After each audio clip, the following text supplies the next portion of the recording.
Hey y'all. Hi everybody. And welcome to A Chic Critique. Are you guys excited about tonight? We got a lot to talk about. Okay. First, let me introduce our panelists. We have Miss Lauren. Hey. Hi, girl. Christina. Hey, hey, Kim hey. Kim. Hey, Jay. y'all. What it do? Team Della.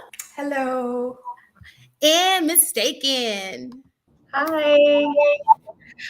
Okay, so tonight we will be discussing intimacy, something I normally wouldn't discuss on a public platform, but today I just felt like it was necessary. You know, I grew up in a small town, modesty meant everything. There were certain things you just weren't allowed to talk about as a woman. But now things are quite different. Sex is talked about in our music. It's rare that you can go a whole day without hearing the word sex in some type of way or something sexual. So today we will be digging deep into sexual liberation and other forms of intimacy. Y'all ready? All right, so my first question to the ladies is, why do you think sexual liberation is so important to women? Why do you think sexual liberation is so important to women? I kind of want Jay, go for it. I was about to say, now in the past, I was that type of person who was very sexual liberated, especially after a 7-year relationship and having to deal with the man who I love cheating on me.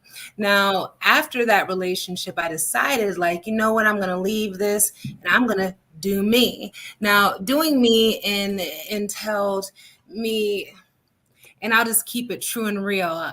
Doing me entailed just meeting guys and, yeah, this guy is fine, this guy is cute, let me see what he working with.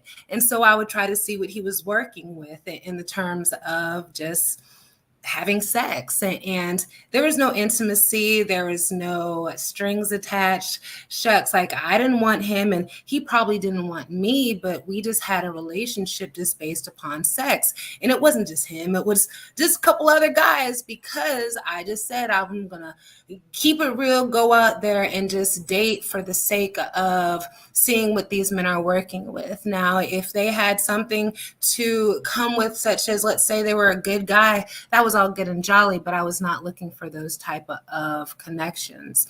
And it got to a point with my age that I was just like, you know what, this is all cool, but I don't have the intimacy. I really don't care about what's going on in this man's life, and this man doesn't care about what's going on in my life. And you know what, to keep it real with yourself, like, you're not that type of person. You're not that type of person who's just going to continue to sleep with all these different men in order to have the sexual gratification. Yes, I was getting that wonderful sex, but I was not getting that intimacy, such as that connection with the man that I wanted, such as a connection. He didn't know about my life. I didn't know about his life. I did not care about his life, nor did he care about my life, because it was just based upon sex.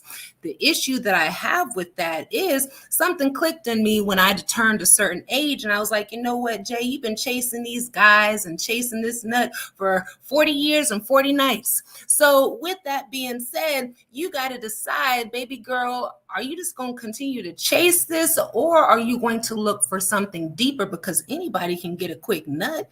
It's more so, what is it that you want to come from that? And I've gotten to the point where I don't want to be a party of one anymore. So I want to come with it a relationship. I want to have a communication where we understand each other, where we have that connection, and where if he's sticking something in me, I want him to value me, as opposed to just thinking that I'm just one of those people who were for fun as opposed to for the long term. And like I said, I can talk about it because I was that person. But now that I've changed from that person, because I believe just like men can change, women can change as well. I'm no longer having sex until I decide, you know what, this person actually values me and they actually care about who I am as a person, as opposed to just what I got down below, because everybody got a nice box. But what is it that that box is going to do for you in order to make you feel some type of way,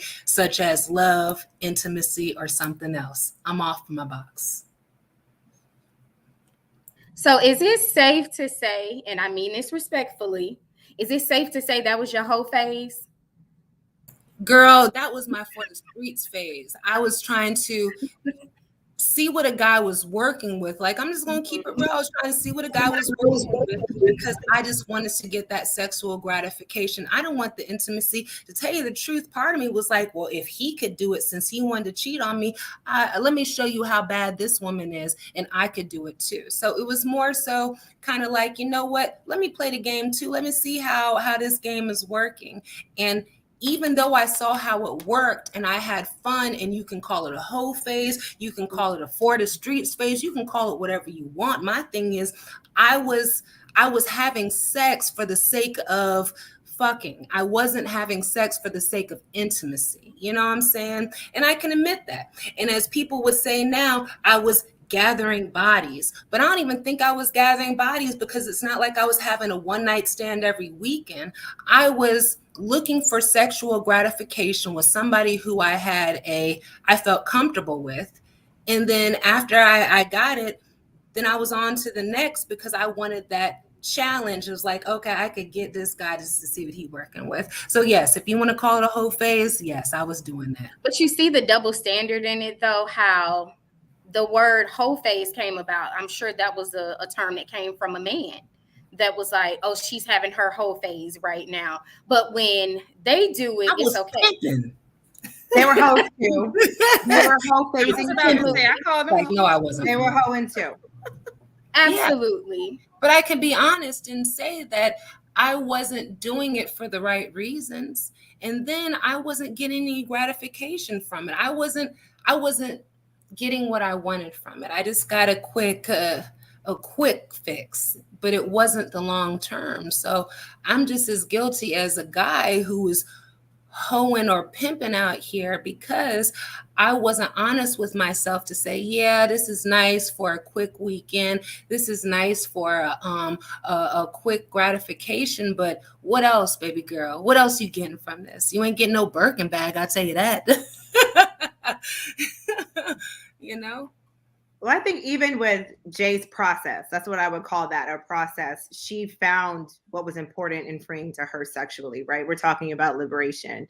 The journey you take to get there is different for everybody, but it's definitely important, because if you don't know how your body reacts to sex or what you want sexually, then you're going to have problems when it comes to being intimate with your partner.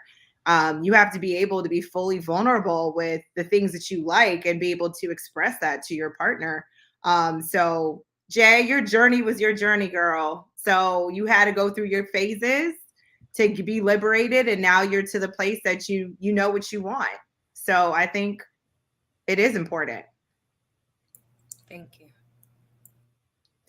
Let me ask you a question though, because I'm a little confused. Because do you think you went through that phase because you needed to heal? Is that why you went through that phase? Like you were going through that? Was not my healing phase. My healing phase was therapy. It was, but it seemed like through the conversation, abstinence, that was the healing. That was just my fun phase, to be like, okay, I'm over this. Let me have some fun before I actually get to healing, because I don't feel that, me personally, that was not healing for me. Going and getting bodies is not a healing phase. Well, we know that it's not a proper healing, but what I'm saying, at that moment, did you think that that was going to heal you? That's what I'm saying. No, I was just doing it because I wanted to see what certain people were working with. I was like, okay, he fine. I just got out of a 7-year relationship. I was a loyal one for 7 full years. I mean, straight up 7 years, loyal like a mug. And I was like, let me have some fun too. Let me see what this person's working with. Let me see. Oh, I got this too. You fine, but so am I. So I was doing it, and it was kind of in my mind, it was like, it's revenge, but he wasn't thinking about me. Like, let's keep it true and real. He was doing it on to the next. He was not thinking like, okay, Jay is getting some revenge. Let me try to get her back. No, he wasn't. Duh. So with that being said, I was just doing it just for gratification, for my gratification. Okay. I can't blame it on him. I can't blame it on the next person. I got to keep it true and real with myself and say, you know what, Jennifer, you were just having a little fun just because you could. Okay. Christina, is that what you wanted to add to it? Did you want to add your own part? Oh, you want to know my personal whole face story? No, I'm just no. You don't have to share I'm just kidding. I just want to know why women think it's important for women. No, I express why it's good for, or it's important for women. You need to know your body, period. You need to know what makes you happy and excited sexually and what you yearn for intimately. And if you don't know that, then I don't know how you could express that to your partner. So whatever it takes you to get there, how many partners do you have, who you experience things with, if you're experiencing things by yourself, if you're exploring your sexuality, that is completely a way to find yourself sexually in order to express that with your partner and bring that to your sex life, and it evolves with your intimacy. So that's all I have to say about that. Gotcha. So I think that I don't think women are like walking around here saying, brushing their teeth like, yes, I need sexual liberation in my life. I don't think we're thinking that's important in that sense. But I think about, when we think about sexual liberation, it's like many other things that we kind of like, cling on to. I think women will use sexual liberation as a way to try to make sense of their experiences in life. And when you think about sexual liberation, it's like, okay, I ask myself, when I make a decision about something, I ask myself two questions. My first question is, this is permissible, but is it beneficial?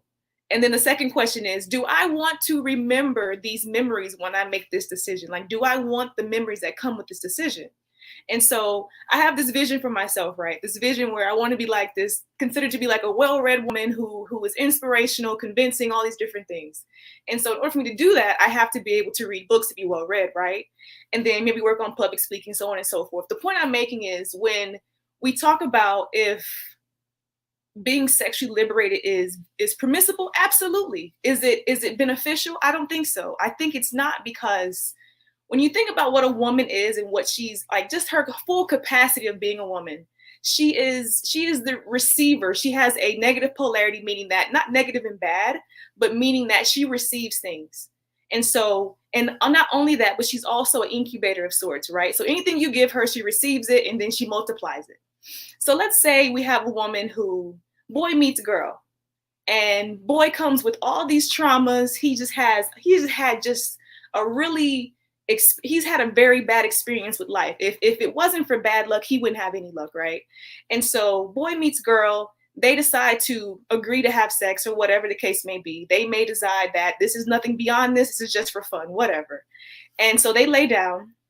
Because men have a positive polarity, he's going to be the giver. So whatever he has going on, whatever his traumas are, whatever his experiences were, whatever he's been through in his life, he is literally giving it to her. That is the proverbial getting his rocks off, right? He is getting off his rocks.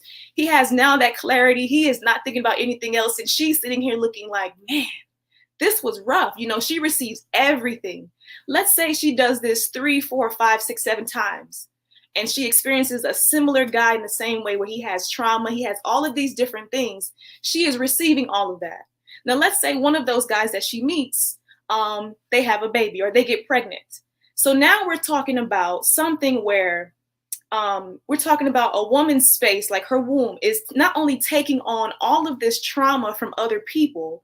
We're not even talking about her own personal trauma, but now that space is doubling as the first home for a child. And so when we think about that in that sense, it's things to have to kind of consider here.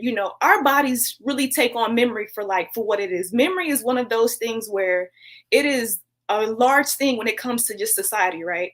Your memory, your body remembers everything. And so when we talk about memory, we talk about how the body will remember whatever the body has experienced. And now this child is growing up in this environment where it is being exposed to all of the traumas that the mother experienced, as well as what the father experienced.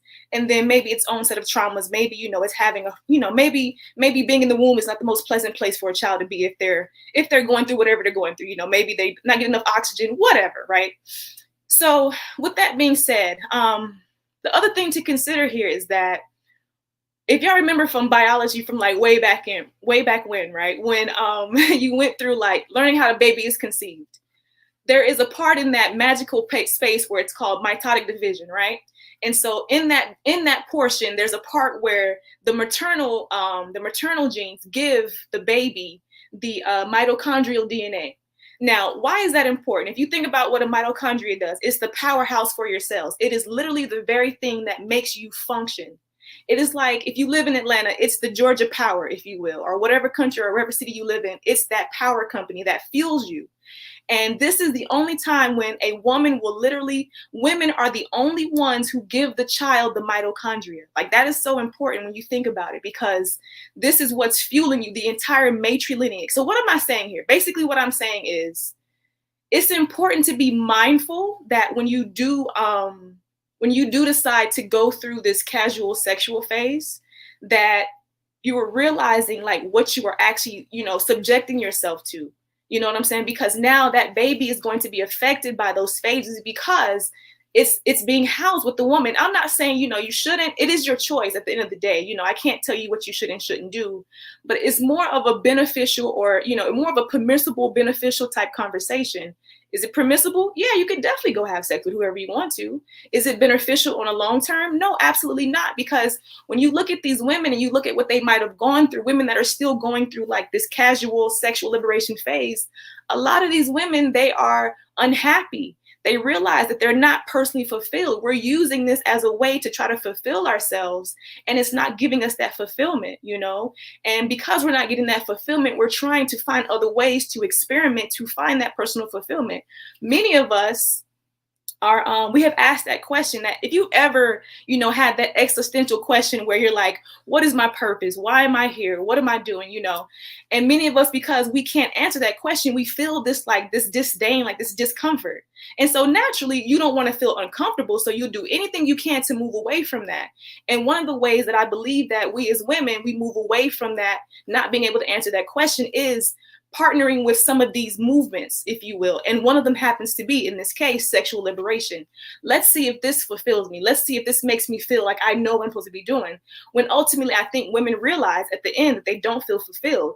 And here's the thing, if sexual liberation was actually helpful, we wouldn't have women being dishonest about performing in the bedroom. We have women, I've had conversations with women where they tell me that, they've never had an orgasm before. I've had conversations with women when they told me that they perform in the bedroom. They're not actually enjoying sex.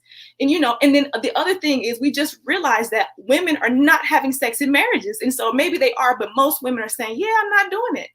And so we know that sexual liberation is not the thing that's going to help us find that personal fulfillment. So we have to be able to find another way to help us get to that point of feeling fulfilled without any external differences or any external reasons for what we're doing.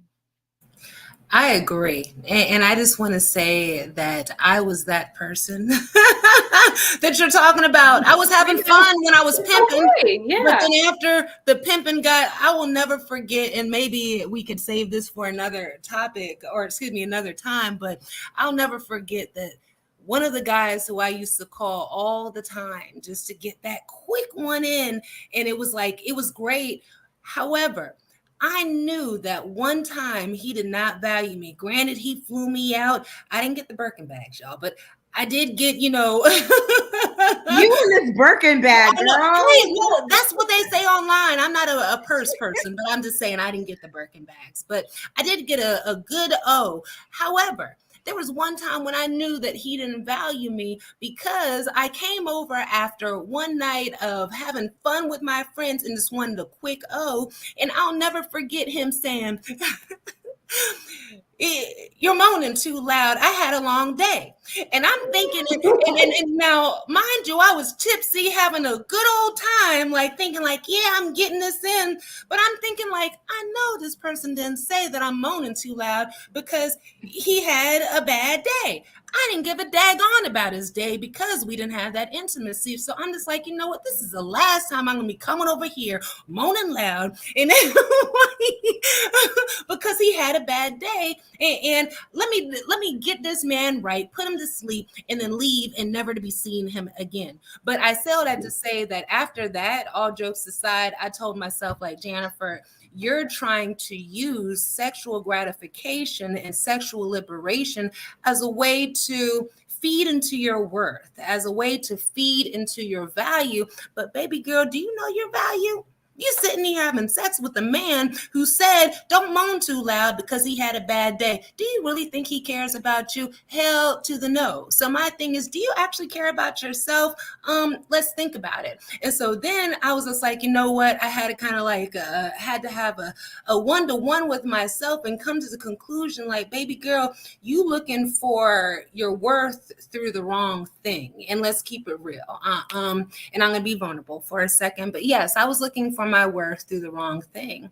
And I was looking for my value through the wrong thing. Yeah, I had some great O's. But my thing is that didn't equate to the intimacy and my value as well as my worth.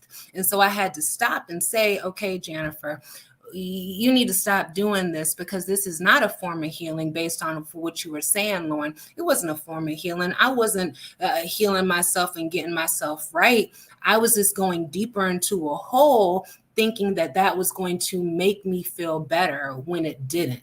And so that's why I had to get right with myself and stop and be like, okay, baby girl, you giving out too much of yourself when people don't deserve it. So with that being said, you need to work on yourself, which meaning going to therapy, focusing on self-loving yourself, being a party of one a couple times and actually having fun being a party of one, and then looking for things that is going to feed into your worth as opposed to a man.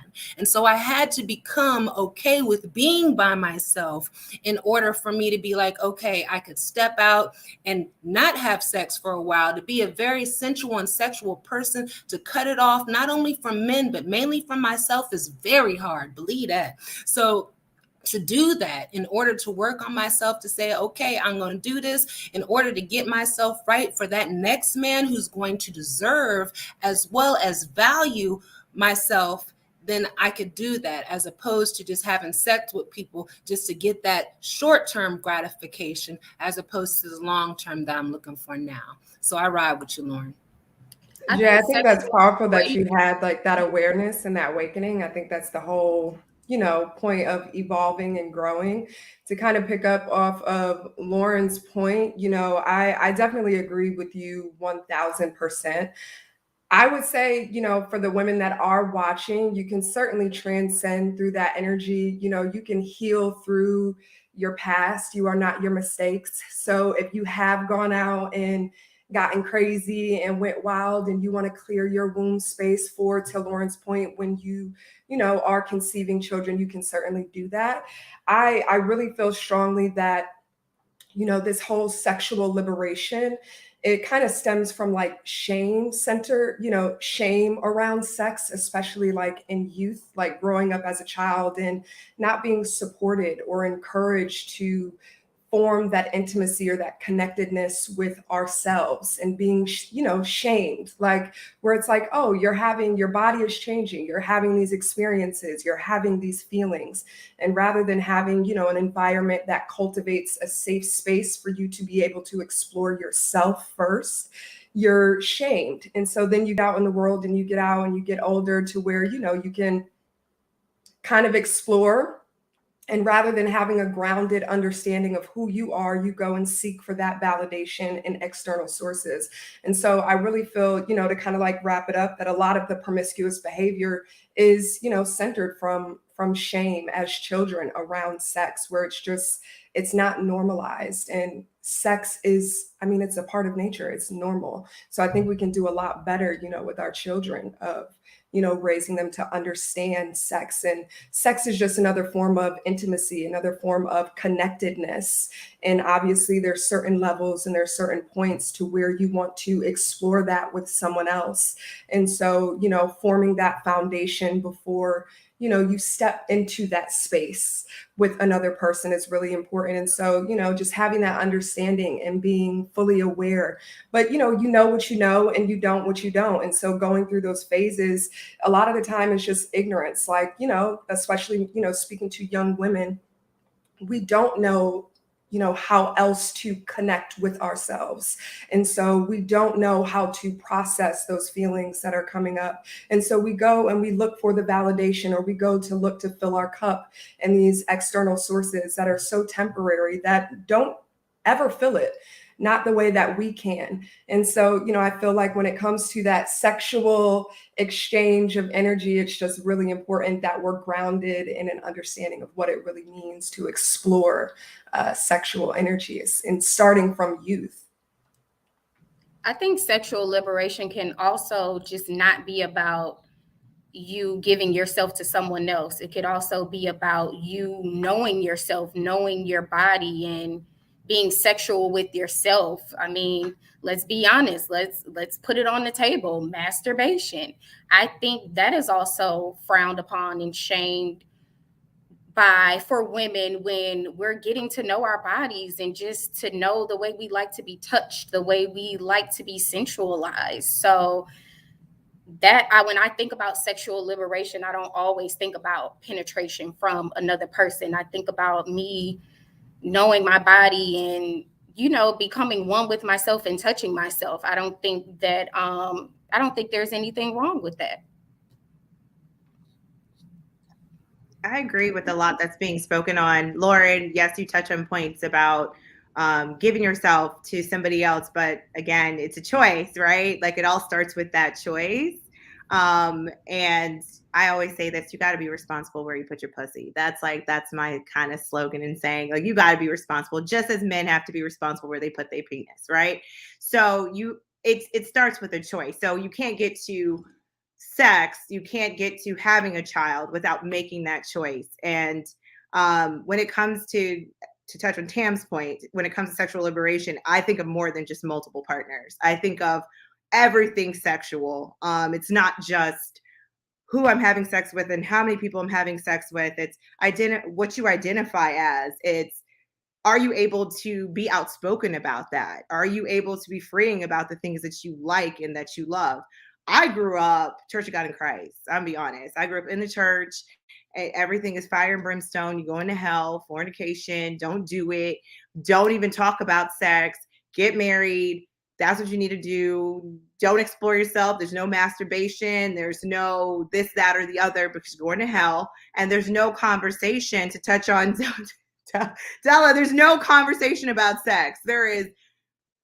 You really don't sit down and have that conversation to talk about normalizing sex. Sex is important. It is part of our culture. It's human nature. We are drawn to have sex. We are sexual beings.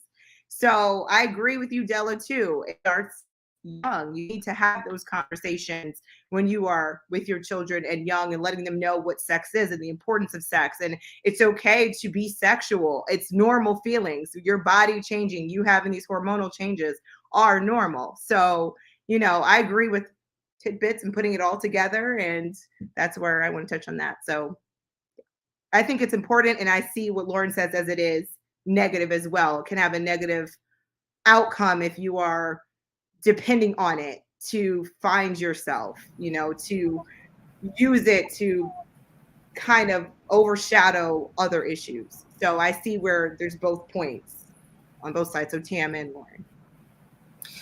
Well, I ride with you, Tam. I do. I ride with what you said when it comes to sexual liberation. And I never really thought of it that it could be something other than just having sex and being just free with having sex with multiple partners. I never thought of it as masturbation. And since we being vulnerable and keeping it real,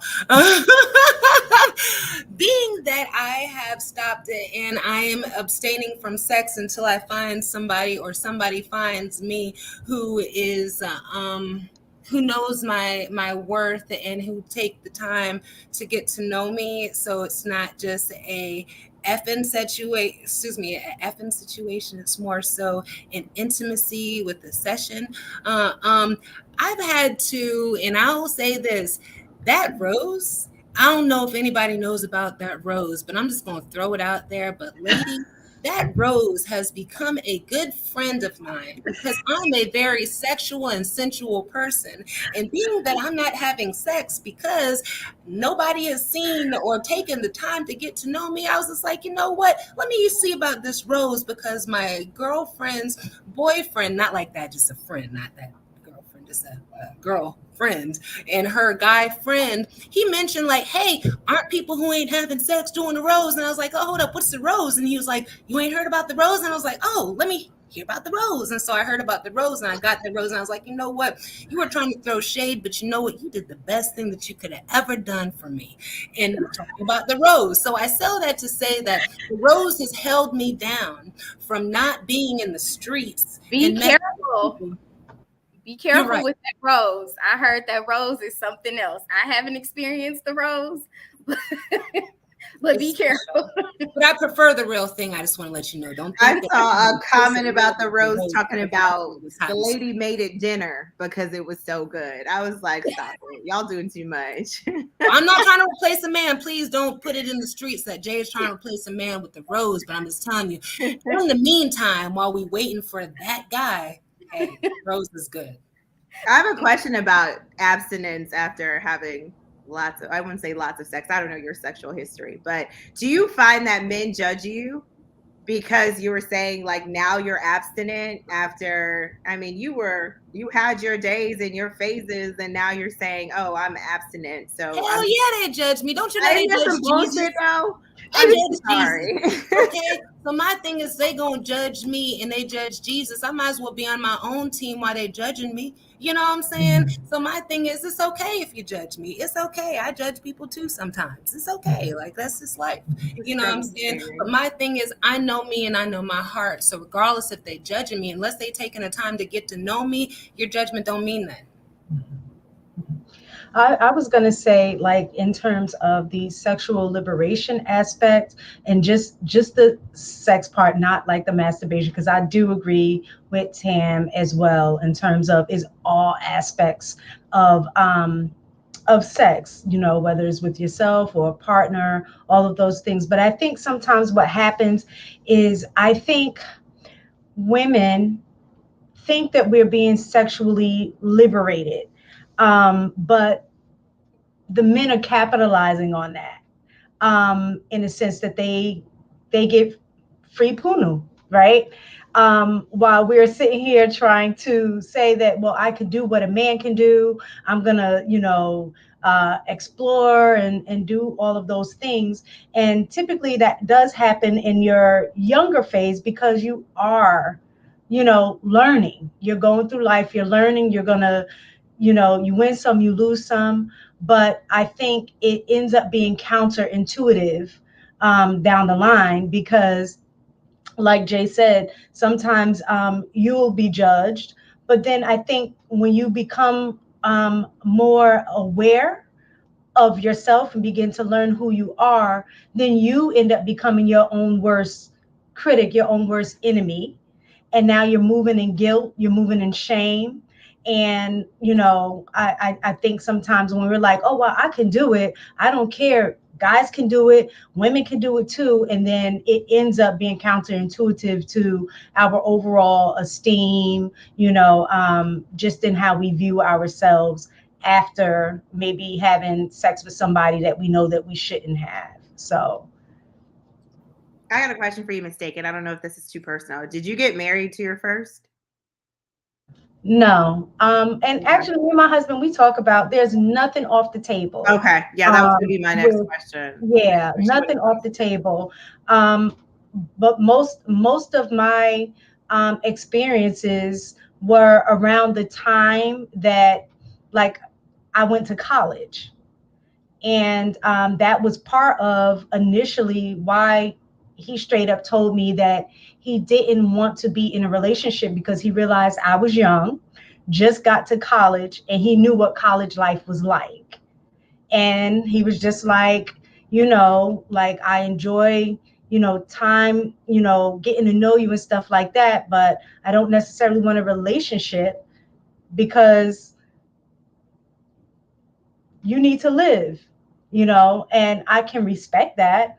But with him, like, nothing's off the table. We've talked about it. He knows, who I've, been with, but he wasn't the first. And he said he would not have wanted to marry a woman who was not experienced. So see, now this goes to the next point though, like what we're talking about. Like men don't want a woman who is not experienced, and then they also don't want a woman with body. So it's like, where do you find this happy medium? So we talk about, sexual liberation and being free and yeah, but it seems like you lose on both sides. mm-hmm. Especially women, we can't win for losing with men. It's like too many bodies is too much, too little bodies is you're not experienced enough. Well, what are we supposed to do in the meantime? What should we be doing?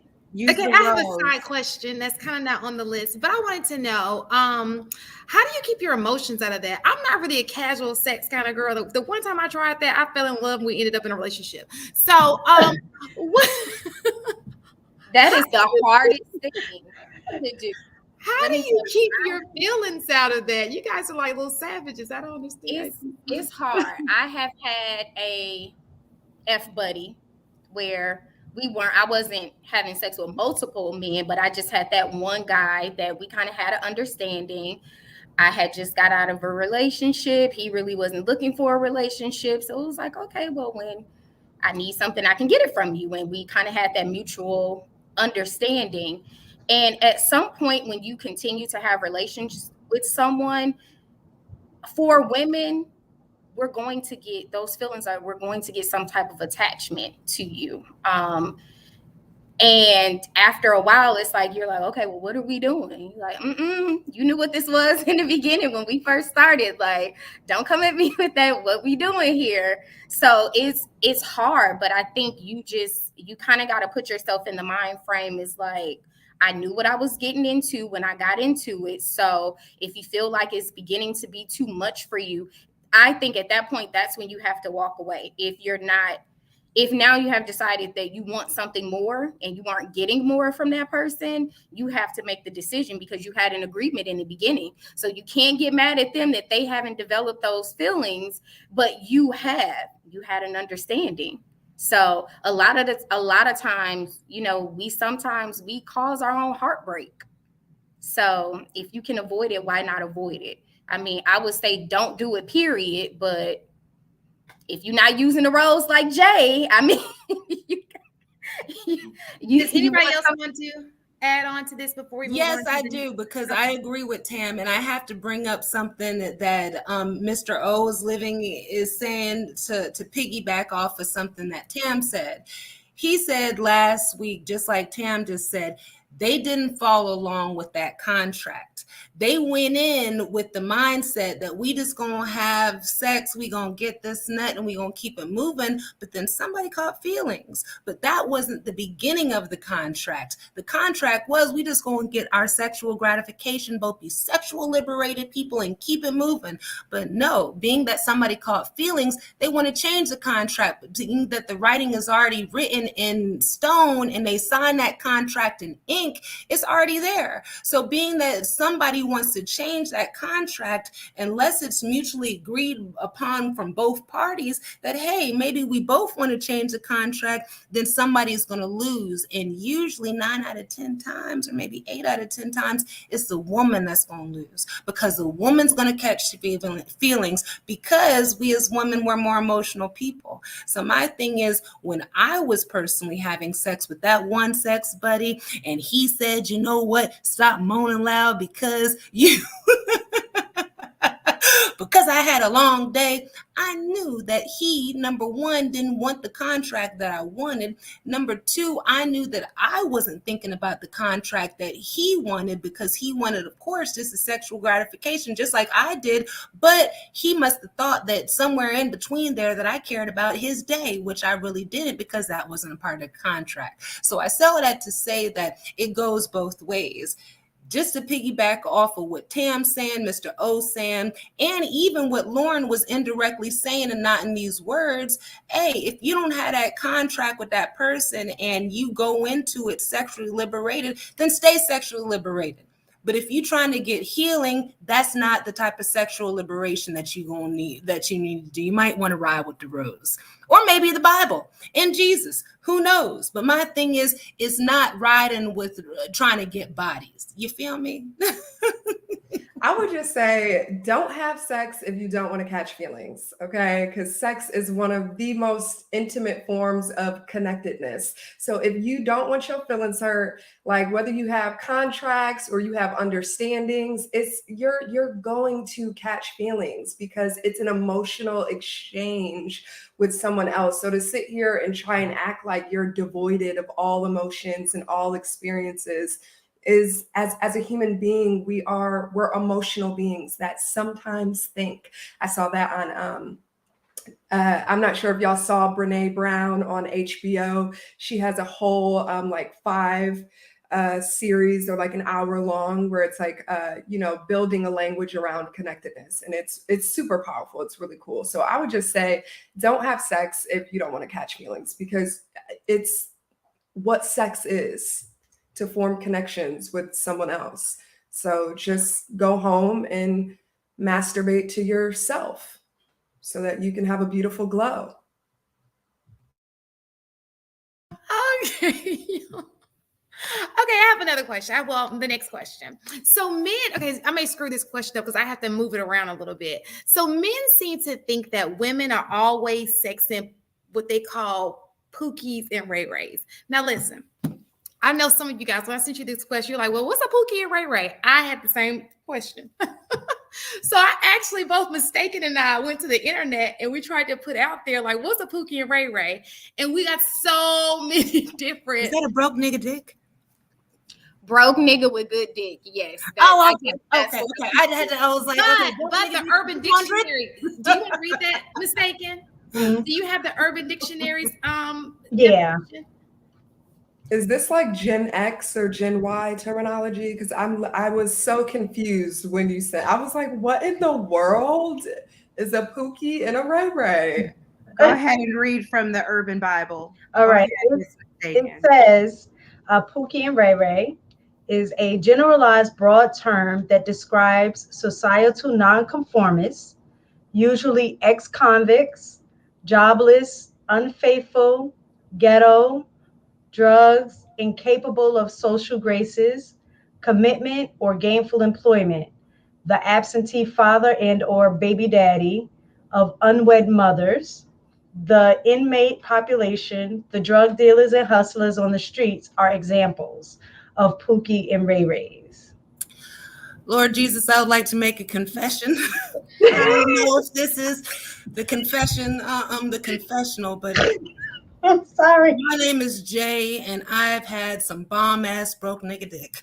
Yeah, I think it messed up a friendship of mine. I'm sorry. No, admitting is the first It was step, not Jay. the best thing. It was only for a month and some change. But when I say Lord, it was some good ass shit. But he wasn't shit. I wasn't shit for doing it. I was even bringing over bottles of Hennessy, my nigga, and I don't even drink Hennessy. So I just want to say I apologize, Jesus. And I don't even have bodies like that. Actually, I'm a godly person, and I know people are like, damn, she be fucking like that. Nah, nigga, I don't. I was just going through a time, and I don't want the judgment, because if I was a man and I had balls, I bet you they'd be like, damn, she be getting it. He be getting it. He be getting it. But being that I'm not, y'all want to judge, but it's all good. I know, like Mr. O said in Houston, it's a double standard, so I get it. Y'all can judge. I'm here for it. Sorry, I just get that out there. Thank you for the confessional. It's Friday. I was gonna Your say, truth. Living your that's truth, right. honey. I appreciate the honesty and the openness. But what I was going to say, so as we were looking at the different responses and answers for Pookie and Ray Rays, the problem is there's not one set like definition that everybody agreed on, depending on who responded. I thought the Pookie and Ray Ray was kind of along the lines of like, hood dude, don't have nothing going on, got a bunch of, kids or whatever. But I just want to read one respondent that I was like, I can get with this definition. His name, I think, we're okay. I'll shout out to Marquise because he was the one that said the definition. He said that it's any man with extremely low morality and character. And so from that definition, I was able to say, you know what? A Pookie and Ray Ray is not just limited to socioeconomic status. It's really truly about the behavior of men as opposed to their environment or, what they wear. And I really loved that definition because it covers a large, broad of group of men that even though they make a whole lot of money, they still got Pookie and Ray Ray tendencies. But people don't look at them like that, and they may call them high value men, but their morality is in a gutter is the same as a Pookie and Ray Ray. The only difference is their name might be Pooja and Raymond, With the better stroke. Same behavior. So I really loved that definition of it. And by that definition, I must confess too that I've been with a Pookie and Ray Ray. Listen, I think a lot of us have. Some probably just don't want to admit to it. I definitely had one in college, honey. I was the broke college student using my little extra coins, buying this man video games and Tampico juice, honey. So it was that good to me. That's all that they have to offer. So it has to be that good. It has to be. Exactly. So what attracted you to this person? Just curious. We was in college. For me, we were in college. So it's like you're on an even play. You don't know what his future is gonna be. So you kind of eat. Okay. Yeah, I mean, he still ended up being a bum. That didn't change. So my Pookie and Ray Ray ended up becoming my husband, but before he became my husband, I rode in the middle of a thunder. I give up on dating. I don't know where to go from here. That's it. I was riding a 10-speed bike in the middle of a snowstorm to his house. That's how serious it was. And I know for me, it was because I didn't have a lot of sexual experience before I met him. And he turned me out, like straight up. He did. I caught feelings real quick. So based on that, I mean, he was a Pookie and Ray Ray because he wasn't interested in getting in a relationship at that time. But one thing I can appreciate is that he was honest with me from the beginning. So it left me with the option or opportunity to say, I'm going to be down with this or not. So I can appreciate the honesty, but he was straight up like, nah, I don't want a relationship right now, but I enjoy your time. I enjoy the time that we spend. And I'm like, yeah, I do too. I never spent time like this with anybody before, but I mean, it happened to work out. So that was great. But yeah, he was my Pookie and Ray Ray. I love it. Let me find out y'all reunited like Wu-Tang. My name is Christina, and I've had a Pookie and Ray Ray myself. He's also in college. He was a bum. Like, he was straight up a bum. He lived at home with his mama, didn't take care of his kids.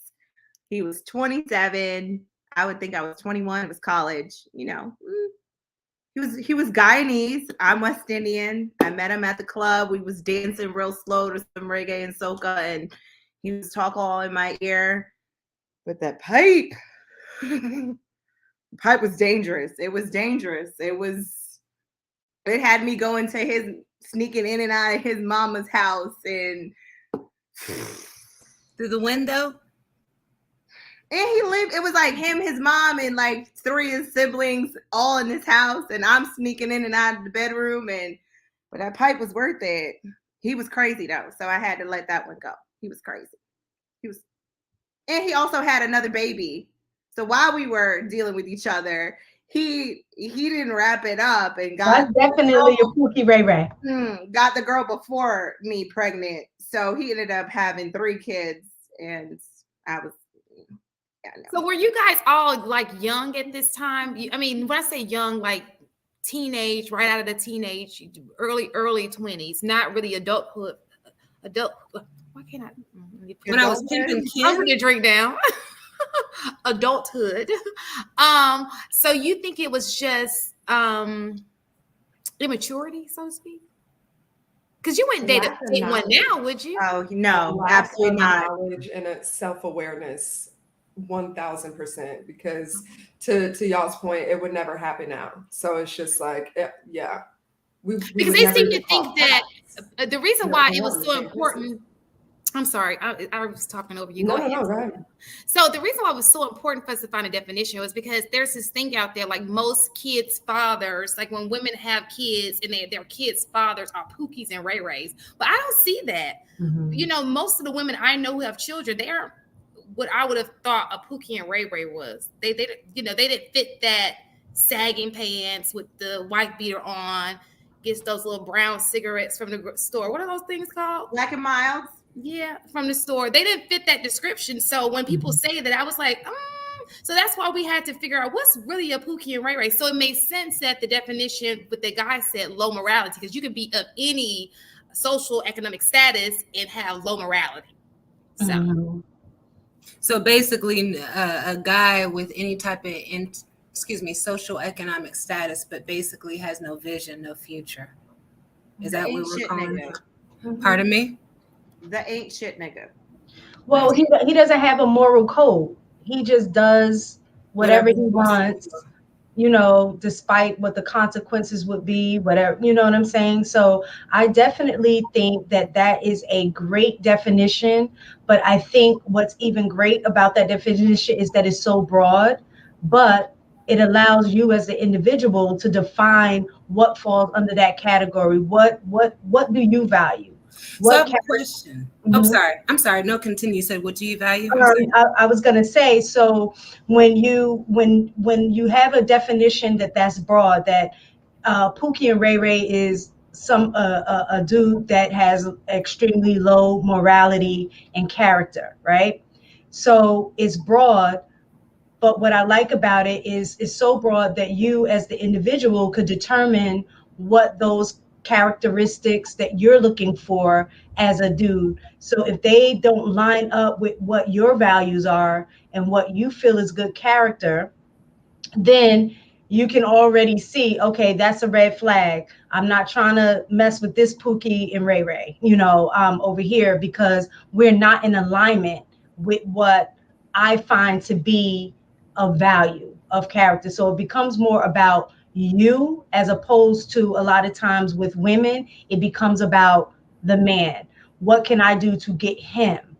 And we're not looking at what is he bringing for me? How does he align with what I see, what I want for my life, what I want for myself? How do I value, like Jay, you were saying about valuing yourself.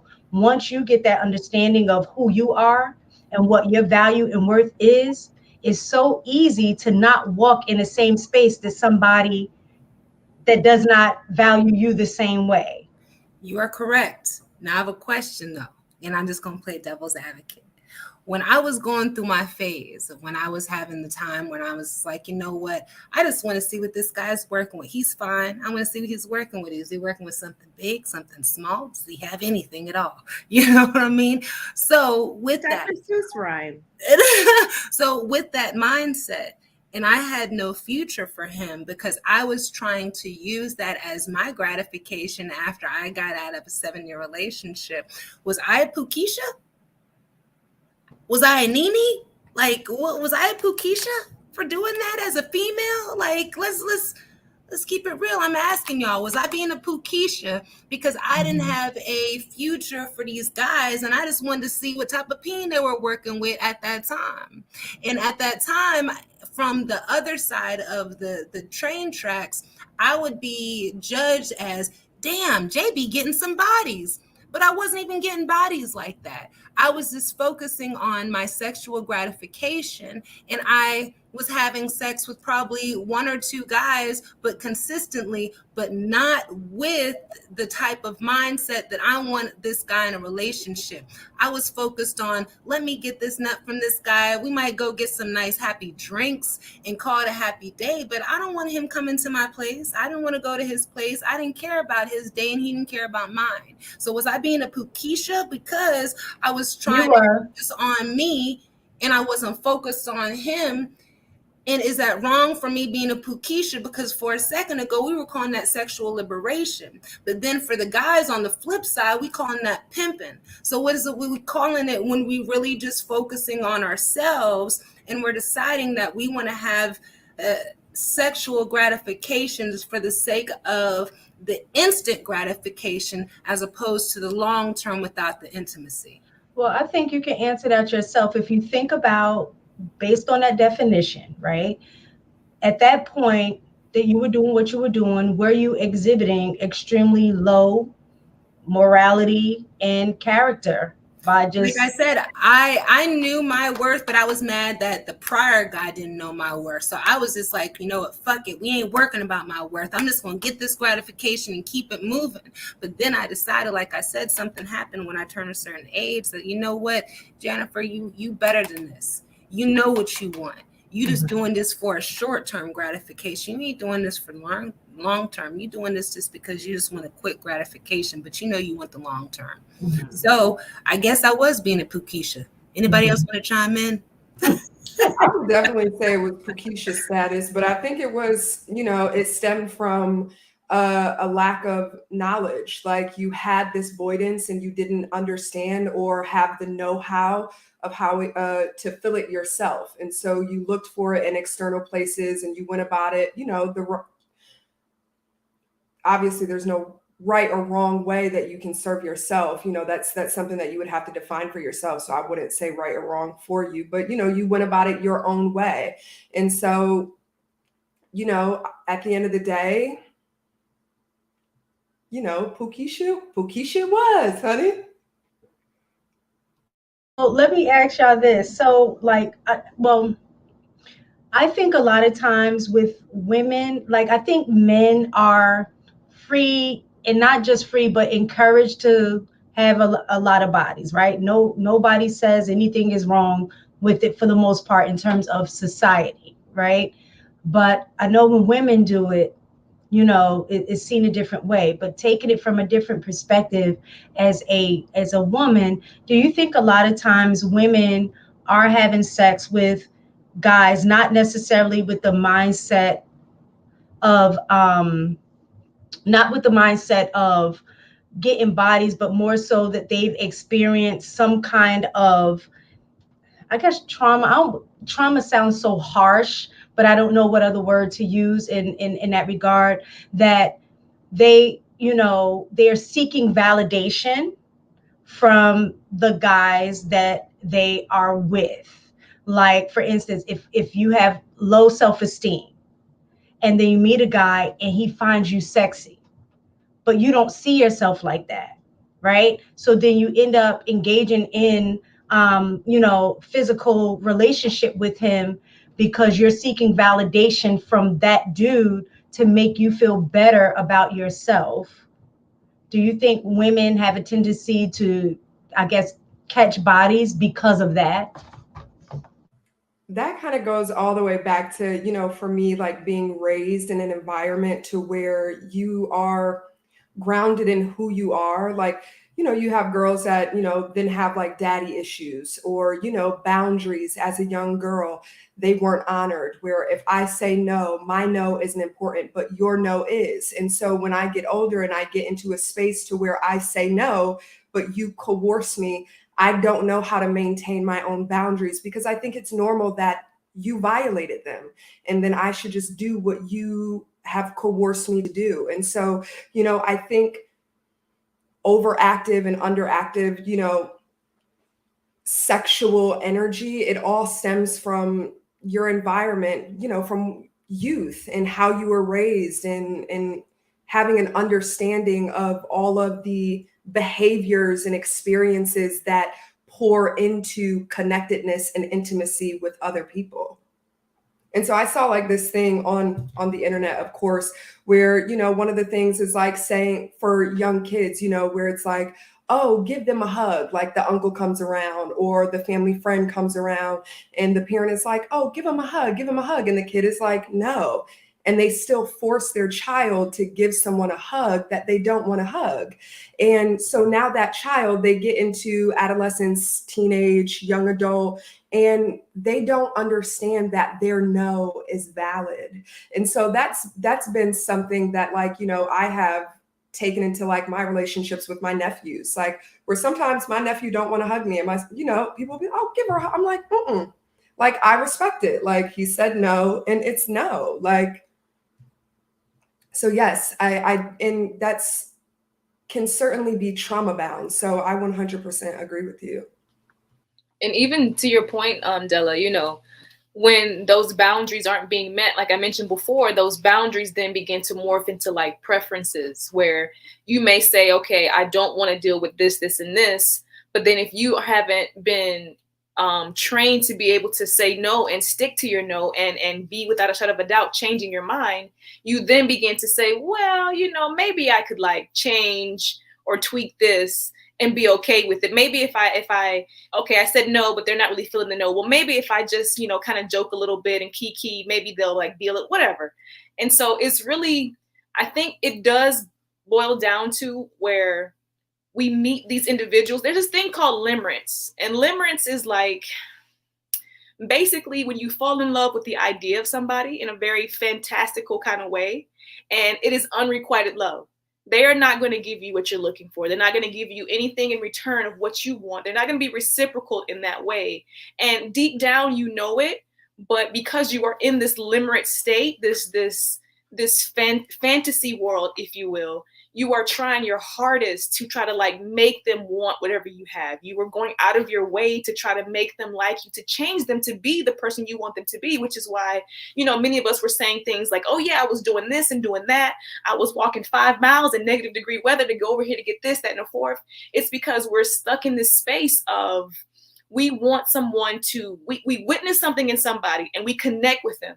My brokenness sees your brokenness. Let's come together to see if we can heal each other. And it always, always, always happens where that person who was either probably more broken, and maybe not, but the two broken people, it never works out to where they heal each other. In fact, you have to then go off and heal yourself. You actually experience this broken person because there is something that you need to heal. And the universe or God, or however you want to subscribe to it, the universe can only teach you a lesson you know how to learn. That's the only way that you can understand it. And so you will have to repeat certain cycles and situations to where you will learn the lesson you have to learn. And if you keep repeating them, it's only going to get harder until you finally break and take the lesson and be like, okay, it's time to change. I agree. That's why I had to take myself out the equation and be like, okay, yeah, you have fun for this year, whatever, but baby girl, you need to get back to yourself. You need to get back to focusing on your self-worth, your self-value. And that's why I say unfortunately, because like I said, I'm a very sexual and sensual person. But to stop having sex for the time period that I've stopped having sex, y'all should be proud of me.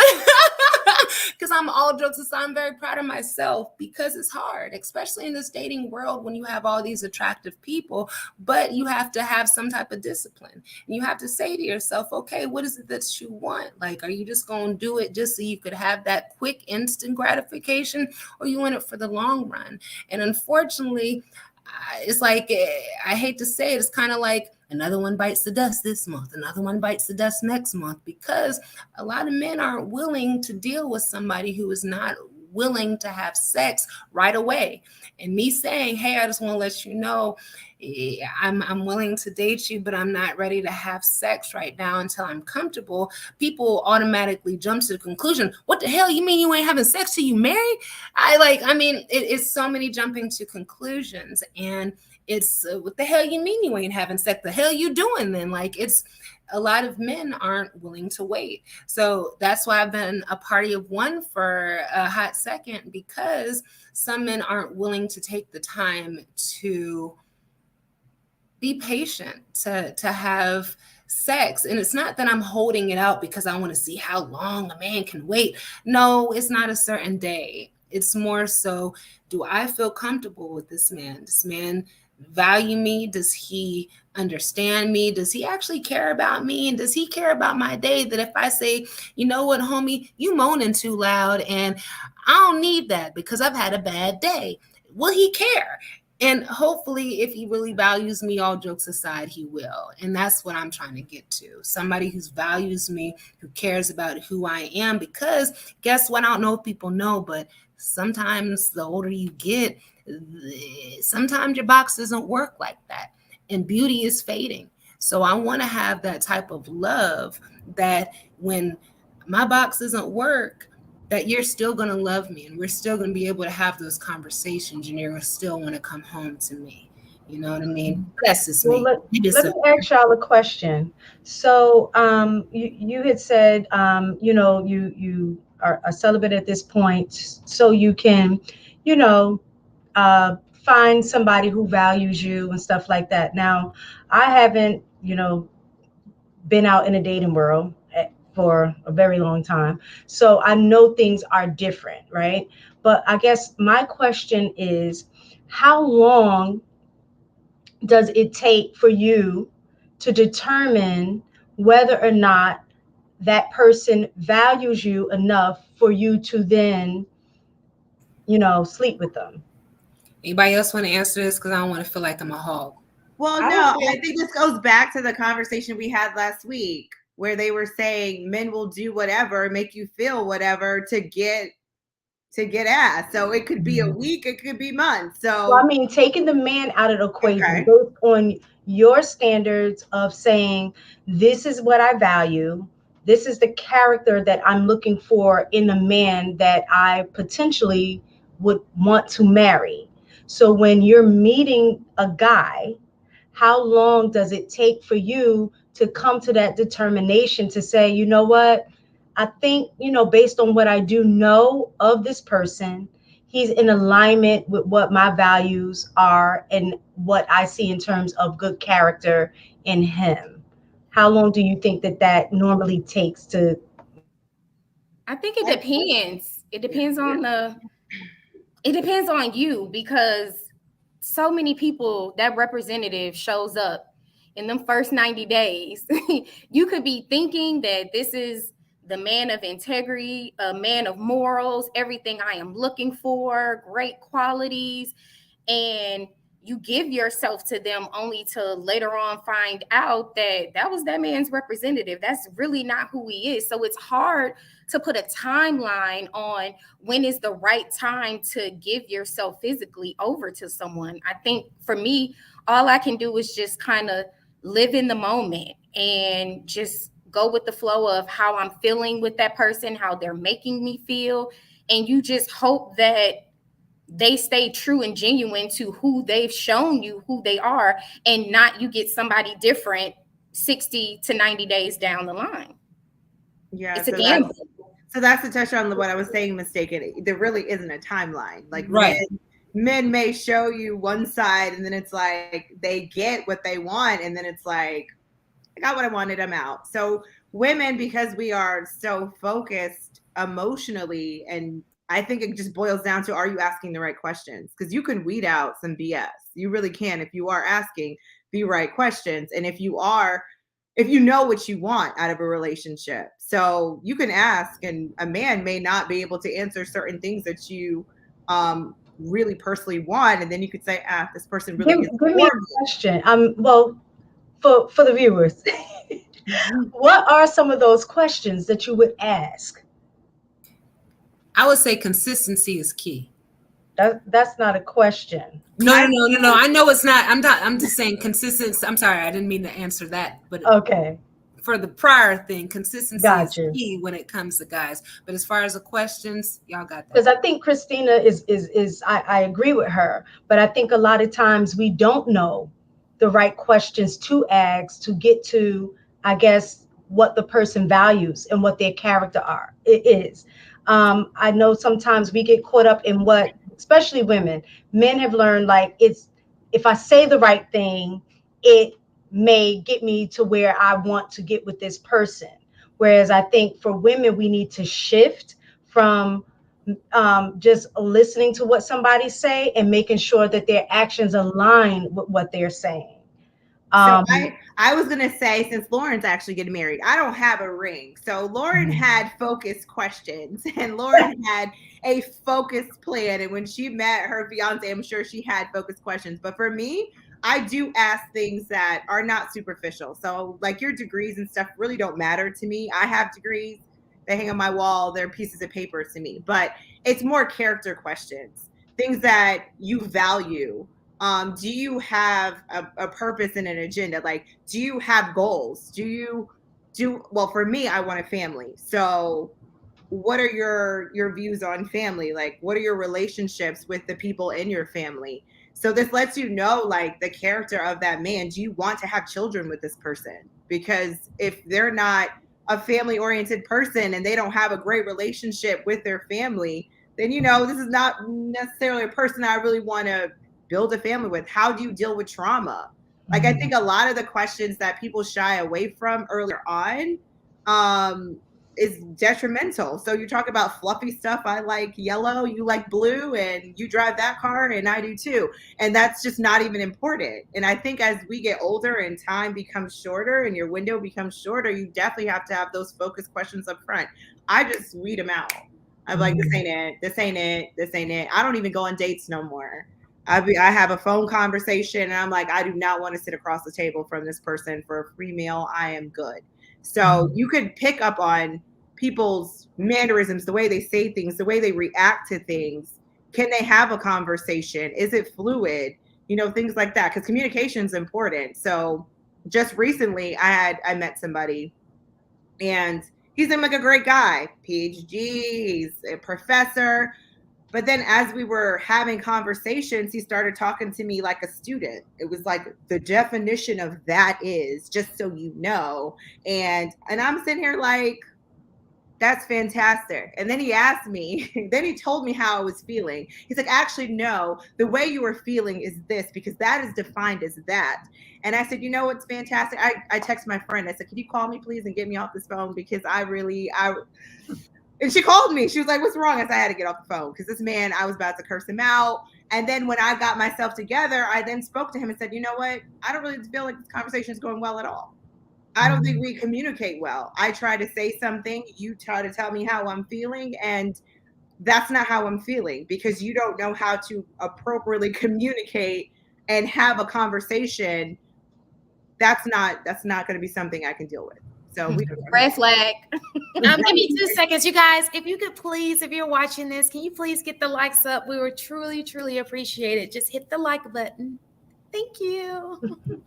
Okay, sorry. So also to that point, my box don't get wet unless I can have a conversation. I've passed the part of, oh, he looks good and oh, he got this and that.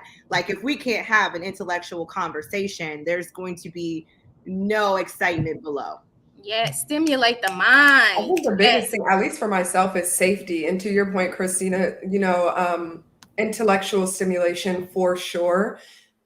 Safety, 1000%. Like, I have to feel safe. And I don't think that there is a time frame on that. If you're present enough, you can 1000% pick up on who that person is and what they're bringing to the table, what they're not.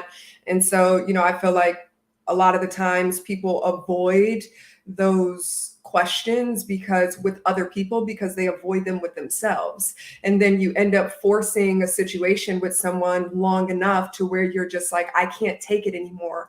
I need this, I need that. But if you were honest with yourself from the get-go, you would have realized that person never had it from jump.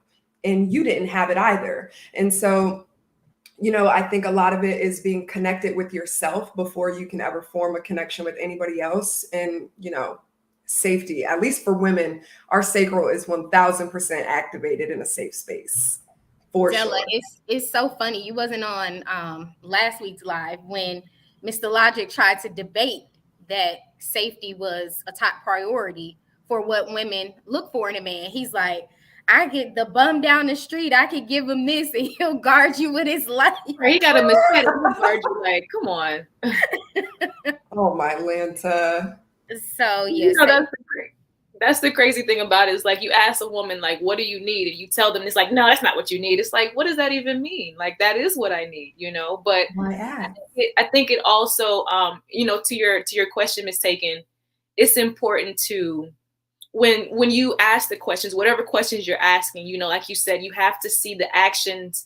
They have to measure up. The words and the actions have to be in unison. And if they're not in unison, then you have to have the confidence and the bravery to say that this is not for me. You have to be willing to sit there and tell yourself that you don't need to try to morph into whatever this person is telling you, being okay with that. If it doesn't work, it doesn't work. And let's say you go down the line and you meet somebody and everything works out and their representative is, you know, they are spot on. It doesn't matter. Eventually the mask will always fall off. Every single time it will always fall off. But how you pivot from that position when the mask falls off is the most important move you can make. When you decide that, when you see that mask fall off, you have to make a decision. Can I live with this for the rest of whatever my life is? Can I live with this? Or do you decide that this is not something that I can live with? And then you move accordingly. And if you decide to stay there, don't make a gripe about it. Stay there, stick with it. If you don't want to stay there, walk away, give thanks for the experience, give thanks for the person, how they taught you, whatever lesson they taught you, and move forward and just learn from it. Don't beat yourself down, because it happens. We all go through things where we learn something, we believe something that isn't what it is, and we are forced to try to have to pick up the pieces from there. And the most important part is being gentle with yourself as you walk away from something that did not seem as what it was when it was presented to you. Amen, Miss Lauren. Amen. Because it's true. You got to be able to, right. You got to be able to walk away once they show you who they are. And a lot of women get caught up. And yeah, you got to believe them. Stop trying. And we have the tendency to try to paint a different picture of someone when they truly show us who they are. Like, stop trying to paint a prettier picture.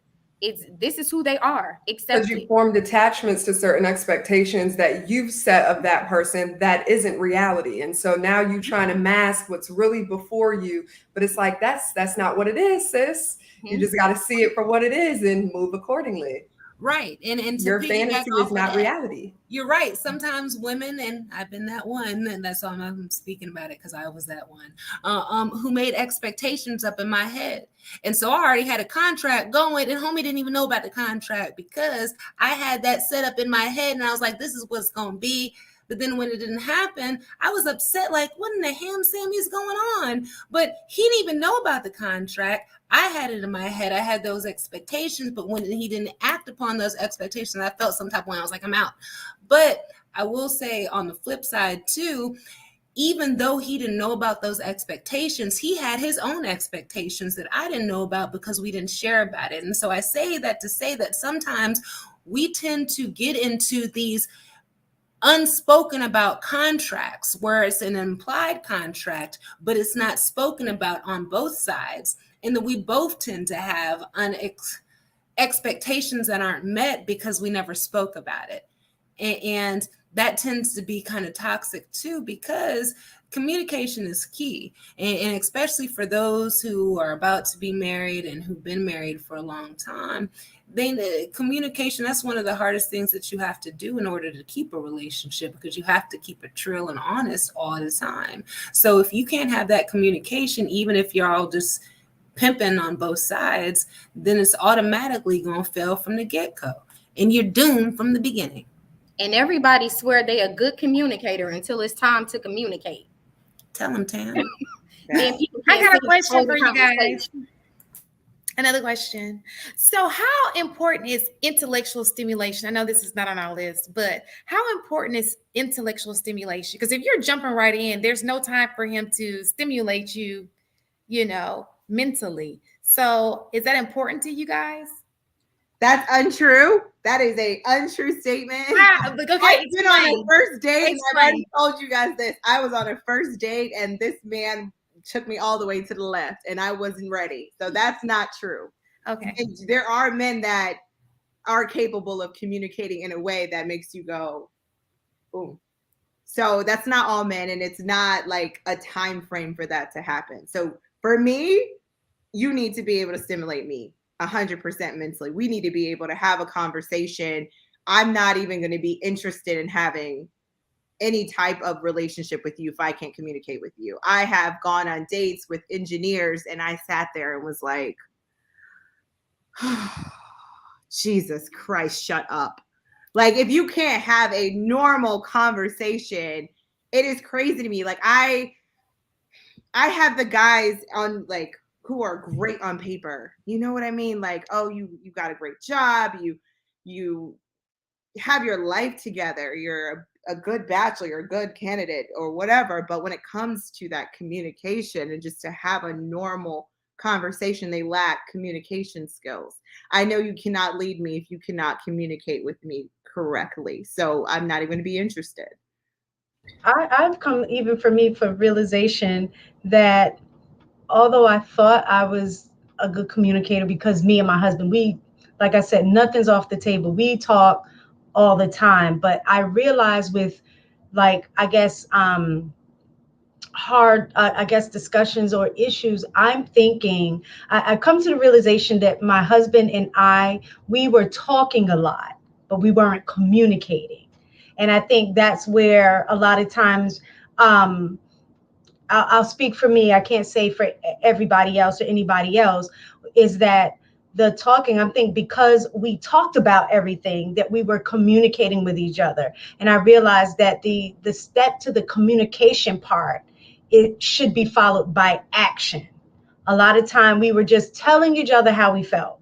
So we were just talking and we got it off our chest, but it didn't necessarily lead to change in behavior for certain things. And so then we walked away feeling like neither one of us were heard. And like, oh man, whatever, like I keep saying this and he's not hearing me. And I realized that it was about either me not really truly listening to what I'm hearing, what he's saying, but I'm not listening to what he's saying, and vice versa. We were talking and we were hearing each other, but we truly were not communicating, because once we got into a rhythm where and I had to initiate, because as I think men are not necessarily as expressive a lot of times. Like women, we can talk. We're gonna, and I think by nature we feel like we're communicating because we know how to talk a lot, right? Men don't necessarily do that. And for him, he's not one that talks a lot.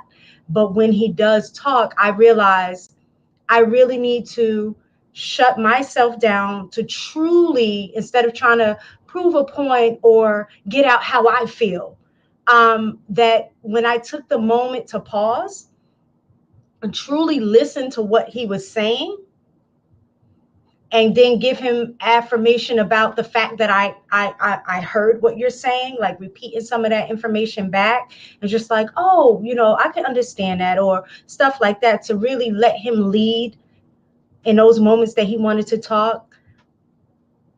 It was unbelievable. It was unbelievable, the level of communication we had in that moment. And I was like, wow, I want more of these, because he truly opened up in a way that he never did. And when I asked him, I was like, you were really talkative tonight. Like, what's up with that? He was like, I don't know. And I was like, do you think it's because I kind of fell back and just kind of listened to what you were saying? And he was like, you know what? I didn't even think of it like that, but yeah. And for me, I was just like, well, dang, I done wasted a lot of years. I could have been doing this years ago, but I That's think a good self-aware, like, to know that you're self-aware of that, because let's be honest, A lot of us women, I am guilty. We do not listen to listen. We listen to respond. We are already thinking in our mind, oh, he said this. Okay, so I'm coming back with this, that, and that. And you have completely zoned out everything else that he has said, because now I'm only listening to respond. I have to get my point across now. So I think a lot of times when men say, women don't listen, y'all don't listen, I can be honest, we really don't listen. We listen to respond. So for you to know that and to have that self-awareness, like, that's good, because a lot of men feel like they aren't being heard. And the reality of it is a lot of them aren't. And it's sad, and we have to do better. We really do. And that's one of the important parts of communication, is listening. You know, like, that is a very, very important part of communication. The other part of it is the vulnerability. You have to be open and willing to be vulnerable to communicate your thoughts and your feelings, and to tell the person how you feel, with knowing that this person may not receive it. They may not listen to you. They may try to undermine how you feel. They may tell you that how you feel is not valid because that's not how they feel. And so if you're in that space, you have to be willing to be vulnerable and really just hope, not even say hope and pray, but you got to be okay with knowing that somebody is probably not going to take what you say to heart. They're going to be like, okay, yeah, sure. Or they're going to be listening to respond, as Tam said, you know. Going back to what you were saying, Shantae, it's intelligence for me is important. I put intelligence and safety in the same categories, but safety is a little bit higher, as Della said. When it comes to intelligence, I look at it from the perspective of emotional intelligence as well. Like, how well do you articulate how you feel? Like, are you willing to be vulnerable to share with me how you feel? Like, instead, if you find yourself crying, do you feel like, you know, do you use the statements, oh, I'm crying like a little bitch? Like, do you feel like that when you cry? Because that's a problem, and that's very damaging to somebody who may hear it, because like, you know, if you feel like, is that me? Oh, if you feel like someone is not willing to be able to communicate their feelings and be comfortable to communicate their feelings, then you have a problem, because that can escalate to, they won't tell you anything. They won't even be safe. They won't even feel safe to tell you anything. And so now we have a decline in our relationship, because now we can't communicate, because you don't trust me to share your feelings. You may not even be aware of how you're feeling, so you can't express those feelings. And the person you're supposed to express that to or communicate with, you're not doing that. The other part of communication that we seem to really we do a disservice on, we don't communicate with the right people. We will tell our best friends, our cousins, our mothers, our fathers what we should be telling the person that we are laying in the bed with. Like, they need to know how you feel, but half the time they have no idea. And it's not because they don't know or they don't want to know. They may just be focusing on something else, and they may not be making that connection in that moment. And then if we go above and beyond and talk to everybody else but them, we're doing them a disservice as well. So, Lauren, you make a bomb point, because emotional intelligence, I would say, is probably top priority, because at the end of the day, you know, humans, we are emotional beings that sometimes think. Like, we feel deeply, and it's our job to build a language around how we're feeling, so that we can communicate that with ourselves and in turn others. And so I can't expect you to be intellectually fluid when you are emotionally void and mute. And so, you know, for me, that emotional connection is really, really important. And you know, being able to communicate what it is that you are feeling, or what it is that you are experiencing, is the intellectual capacity. And so, you know, it's important that we build a language around how we're feeling, so that we can be grounded in connectedness with others, and choosing vulnerability even when we're at our edge, choosing people in our spaces that we feel safe enough to where we can be vulnerable at our edge. And so, you know, it's the combination of it all, but, you know, prioritizing being emotionally available to yourself first, so that you can, you know, build a language around that and be available to others. Yeah, I think to touch on the self-awareness, like you won't be able to communicate properly if you have your own damage. And I think that's just with any relationship. And for me personally, I until I became like did my whole self-love and really built on my self-esteem, any relationship I had was impacted, whether it be personal or it was friendships. So I feel like once I started working on me, my relationships around me evolved and they changed and for the better. Like you don't even realize like how poorly you're communicating or how poorly of a friend you're being or how poorly of a spouse you're being based on your own self. So self-awareness is so important too. And I think with any relationship, you have to be able to see that. I will say somebody asked, what do we say when we were talking about pimping? And I'll say I use that term very loosely. I was kind of making a play off of what men do when they just have sex with multiple people. And so I say when I was quote unquote pimping. I will tell you though, please don't think I was living the dream. I was not quote unquote pimping in the aspects of I was having fun for the time being, but I was a broken woman. I did not know my worth at that time. And I was trying to use that as a way of not necessarily healing from the relationship, but that was my not even revenge. It was like I could do it too. So I was not a healed woman. I was not, I don't feel that I was doing the right thing. I don't feel that it was fun for the time being, but it wasn't fun because I was not healed. So please, when I talk about pimping and how I was out there doing my thing after that 7-year relationship, please don't think that I was just, yeah. Yeah, it was yeah when I was getting that nut, but it wasn't the yeah in the aspect of I wasn't getting that real gratification that I really wanted. So, ladies, please, if you have anyone who is codependent, low self-esteem, self-worth, or self-value, please don't utilize what I was doing to get over a relationship, because all jokes aside, that is not the way to go. You need to heal yourself and fully heal yourself by working on yourself and not trying to use a man to validate yourself in order to work on that worth. You feel me? Mm-hmm. Thank you, ladies. So I'm going to go ahead and go to the next question, unless somebody has something else to say. Does anybody else have anything to I say? do have one question. Since we were talking about communicating and dating and, you know, figuring out when is the right time to have sex with somebody that you're dealing with and asking specific questions. So one of the things that came to mind is that I know one time in one of our previous shows, we had talked about how do you feel, or what is your response when a man asks you, what do you bring to the table, right? And everybody was like, oh, I hate that question, right? But I know what men are getting at when they ask that question, in terms of just kind of they're wanting to get to know your value, right?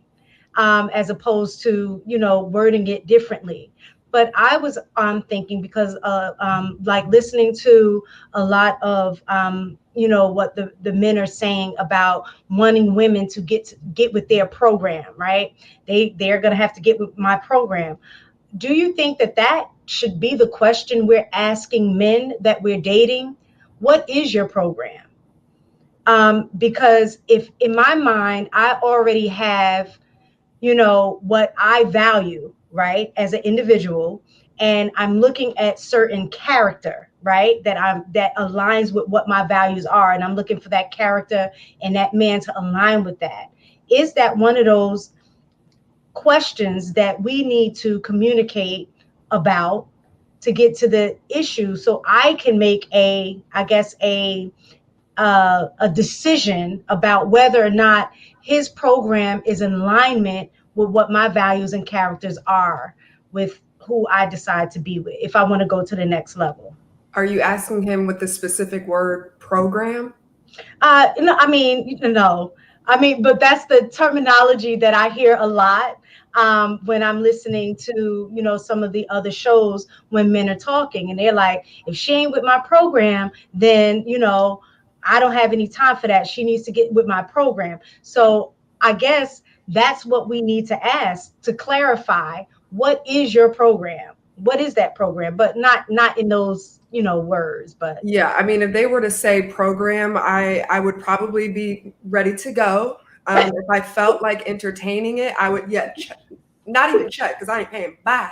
I would just be like, if I felt like entertaining it, like, what are you talking about? Like, what is program? no, Like, I mean you asking them, yeah, not that's how I would. Oh, okay. So I would yeah, be very you as the female specific with asking a my man. questions. Like, Mhm. even like when they ask, like, what do you bring to the table? Like, what is the table? I am the table. I'm the source. I'm the curator. I'm like, I'm the alcohol. Like, what are you asking me? Like, like I would want you to be connected enough with yourself to be able to ask specific questions. Like, how do you experience compassion? How do you, express gratitude or, empathy? Like, when you meet your edge, what are some of the ways that you express vulnerability? Like, be very direct and intentional and specific with your questions. Like, when do you and who do you feel most safe around? Like, like to ask these kind of like this big clouded question, the program, you have no idea what your own program is because you can't even identify what it is that you're referencing. Like, there's so much that's encompassed in the program or in the table. It's not like like be direct, be connected, be vulnerable, be present with me right here, right now, and ask what it is that you want to ask rather than, the egotistical approach. Like, what do you bring to the table? Well, doesn't the program also come with expectations? Like, my thing is, if we already set a program, then we're setting expectations and placing upon without having that conversation. You can't have a program without having two people on a team, kind of like a football program. You have to have two teams who are willing to have that program. So my thing is, for that program, you have to have two people who are trying to have a conversation in order to determine what their contract is. So we can't just have a program without Well, number one. technically, like kind of using this as an example, like when you go to a show, right? The program is already planned. They already know what they're going to do. Scene Right. one, scene two, they already know what they're going to do, right? But as the viewer, as the guest, you're coming in to see what that program is about. And you're going to determine whether you like that program or not, But right? isn't that more That goes so My back values, my standards, they already come set in Right. stone. Either we align or we That's what I was don't. gonna say. Right. So Either, that's my point. So they have their program in their mind and that's about fine. They can what have kind of that. woman they want to come see that show and be in alignment and like that. But what I'm saying is, as women, I think we already need to come with the expectation of what that show needs to be, and then ask those questions to determine if that show that they're given, if it, is in alignment with what we want as well. I Well, feel like we should have a standard, because if we have an expectation and we already going to set ourselves up for failure, like, shit, I've done that before. Well, I've set myself up for failure with that expectation. You can have a standard because you setting yourself with, this is a standard I'm going to ride with. But if you have an expectation without setting and have that conversation with that man, you might be liable to set yourself up for failure because you didn't communicate that expectation prior to. That's why I'm saying it's okay to have a vision, but to have a program already set, like you already syndicating a show without telling people what their roles are, that's a little too much. But Okay, so I kind of, go ahead, Lauren. even in that programming, like whether you're asking or he's asking, your next question, because the program shows you what is being played out, it's a plan. So if he has a plan, you have to ask him questions that will dictate or let you know what his vision is. He has to ask you, what is your vision? And that question may look something like, how do you want to contribute to the world, to your community? And this is how you find that visionary conversation of understanding, okay, your program is this. And then you go on to saying, well, how do I fit in this program? If you want to take that route, of course, I mean, through that communication. But you have to, the key word is you all have to have that conversation. And if you having that in your brain and you're not having that conversation, then it's kind of like it's free fall, it's free game. How can we build if someone already has a program and they just want to insert said woman into their already designed program? You have to attract who we be willing to are. commit yourself to his vision. Period, point blank. You cannot have two visions, because if you look at the word division, it means two separate visions. If you have two separate visions, it's like being in a business. If you and the manager and the supervisor have two different visions for this business plan, it's going to fail. So one of you all have to be willing to submit to the vision that is in place. And this is why a man has to have a vision when he wants to bring a woman into his life. Even Adam himself, he had a vision in the garden, and he had to have a vision before Eve came along, because God was like, I'm not going to bring nobody to you before you have a vision. You have to have a vision, and then I'll bring you somebody suitable to help carry out that vision perfectly. So Lauren, I do agree with you, but I don't feel like the vision is limited to a man. I feel like the vision is women need to equally have a vision. And so at the end of the day, we attract what and who we are. So if you're attracting visionless men, you need to look at yourself, and you probably don't have a vision. You're probably not clear on your path and where it is that you're going either, because energy attracts like. And so at the end of the day, when you're having these conversations with people, you're already set in your morals and your standards of who you are as a person.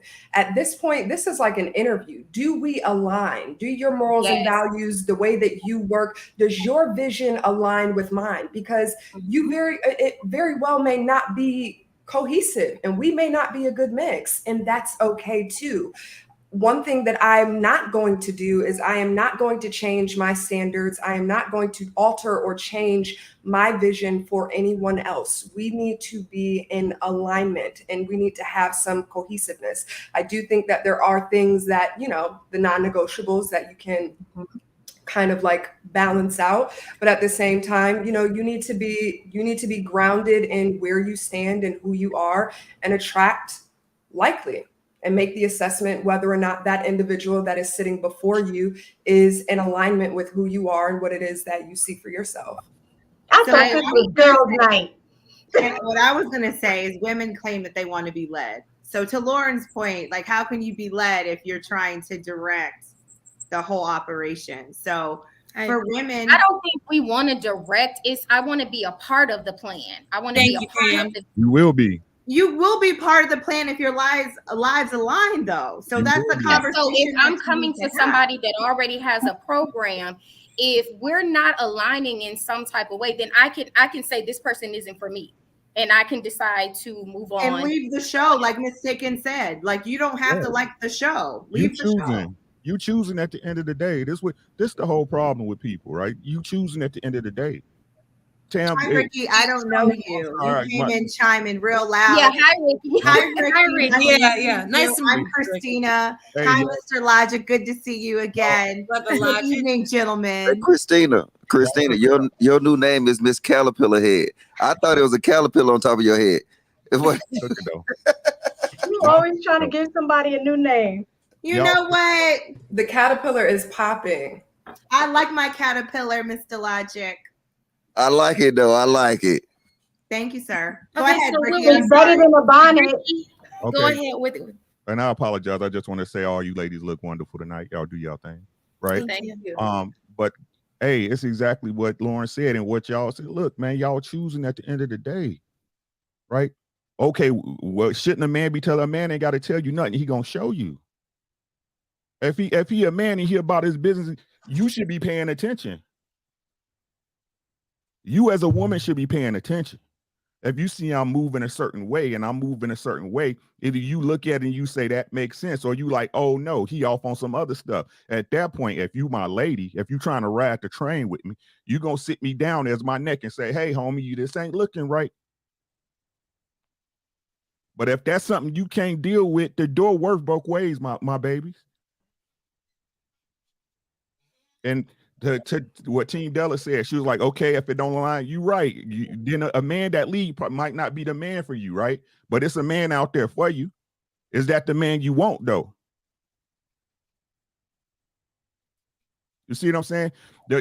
And if I can flip back to when y'all was talking about the casual sex thing, and this is what's wrong. We like the roles are the roles, but society and people and social media, ladies, men, all of us got the game messed up. Look, y'all had y'all phases, and most women had a phase, but what y'all don't understand, y'all get entered, we don't. If you leave a bucket outside in natural rainwater, eventually that bucket will fill up and it'll get infected. Right? Rainwater. Now you come in, there's maggots and shit in it, right? If I can cuss, it's maggots, it's mosquitoes in it, right? But if it's a mop outside, you just wipe the mop off. You just wipe the mop off, pick up your mop or your rake and keep going. That's the difference between sex with men and women. No matter what y'all say, no matter how many rubbers y'all put on, that go with you.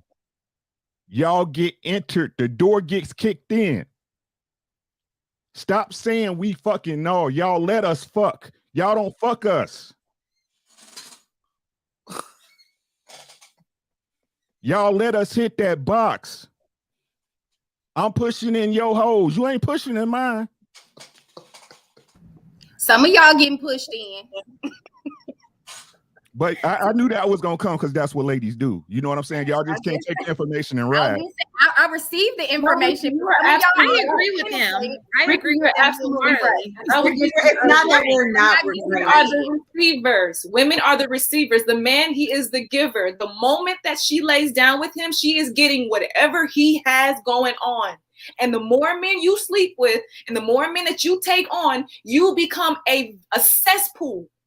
Just like you said, a cesspool. And you have to be careful because your womb is your powerhouse. And if your womb is hurting, it is bruising, it is abandoned, it is broken, you are going to house children in that space. It is no wonder our children are walking around here with mental disabilities, intellectual issues. They can't even sit down. They have no idea how to express themselves. This is the problem that we're having. Women cannot have casual sex like men because women are not built like men. Men And have we get judged. Huh? And there's also a judgment too. We are They at can the do core it, of who we but are. they We get are judged. energetic It was beings. meant to If be you think judged. that men walk It was away meant to clean be as a whistle, judged. energetically from having You're sex right. with Men all are- of these women, you are far No, from they don't. being They don't. balanced. They also With have women, yes, we are meant These to be men judged are because just we're not as much supposed to of a be having walking sex because the with sins of the women. father as also these I women know. are.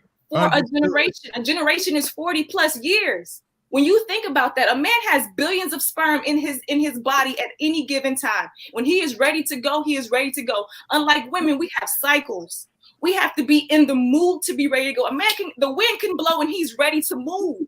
We're not like that. We're not built like that. Mhm. Literally, You think that men do not take on the energetic I am not saying exchange that. I I am of not having saying sex that. with all of these women? Y'all are very misinformed. Nobody is These saying that. men are taking. No These one is men are saying just that. as much as You guys, one at a time, one at a these time. men are just as Women much as cannot have walking casual sex sex.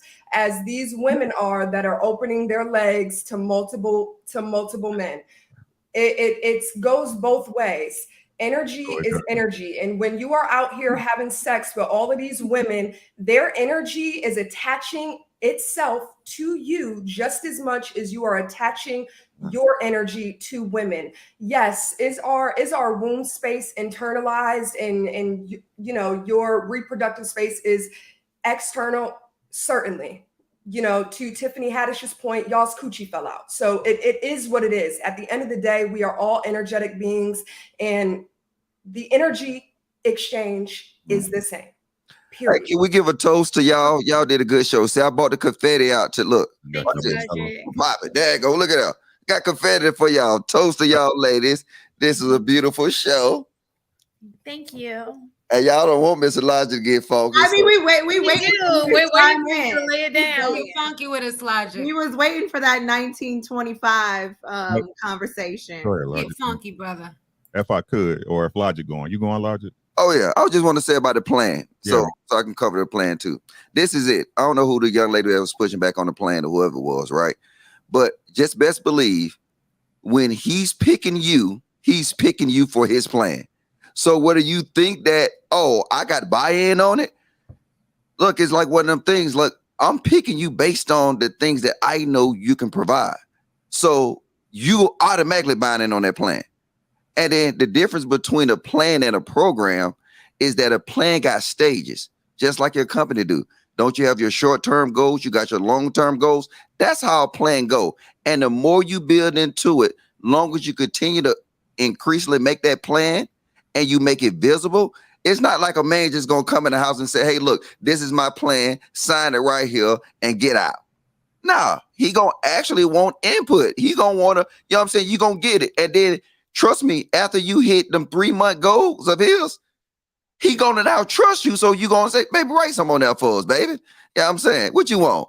I want me a Mercedes AMG GT. Okay, well, that's $160,000 car. We're gonna put it down a little bit further down the road, but everything is gonna be done. Women have inputs, but it triggered them so much to hear follow the man plan. And I don't know why, but when he selected you, his line of questioning is based on his plan. If he's serious about you, if he's serious, if he's trying to nuck and buck and leave, then he's not going to include you in no plan. But if he actually trying to deal with you for a long time or a long period of time, he will actually evaluate you to fit them plans. He will evaluate you to see if you're going to meet that criteria. So should that be the question when the woman is, and I know we're just saying program and plan. I think we all understand, like, I don't want to get anyone to get caught up in, terminology, right? But so as a woman, if I'm assume, if I'm dating, and I ask you, what is your plan or what is your program, right? If you can't articulate that, is that a red flag for me to be like, yeah, this might be a Pookie and Ray Ray situation and I need to exit stage left? Or if he can give me kind of like, I guess, a skeletal plan where it's not well thought out, but he has somewhat of like, well, I'm thinking about, and is that enough for me to say, you know what?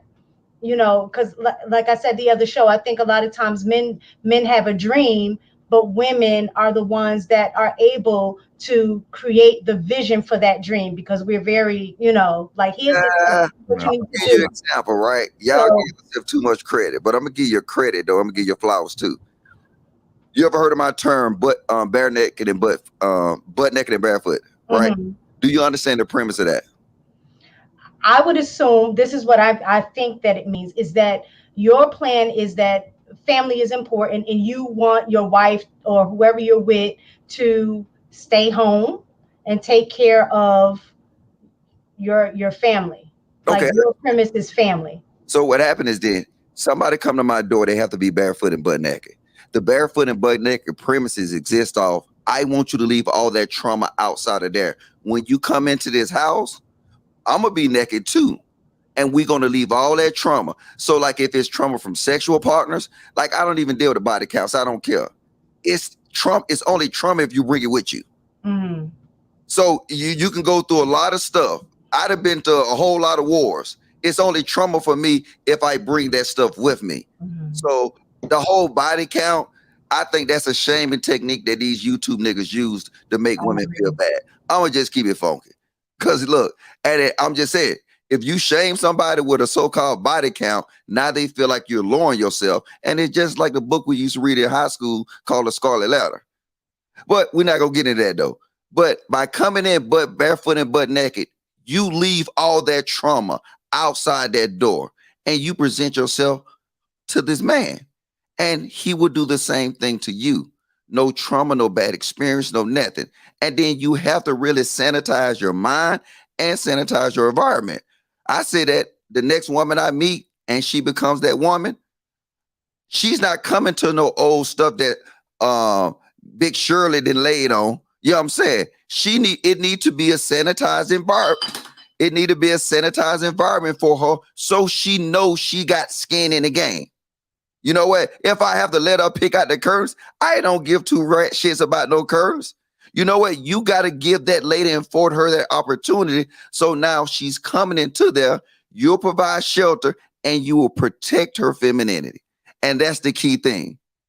Men don't protect these women's femininity. That's why when women go out to work every day and you're a supervisor, they don't realize it. But when you giving orders and barking orders and telling men what to do, you're becoming a man. And I know people got a lot of pushback on that, but that's what you're doing. When I was in the Army, I had female leaders that's barking at people all day. And then now you want to come home and cut that switch off? It's impossible. But I'm ready for the pushback now. Cheers to all y'all ladies. If you asking me to answer the question, you wouldn't have to tell him your plan. You wouldn't have to ask him his plan. If you in the plan, he gonna let you know what the plan is. Did you hear what I said? This what y'all not hearing. If a man choosing you, he's gonna choose you. All you gotta do is be a lady. That's all y'all gotta do is be a lady. He'll break his back for you. He gonna let you know what's popping. I got you. Right now, oh baby, you know what? I like you, you like me. We enjoy spending time together. You know what I'm saying? Let's just see where this go. Nah, men want to get married. You got to make him want to marry you. Y'all see all these shows. I was thinking about this the other day. I'm gonna go on a rant for a little second, so I apologize later. I was looking at paternity court the other day, right? You got this YouTube stuff, this stuff on Instagram, all this stuff, right? Alpha male, da da da da. You see the worst of the worst having babies on paternity court. So the problem ain't getting no ass. It's not. What makes you different? What value do you bring, not just to that man, to a relationship? Because it's a set formula that y'all see every day that don't work. But we keep riding with it. We keep trying to, I'm gonna make him, you know what? I see the potential in him. I know he's going places even though he ain't got no job, he ain't got no drive, he ain't doing nothing. That PlayStation hot than a motherfucker, boy. Right? But he knocking your back out. Right? And it ain't, I can say it's your fault, but it's his fault too, because the problem is, the truth of the matter is, both of us as males and females need to be more responsible sexually. Because like I said, the problem is we want to subvert nature. We want to think we better than what God intended and put on this planet. When you fucking, you supposed to be making babies. Ain't no way around it. Ricky, I think that's what Della was saying in terms of, you were talking about how, we're receivers and we're bringing all of that with us. I think that's what Della was talking about in terms of exchanging energy, just saying that both men and women need to be responsible with their sexuality. That's what I think she was really getting at. Like, you're not walking away clean thinking that you're knocking the back out of all of these women. Then you're good. You're still good. I think that was the point that she was making. Look, I'm not saying that you're still good. I'm just saying it wears a different way. I agree with that. It wears a different way. You know what I'm saying? It's not nobody's fault. It's just the way we built. It's just the way we built. In what ways would you say that it wears for men? To me, I can only speak for me, right? I'm not speaking for no other man. I'm speaking for me. For me, what it does is it set expectations for the next woman up for failure. What type of expectations? Because if I got one shorty that's banging me off a certain way, I'm gonna expect that out the next lady. Right? But see, you placing expectations on the next lady, that's like us placing expectations on a man. So my question for you is, if you placing expectations on the next lady based on your prior experience, explain it to me. There's nothing to explain. That's just what it is. But are you telling her, or is she clueless to the fact that you saying, hey, baby girl, I need you to hit this right? are you letting her know that, or are you putting these expectations on her and she has no clue that you're requiring this of her and she doesn't know? Because how am I supposed to know the new lady? The new lady? Yes, the person that you're. Well, again, it's not if she knows or not. That's what my expectation is. Are you telling her though? Are you I'm telling her? telling her in the bedroom. Yes, I'm telling her in the bedroom. Okay. I think he's saying it's a hazard. I said that's the hazard. I think he explaining that's the downside of actually men doing it. Right. And the other downside of it is, to your point, Logic, is how when you say men are not protecting women's femininity, a man that's out here having sex with a bunch of women, he doesn't see women as people, have feelings and things of that nature. They are objects. They are only objects to be made for his sexual perversions in whatever way he needs them to show up as. And that's not good. That's body counts too. I can't complain about that. Like, you're absolutely right. And then in the dynamic that I was in, I didn't know no better. I had to actually go through an experience for myself to say, you know what, damn, maybe it is more. You know what I'm saying? We don't normally look for the more. And normally in Black culture, we don't look for the more. We just look for the now, the ooh, the ahs, the wheeze, and then eventually, if stuff plays out, it plays out. But normally we don't look for that kind of stuff. You know what I'm saying? We look to have fun until we look up and said, damn, you know what? It's not necessarily fun anymore. Right. And if I could be totally transparent with y'all with the situation, men, it's just like he said, we don't understand it, but it comes a point in every man's life. If he's trying to grow up, we understand. I understand now in this point in my life what a woman goes through. The way I can sit up there and tell y'all that, you know what I'm saying? A woman is letting you inside her. She has feeling for you. Y'all don't enter us. We enter y'all, and we play with that shit like it's nothing. That's bullshit on our part. Y'all got to run it back and forth to the doctor. You don't know if this is right because of this dude or that dude or this dude or that dude. That's fucked up. Right? You trusting your dude to be the man he say he is and be faithful to you, and then all of a sudden your shit ain't right, your pH off and all this other shit. Right now they got you questioning not only him but you and your fucking sanity. Why I keep messing with this nigga? Right? This is what we do to each other. We do it to each other. That's why I keep telling everybody, not just men, women, just be fucking right. That way, if it's not working out and them standards not being met, it's nothing for you to walk out the fucking door. You know you was doing everything you supposed to do. It's cool, homie. I'll holler. It ain't nothing personal. It's good. You know what I'm saying? I appreciate the experience. Right? But we so selfish. We don't give a fuck. You don't give a fuck about what your partner go through. All you give a fuck about is how it affects you and how you feel about in the situation. Y'all included, us included, it's both of us. When we gonna fix it? Not just you, we, us. Because I keep looking at our, as people want to say, our culture, right? White people, Jewish people, Japanese people, it's funny how they argue amongst each other, but we just argue amongst ourselves. You ain't talking to me. I'm a virgin.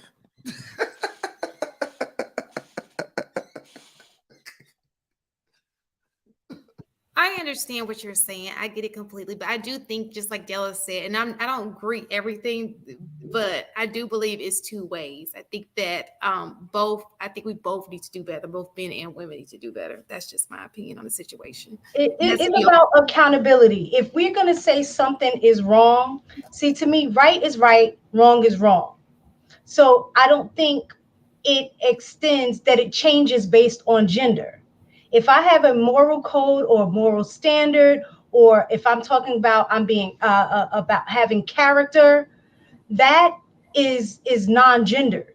So if you're saying going around sleeping with a lot of people is wrong, is not just wrong for me as a female. I do understand that the consequences of that is going to impact me differently. But if I'm looking at my moral code and what my character is, and I know that you are sleeping with a bunch of women, then I know that we're not going to be in alignment because our character is not the same. So I think it's a matter of looking at what's right is right. Truth is truth. It doesn't matter who it comes from, right? So if we're talking about sex and sleeping around, it can't just be the woman is the one that's in the wrong for doing the sleeping around when the men are the ones running around sleeping with the women. So that's the part I think a lot of women get upset about. And when we say, well, if men do it, it's still not right. It isn't. It isn't right. I don't think either should be sleeping around like that. Neither one of them are right. They just hit different. That's all I'm saying. Mhm. Neither one of them are right. They just hit different. That's all I'm saying. But look, I want to break a myth about this body count, right? I think dudes are so suckers for doing it. I see the chat. Yeah, logic body count matters. Look, women don't got a goddamn count on their back every time they had sex. So how you gonna know? I hate dudes with these imaginary stats. Like, how you gonna know how many bodies she had? And it's insane. You got to take her word. She can tell you one. She got to tell you two. So at the end of the day, do it matters? I mean, unless she an OnlyFans girl that you got visible proof that you can go in there and count. And I think if you do it in a way where you're not discreet, I think that's when it matters. Because at the end of the day, if I don't know it, it ain't gonna hurt me. You know what I'm saying? Like, I don't know it. So how is that gonna hurt me? They done made a YouTube conversation about damn body count. Christina said 3 is a safe number. Listen, this goes back to what Ricky said, though. He has these expectations for how a woman's supposed to perform, but then you turn around and say she can't be experienced. That sounds oxymoronic to me. I'm sorry. Did I say that, or was that your interpretation of it? No. In general, bro. In general, because you said this woman is putting it down. Like, what women putting it down that are straight up like 1 to 2 people? That was your terminology. I honestly think that's just a woman's or a feminine way of looking at it, because it doesn't matter. You could have 1 or 12. It's all depending how freaky you are. But so how do you get a freak level if you only been with one partner? That's what I'm saying. Like, hold on. One person that's the right partner. That's you can. Porn. That's how you get experience.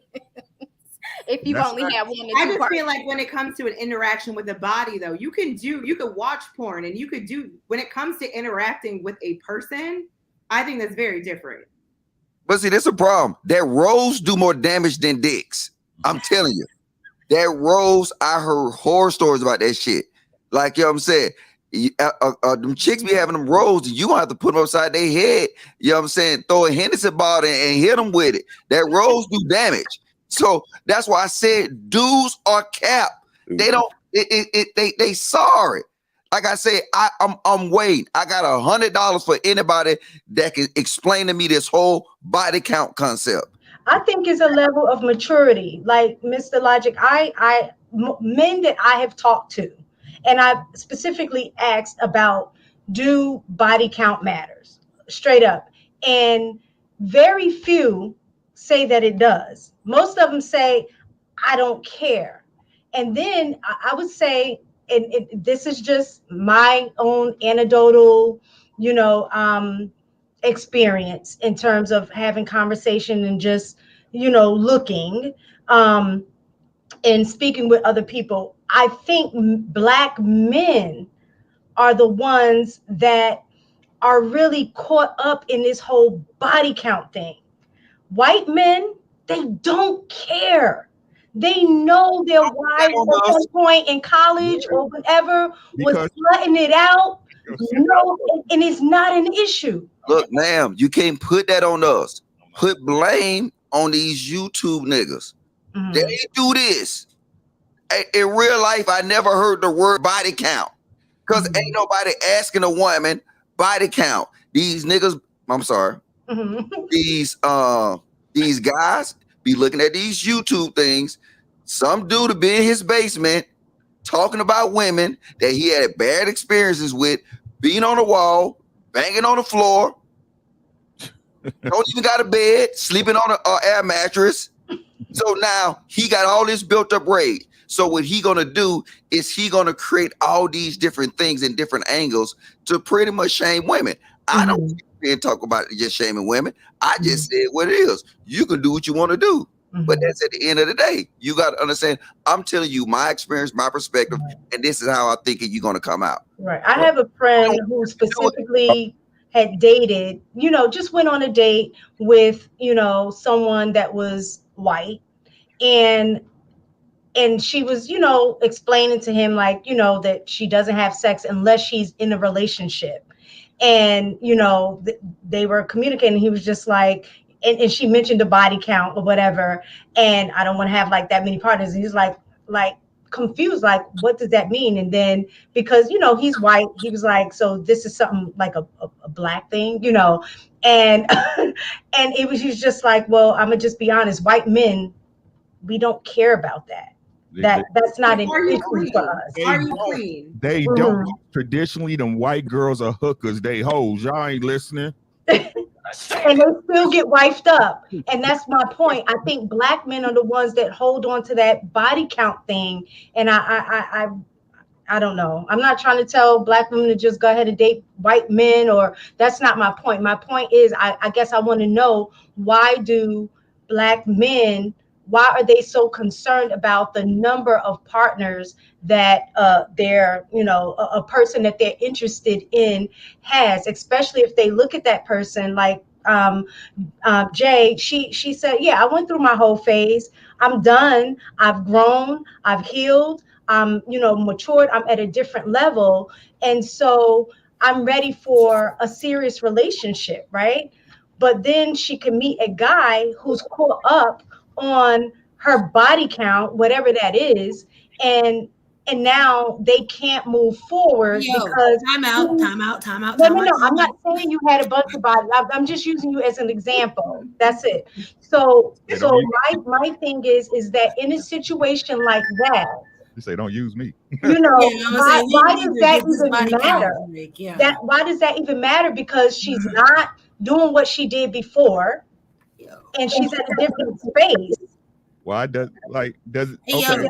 Number one, I'm not sitting down and having Starbucks and having a coffee talk about my body count. Because let's keep it exactly. True. You have some men who can't deal with that. And I think I heard this because I heard my students say this. You have some simps who don't understand that, hey, this person actually had a relationship before me. And so they get intimidated by that body count because maybe they didn't have that many amount of sex partners. So why have that conversation? You have a lot of men who are reformed, just like you have women who say, hey, I'm stopping having sex. You have a lot of men who said, you know what? I was doing my thing back then. I'm ready to settle down and I'm ready to do this. You have a lot of men who just want to be a different type of person, or you have men who are divorced and who are like, you know what, I want to be a different type of person. That's some men, just like some women. But I say all that to say that you have people who can change. And being that you have people who can change, yeah, you might have people who have a body count. And I'm just going to speak on this from a personal experience, what I've seen intentionally. My brother used to have a rainbow tribe. I'm sorry to be putting your business out, but my brother had a rainbow tribe. And when I say my brother had a rainbow tribe, he was that person that would go to church with a female, no matter what color, profess his love in front of the good old Lord just so he can hit, okay? And he was able to hit. In addition to that, my brother had multiple women in multiple states doing that. It wasn't until my brother got cheated on and almost got into a near-death accident because he was hit by a drunk driver and he found the Lord. When he found the Lord, he found that the woman who he was living with, who he was shacking up with and giving all his goodness to, even though he still had some others on the side, when he needed that rehab and everything, Shorty wasn't there for him. She decided that she wanted to cheat and have her fun too, okay? And so when she did that, my brother was going through his rehab and everything. I say all that to say that he found the Lord. He ended up marrying a female who was about to go into a monastery who was a virgin. They ended up having 7 kids. And when I say my brother has not cheated once, he even cut off people on his social media who were beautiful friends because he said he didn't want to have that type of contempt in his marriage, because he didn't want to feel like, hey, let me go over to these beautiful women and have conversations with them when I'm not going good with my woman, because I know what type of person I am. My brother was a very sexually liberated person, but for him to settle down after he found the Lord, I don't know, some people didn't have to find the Lord, or some people just decided to settle down. But I say that to say that there are men who could do it, and there are men who can change. And with men who can change, who have them bodies like a mother sucker, just like women can too. Okay, Jay, there's Real a fast. question for Wait, you. it's mistaken. Give me a Okay. second. Thank you for joining us, E Black. Go ahead. Sorry. Hey, what's going on, y'all? I love this conversation because literally I just had a conversation You about black, you really black though. I am Oh, black. shoot. Disrespectful. I'm electronic black. Black is too. beautiful. It's okay. You don't know no other I way. know, I'm fucking with him. He good. Yeah, but I just had a conversation about this, about sexuality and femininity and body counts and all that stuff. And the whole point about the conversation was, do women understand how to use their sexual nature to get the man that they want? It's about balance. Some of y'all don't understand that, some men don't really care, but if y'all can't display that y'all can't handle the sexuality part, then we not messing with y'all. Some men want hoes, but we don't want everybody's hoe. We want our hoe. I want you to be my hoe, but once you my hoe, you ain't nobody else's. And that's the thing that's the reason why a lot of these things about body count come up, is because, cats be on the internet capping. Look, fuck me like you fuck me like you fuck these other niggas. But don't sit here and act like, you all square and stuff. Nah, fuck me like you want these other niggas. But the reason why I'm saying that is because I want people to understand is that we don't want you to act like you can be fuckable by other men. That's the difference. So keep your legs closed, but also when you come back to me, we know the difference. We know what you doing. We know the tricks that you learned. We know Johnny done did that. So treat me like that, but then also in the streets, don't act like Johnny done did that. So that's a little point. I know. Y'all all quiet on this hoe. Oh shit. All right, See, I don't want to turn It was up. your Hold on. voice. It was so sultry. Because I got to eat dinner, so I'm gonna leave it at this. I'm gonna say this and leave it at this, right? Thank you, E Black. Look, snap. Look, and this is the way I look at it about body count, and it's exactly what the sister said. Look, we know you've been with somebody else, but we don't want to know about it. Right? We don't want to know about it. The same way you don't want to imagine me beating some other girl back in. Right? And let's put it really on the table what it is. Everybody feel free to see it and have your opinion. It's your life. Like I keep trying to tell you, the door work both ways. You choosing Jay, Della, Miss Taken, Tam, Shante, Christina, Lauren, Ricky, Logic, y'all choosing who you want to be with. But this is the way I look at it as a man. As a man. Look, you didn't let all these other dudes hit. That's cool, right? That's cool. You had a life before me. But then, if I'm looking to be with you, that means I'm willing to pay the cost of taking you on. I keep trying to, and this is what I mean. People don't understand. Y'all should respect anybody and love anybody who's willing to put their life energy into you. Right? As a man, I understand the responsibility to have a woman. That means my money gonna be short, my time gonna be short, my life might be short, depending on how irritating that woman is that I choose. Right? Is you worth it? Why should I have to pay market value for you when the other dudes didn't have to pay? Is you worth it? What are you the mistake, or did they make a mistake? How many men made a mistake of choosing you? Because you the bomb, right? You all that, you big boss and boss chick, you know what I'm saying? Hot girl, somebody, you all that, right? You unstoppable. But how many didn't choose you? How many of the men you chose? Because Y'all control sex. I can't do nothing till you let me hit. How many did you choose wrong? That got it for free, for less than that. How many people, how many men did you choose and get into a negative because of it? You know, PlayStation, jeans, shoes, the car you signed for that you couldn't get back. But you want me to pay the freight. But with that, I gotta fight you every day, right? Because you don't want to get on my program because you know you didn't interpret the way, or like you said, like Jay said, you know what, you made a contract up in your mind and didn't tell me about it. You choosing.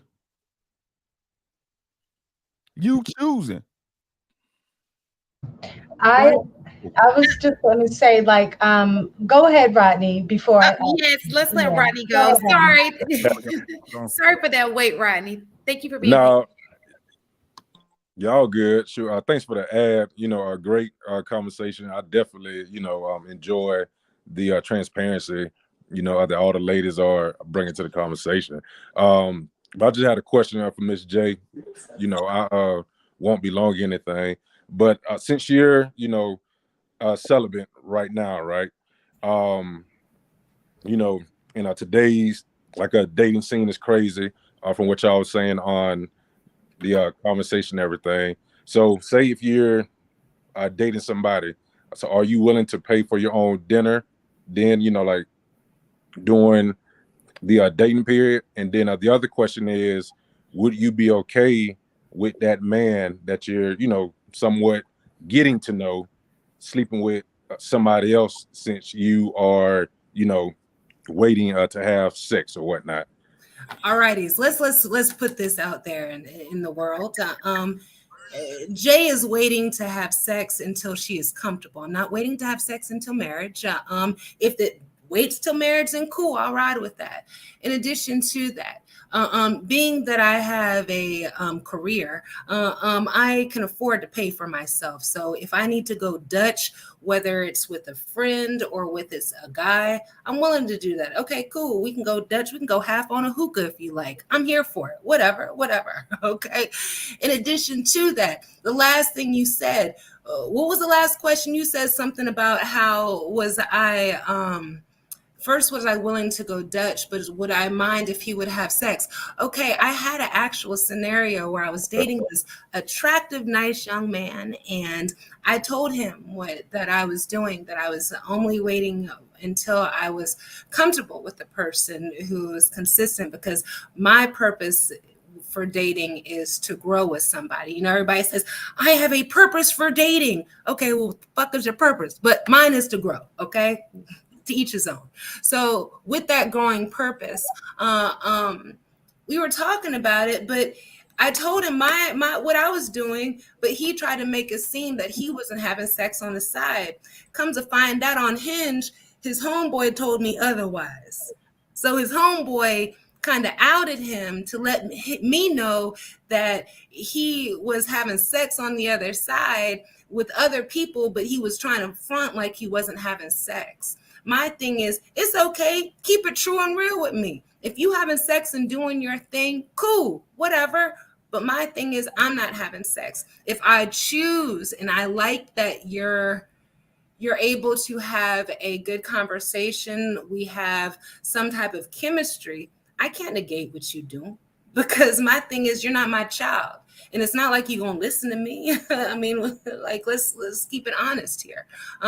So with that being said, I can't say whether or not he can have sex or not. I can just say that, hey, if I like this man, am I willing to stay while he's having sex and doing his thing on the other side? It's a choice. Just like every woman on this panel said, everything that we do is a choice. Just like it's a choice with y'all if y'all want to continue to fuck with me because I'm not having sex. It's all a choice.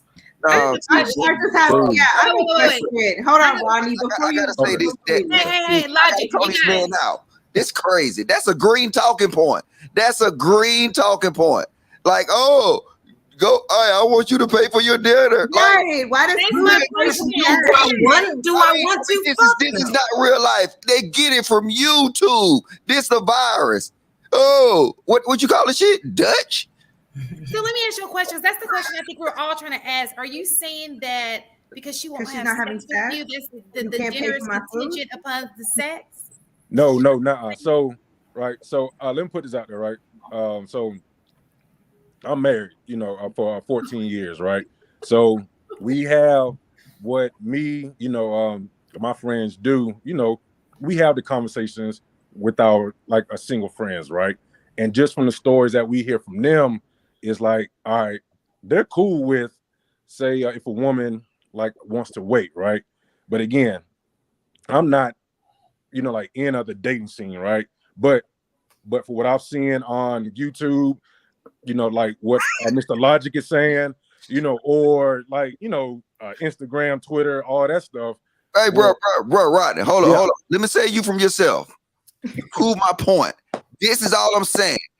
That is green. You know what green mean, right? Yeah, of course, Okay. of course. Yeah. Green YouTube talking points. You can tell the context of the talking point like experience. You can tell you how? On one hand, you saying you don't want a woman with all these bodies. And on the other hand, you want her to fuck after a meal. See, that's why I can't do with these YouTube niggas. Yeah, no. So not me, right? But like I'm saying, we're just having these, the conversations just with, the single friends on what they're dealing with, right? That's Not why they're myself. single. Rodney, exactly, right? So hold on, listen. Let him talk. Let him talk. Listen, right? I'm not done yet, right? What my friends are telling me from what the type of women that they're dealing with today or whatnot, that they want these $300 dates, these $400 dates.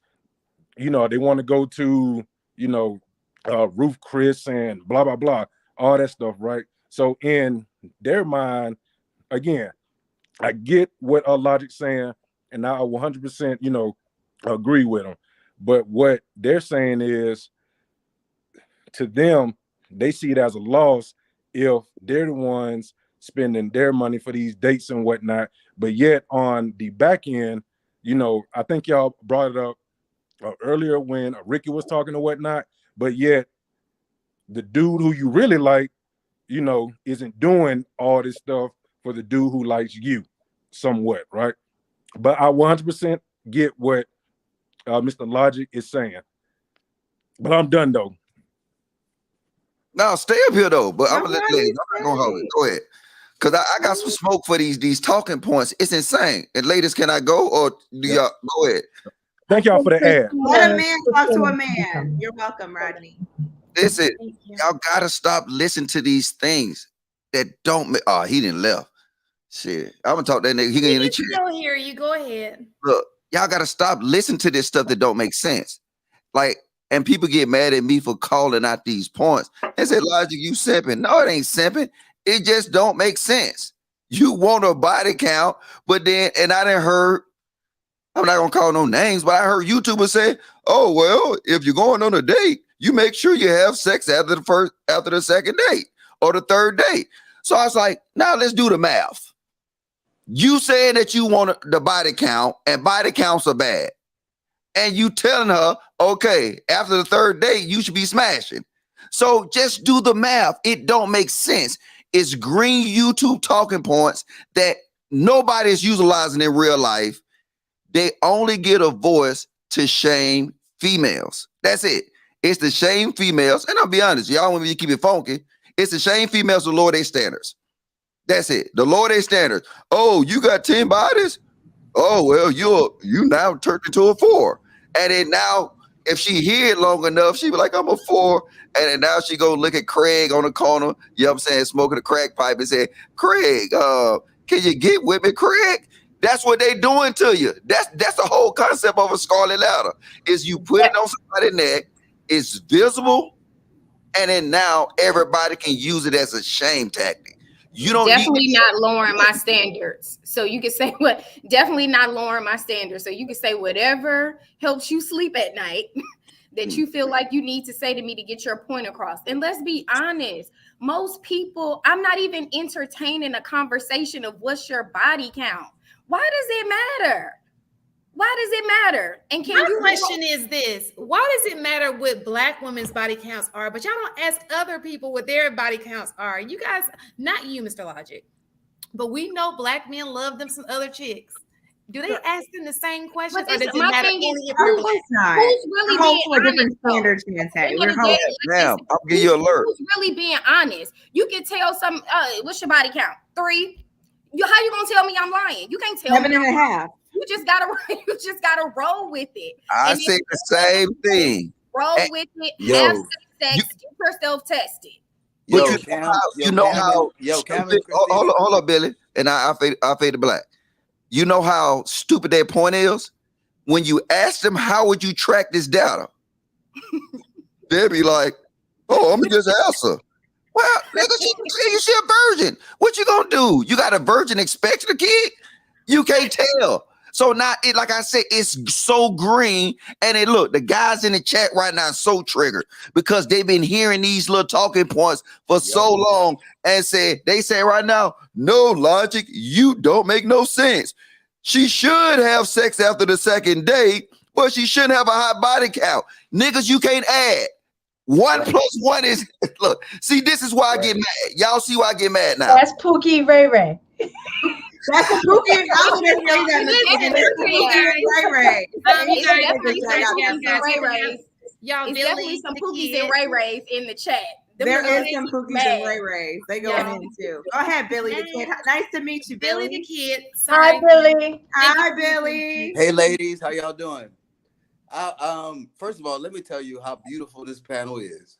I have never been around such model-esque women. That's enough of me pandering though. But what about me? Logic, I 100% agree with you, bro. Like 100%. Every word that Your just beard came out looks of your fake. mouth. It looks good.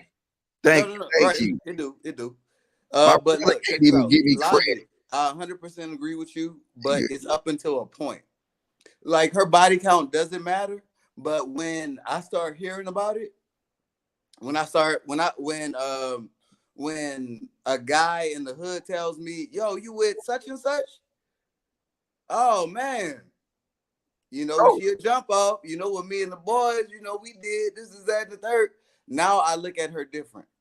I agree. That's what I said. Smash the homies. That's different. Yeah, I agree with that. I agree with that Not just too. the I homies, agree. not just the Keep it homies, true, but Billy. even if I hear about your reputation. Right. She went to the wrong promiscuously neighborhood. She had to in go the to a streets. different state. Hey, Billy, I said that. That's why I said OnlyFans is going to be the death of a lot of chicks. You know what I'm saying? Because now it's a visible record that they can have that it will follow you forever. I agree. The problem is, Mr. Logic, to be honest, these hoes are being made into housewives on social media. So it's a repetitive belief that it's okay to be that way.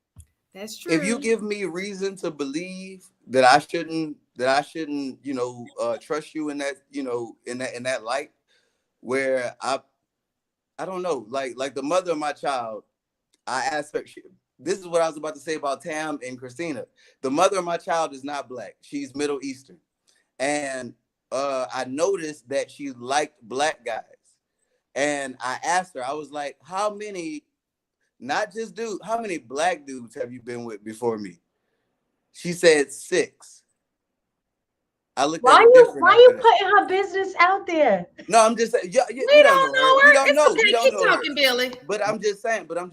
Like I looked at her different after that. I was like, you a night rider. You chase the dark meat. You a Popeye's 2-piece special type chick. Like, come on now. Like, why are you? Because when we broke up, I started noticing that she was hanging out with a lot of guys that looked like me. It was handsome Black guys that she was, going out. And I'm like, are you dating these dudes? No. Well, they sure do look like me. You the first dude I know that called himself handsome. But if y'all broken up, listen, he got self-esteem. That man is handsome. Leave him alone, Mr. Logic. He is but handsome. if y'all broken up, I am handsome though. So Billy, what is your relationship with your baby mama then? And if y'all we don't broken even up, talk now. okay, but if y'all broken up, why does it matter who she's dealing with? Because these are dudes who are going to be around my daughter. I mean, I get that. I understand that concept. I don't have children, so I definitely understand that concept. But it comes across How as come if all the like ladies just took a drink when I said that? I mean, it makes sense. I just need to clear my palate. It wasn't anything personal. However, saying, but like if everybody simultaneously took a drink when I said that. But I guess to me, it just seems like if she's not being promiscuous, why is she single? As long as she's not bringing them around your daughter, why is that? How do I know that? And first of all, it's not. That's a it's not conversation my, you got to have with her. it's not my You need to place. have a better relationship with your baby mama. Right. First of all, look, check this out. First of all, it's not my place at all. I was wrong for bringing that up. I was 100% wrong for talking about the dude who her life, period. Judging her life after the breakup. I don't have nothing to do with what you got going on no more. Just like she don't have no power over what I got going on no more. So we have to come together and, you know, just kind of accept things for what they is, accept people for who they are.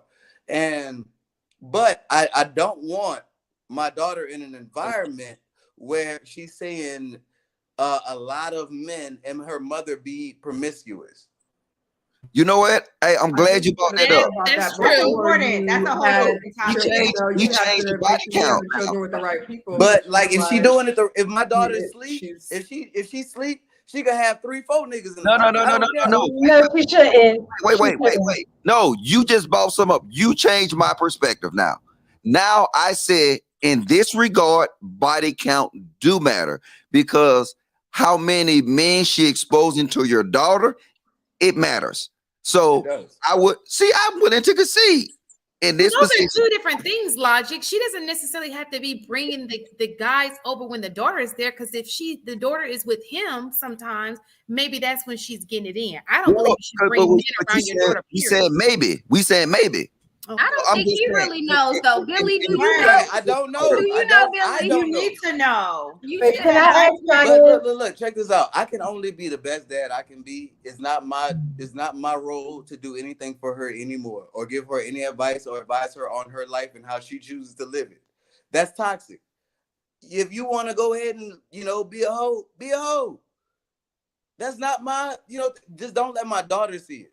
What I'm saying is, your daughter, to protect your child, that's how little girls get touched. So that's why it's important to know. I definitely agree. I 100% agree. Who you're bringing and your daughter's being exposed to, and it happens all the time with these young girls.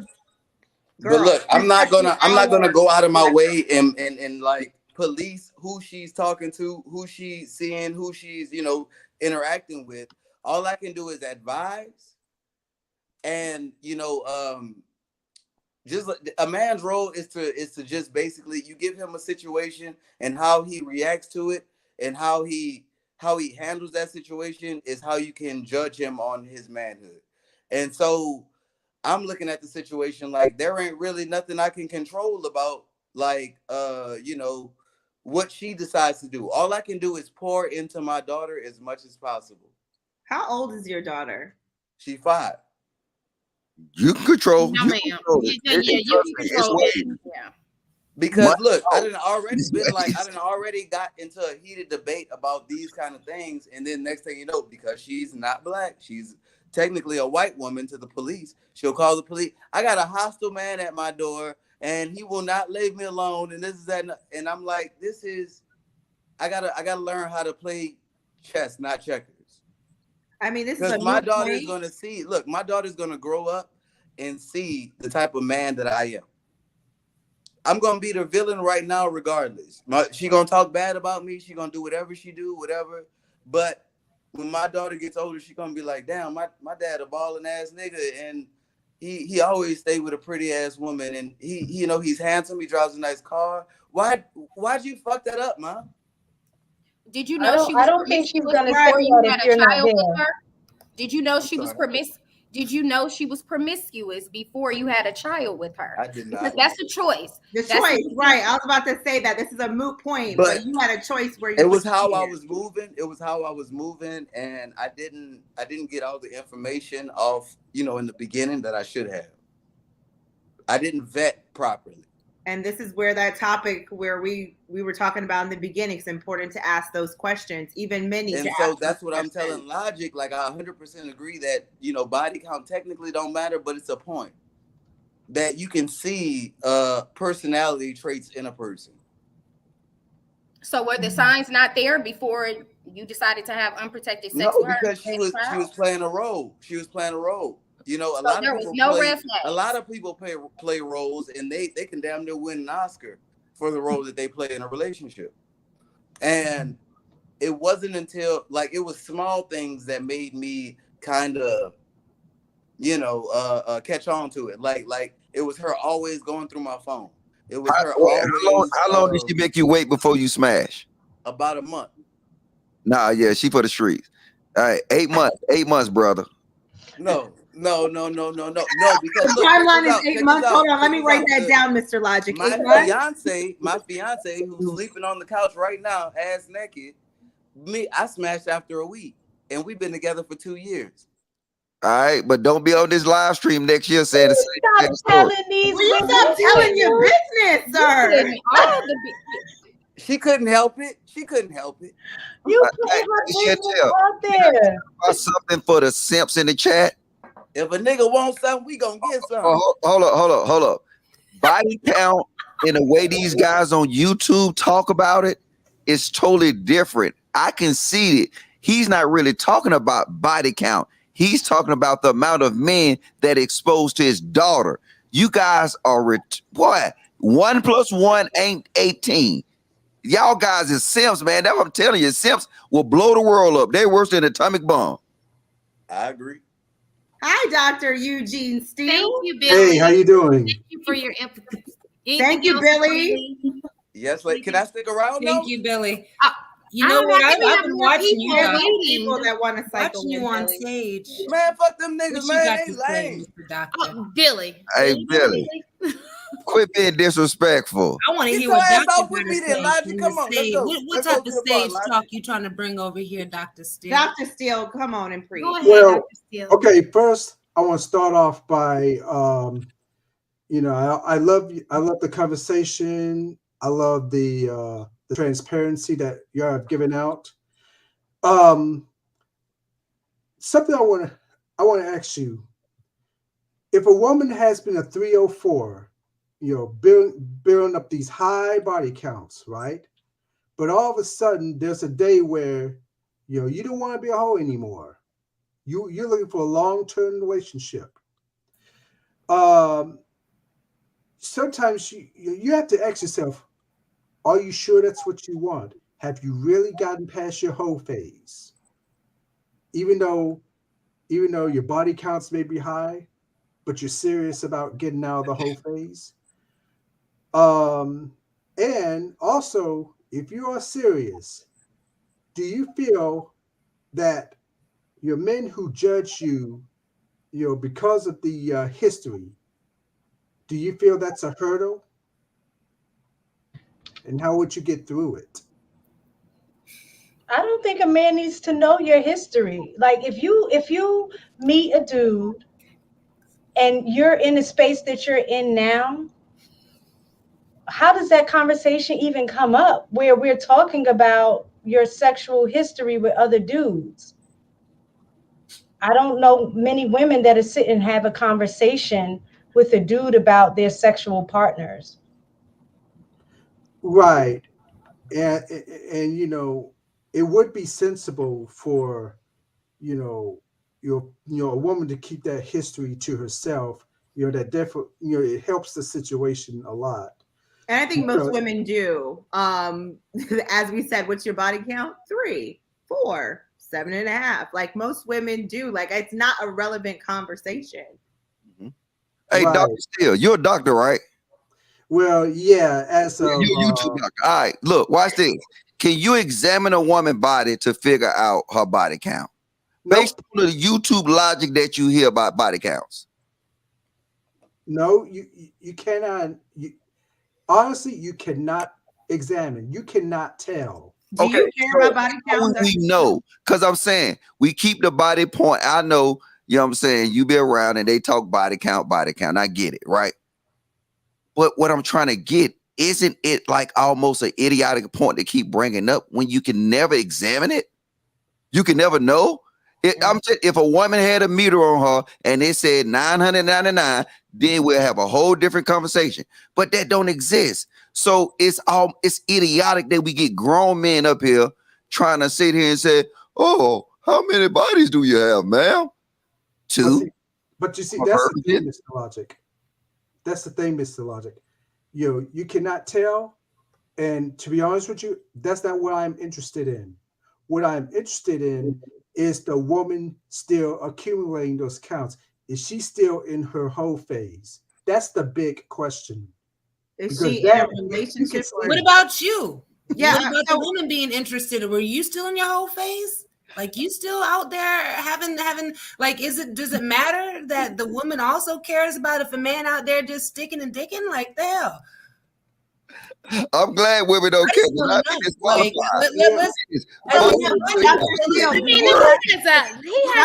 Do you care about body count? Well, you know what? Not really. Not really. The only What's thing not really mean? The only thing that matters to me is, is she still in her whole phase? Is she still sleeping around? That's what matters. I mean, I prefer that she doesn't. Okay, I just want to. Now I'm dead serious. Are you? I'm sorry. This is a very good. Are you single? Or are you married? Are you dating? Single. You're single. Okay, so when you meet a woman, I guess is your mindset that she's only focused on you and that she's not dealing with other people. Is that your preference? Exactly. Okay, so this is making more sense. Right, because see, when I look at a woman, I'm only focused on that woman, and that's it. I never really had. Well, men can have whole phases too, but I never been in a situation where I just sleep a lot of women. No, I just focus on the one who I'm dating because I mean, here's something I believe. I never let sex be in the conversation.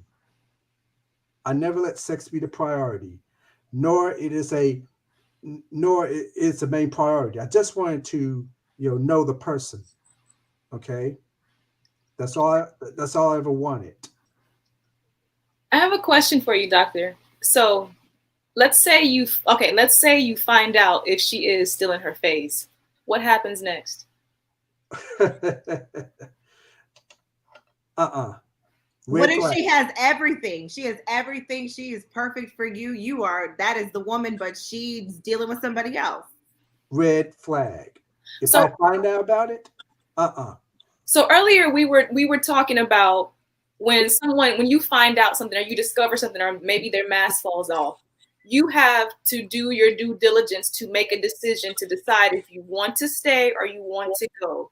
So really, essentially, it becomes a very simple conversation. If you don't want a woman you find out maybe she has a quote unquote high body count, you don't want to deal with that, and then you find out she has one, what do you do? And obviously it's a red flag, you leave. So is it still her responsibility to, like, what do you want her to show you after she's shown you that she does have is she still in that phase? The only thing I want her to show me is that she's not sleeping around anymore, no matter how high the body count. Okay, she's not still doing it. Okay? When does this conversation happen, though? Because it sounds like you want to have a conversation about exclusivity kind of early on. So when do you ask a woman about exclusivity when you are dating? First date? Again, no, I'm not dating. Again, I really don't. I never have a conversation about sex, on any aspect. When I'm dating, I don't have a conversation. So women don't know your expectation. I'm sorry, what? So women don't know your expectation? Well, wait a minute. Listen, if this man is dating you, he shouldn't want to date somebody who's in the street. Like, I'm not understanding. No, but the question is, like, if you are dating, like, some people do date more than one person at a time. Like, that is just the nature of being single. But I think he wants to be serious. He's dating with intent. So he kind of wants her to be dating with intent as well. That's what he's saying. And that's perfectly dating fine. That's fine. Intent. I'm curious. I'm just curious. I got If you're not asking this question and you're not concerned with her quote unquote body count, or if you're not asking her what is she doing outside of dating you, then it goes back to what Logic was the point he was trying to make. How would you ever know? And if you don't know, then if you could never know, then what is your next move? First of all, let me ask wait, hold on, Billy, hold on. Let him have a couple. Go. You gonna troll? Look, this is serious, right? And I don't know how funky can I keep it on this. Can I keep it real funky? Keep it funky. Go ahead. Look, Dr. Steele, you really need to be dating with intent. Because look, hey, I'm just saying, don't do it. If we go by Kevin Samuel analogy about the wall, you damn near at the bitch. So I'm just saying. I knew he was about to do it. Essentially date. So you're gonna have to lower your standards.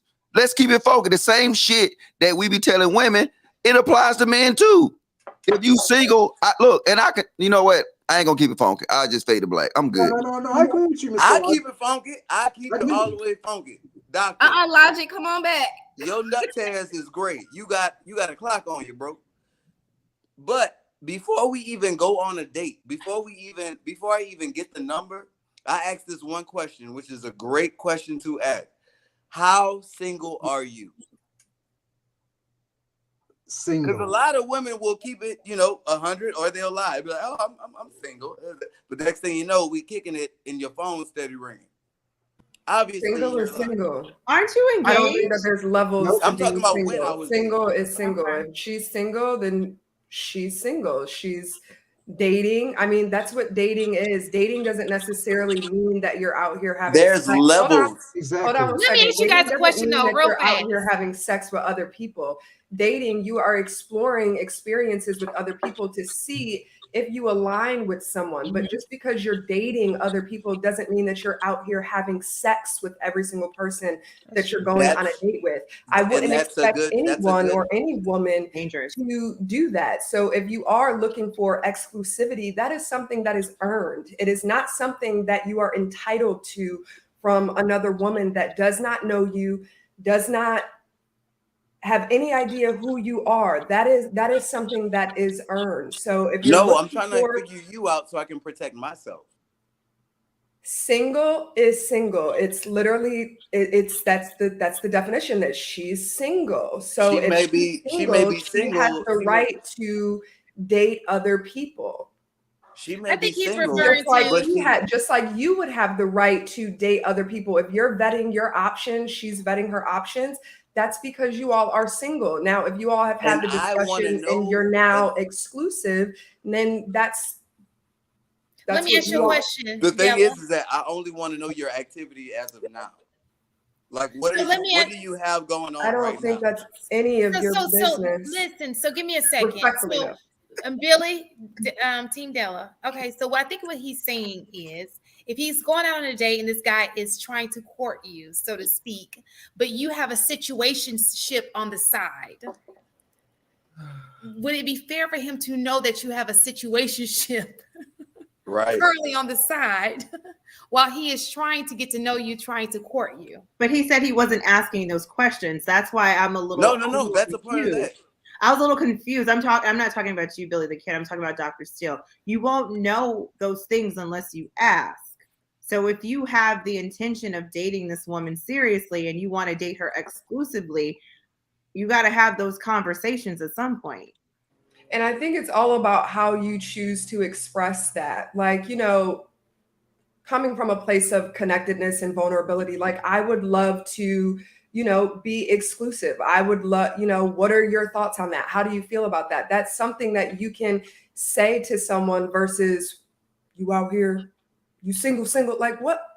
Just say that you like me a lot and you would love to explore some exclusive options. No. It's not like. And if that's something that I'm interested in with you, then we'll talk. If not, tell me about what's going on with your love life. This is an opportunity for you to be honest and to be open.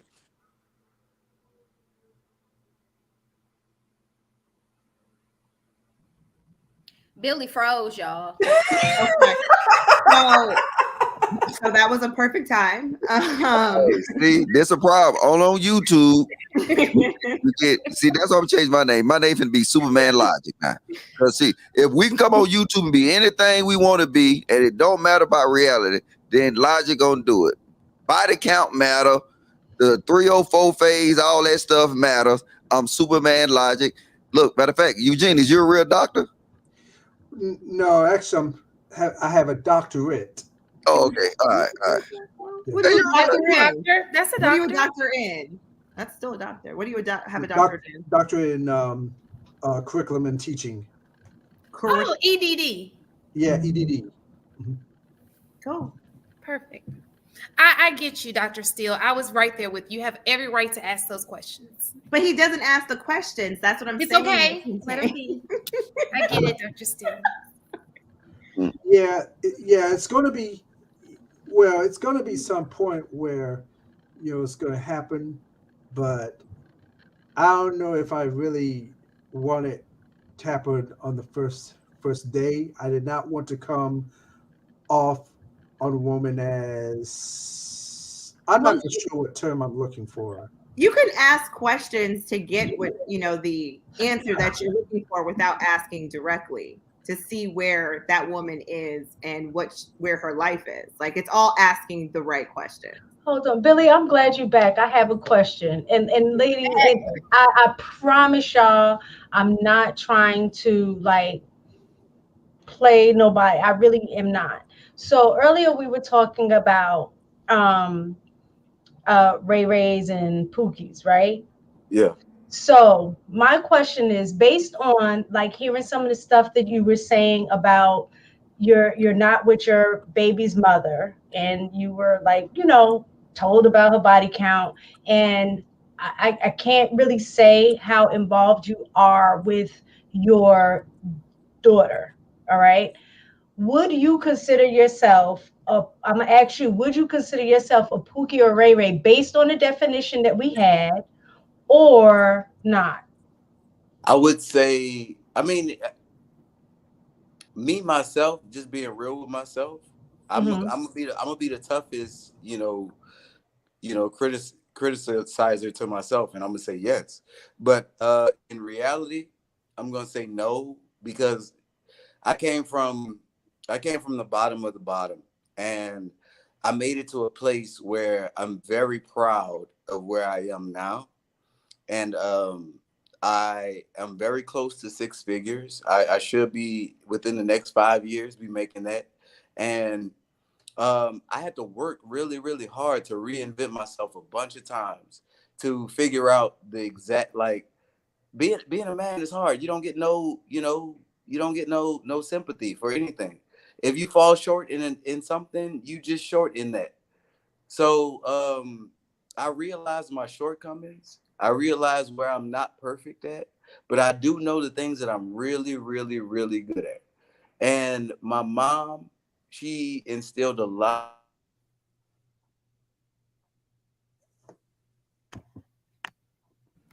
Billy gone again. There he is. Billy? We can't hear you, Billy. It's the internet. Billy, she heard that woman on that couch heard you talking about her. She messing with the Wi-Fi. Billy gone again? Hi, Billy. I like Billy. I just want him to put a polo on and it'd be great. I like Billy. Yeah. Somebody in the comments. Somebody in the comments said Billy got the Pookie uniform. Leave him alone. I liked him. I think if he puts a shirt on and he's good. The Wi-Fi is Pookie. I'm done. How y'all doing? Good night. How y'all doing? Hi, Tim. Can I say a couple things before Absolutely. I get up? This is me. I'm 41 years old. I stopped asking women their body counts in my 20s because it's a waste of time, because most women would lie. I just enjoy a woman company and just vibe, because you ask her, hey, what's your body count? If she slept with 30 guys, she gonna say 5. If she slept with 10, she gonna say 3. So I think it's just a waste of time for guys to ask a woman body count. That's kind of in my 20s, I would worry about that. no man wanna hoe. I shouldn't say hoe, but no woman want a fast woman. But when you at a certain age, I mean, I'm not gonna say it doesn't matter, but asking a woman that, it's a waste of time. Cause if I ask all the women on this panel, what's your body count? None of y'all not gonna give us none of y'all not gonna say, oh, I slept with 2, I slept with 3, and some of y'all might be in your 20s, 30s, I don't know your age. I thought you stopped asking that question when you were in your 20s. I did. I'm just giving a scenario. To be honest, most of us are going to tell you it's none of your business anyway. Yeah, you can ask.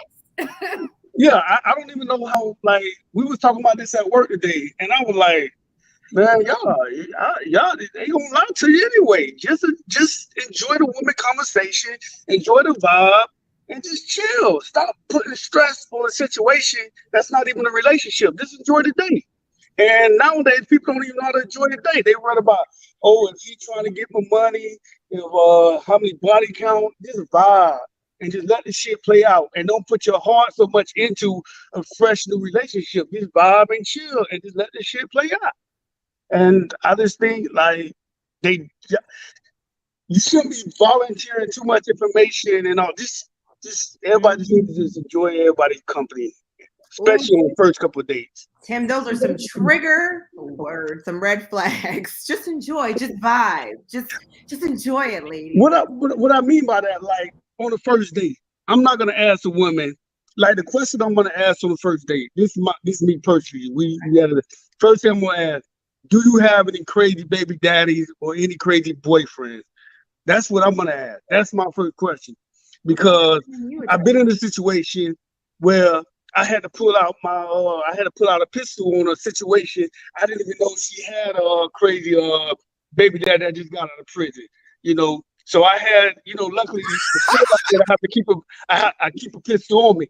But that's the first question I asked. Second question I asked, like, what you do for a living? The basic icebreaker questions, all that. Oh, how many guys you been with? What you doing? Not on the first couple of days. I'm just trying to figure out what I'm dealing with first. But eventually you'll ask, right? After the first. Ask what? Right. How many guys you been with? Or how many? No. You don't she gonna lie. You don't ask that question, Lauren. Huh? Right. Ask that question. I have a question for you, Tim. Yes. In your vetting process, when you're talking to these women in dates, what questions are you asking to be able to properly vet her character or her integrity? What she do for a living? What she do for fun? If she got kids, how old are her kids? What her kids like to do? Like her family ties? Like we just having a conversation. So the young lady that you talked to previously that had, I guess, the crazy. I was like 23, 24. I was like I was just starting my career. I was at 23, 24. So fair enough. Let me rephrase the question then. Let's say the woman has 2 kids. What does that tell you about her character? Well, I need to know if she got 2 kids. That means she got it good. No, soul snatcher. I'm the last person to talk about a woman got how many kids she got. My mom got 6 kids, 6 baby daddies, so I can't even judge women on that. But anyway. But yeah, them be the main men that always got something to say about a woman's body count and want a pure woman. Then what his mom does doesn't negate what he does it? No. I said no. What I said, those are the main ones that have a comment about a woman's body count. Yeah, this is what I'm saying. What I was saying was, if a woman says she got 2 kids, I'm gonna ask, hey, how's your relationship with the baby father? Do you got any crazy boyfriends? I need to know if we're gonna vibe. I shouldn't say vibe. I'll take that too personal.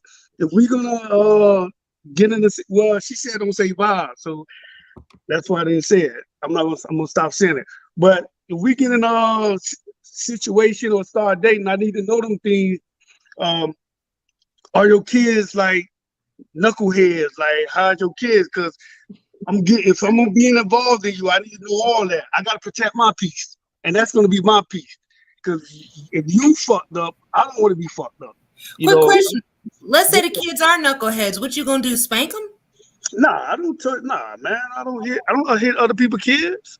Okay, I just want to I know don't got because you kids. said I don't you want to maintain order. So let's say No, she does no. have some unorder. He should exit stage left because Yeah, that's that's not it. what his If your program. kids, Yeah. if your kids disrespectful in the streets and all that shit, I don't want no part of that. Nah, I gotta protect my peace. Question, I guess, for the men, in part of your kind of like what Lauren was saying, your vetting process. I know some men don't care if women, you know, a woman has a child or what have you. Some men do. That's their, you know, prerogative. But my question is, does it matter if a woman has multiple kids with multiple baby dads, or if they have multiple kids with the same dad? Does that make a difference? Well, y'all can go. I've been talking enough, fellas. No, Tim, you're Look, front and after center, this and live this is stream, look, you need to delete all them. You need to unsubscribe from all them YouTube channels that you subscribe to, and just stay on the Peep Network because. And I told this to that nigga Ken. He right over there in the corner, look like he a gangster. I told you. Didn't I say these YouTube talking points dangerous? Then I say they dangerous. Yeah, go ahead and say it. Go ahead and say I was right. Just say I was right, and you good. All right, we good. Nah, the thing I think about, like, how we do relationships. I don't know if you know my story. I had one successful little thing that I had in my life, and then it was time, and now that's my standard. People think I be joking when I say I got an 8-month standard. No, I got an 8-month standard, and then that time means something because that time will give you enough, and you got to stay away from it too because you don't need that. You know what I'm saying? And you don't need no sexual confusion. You just need to spend that time to get to know a person. Because I know men have sex with chicks. They don't even know their mama name. They don't even know their hometown. They don't know where they from. All they know is that box hit right. So you got to allow yourself time to properly vet that female and force information. And it's not necessarily forcing, but if you put enough time in between you and her, it will work out. But we don't do that. Right now, we'll go to the bar, we'll meet a chick. Probably the next day we'll call her, take out to dinner, and especially with all this YouTube talking points, you know what I'm saying? Females want to, you know what I'm saying? They want that box that day. But if you actually put 8 months into it, then when you take her on a first official date, then you can expect a hit. That's the only way it makes sense. You expect a hit because you got a connection. It'll mean more. You know what you get into. But like all these YouTube talking points, like I said, I think men, when they're young, I can't tell a young man what to do because I don't think men have dick discipline. I think it's impossible. Why 8 months? You didn't answer. Wait, hold on. He still didn't answer the question. Logic, you made a good point. He still didn't answer the question. The question was, do men consider if a woman have children, if they don't mind dating a woman that have children? Oh, the church. Does it matter if the children is by one dude or if she got children by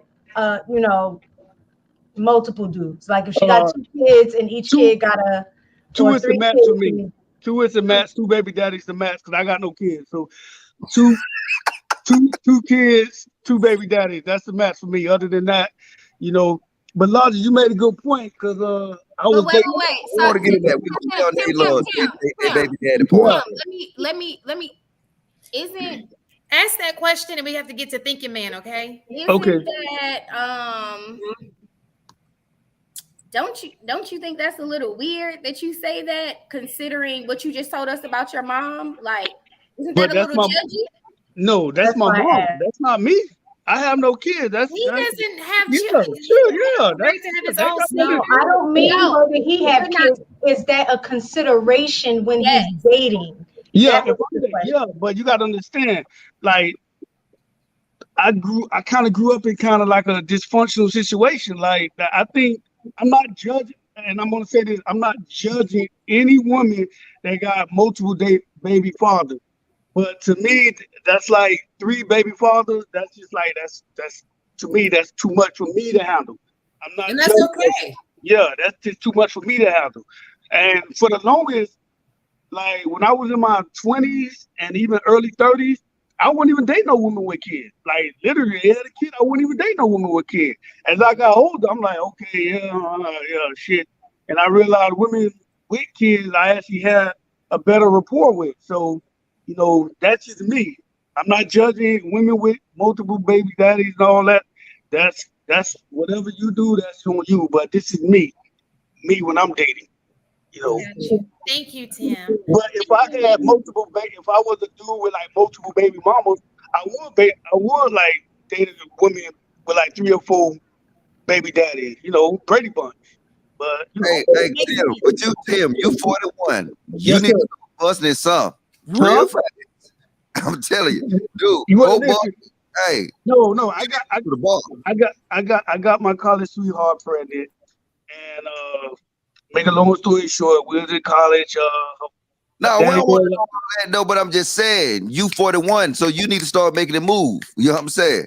My mom got 6 kids. We got 13 nieces and nephews. She good, man. I'm all I right. was gonna say he got to hurry up. Maybe Tim don't want kids.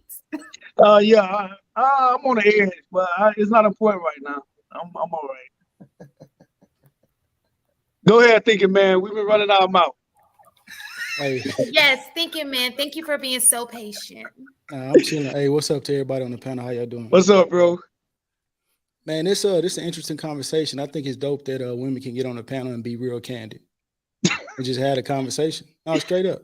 Because a lot of these conversations women are having back rooms with each other, but they never do it in front of us. Exactly.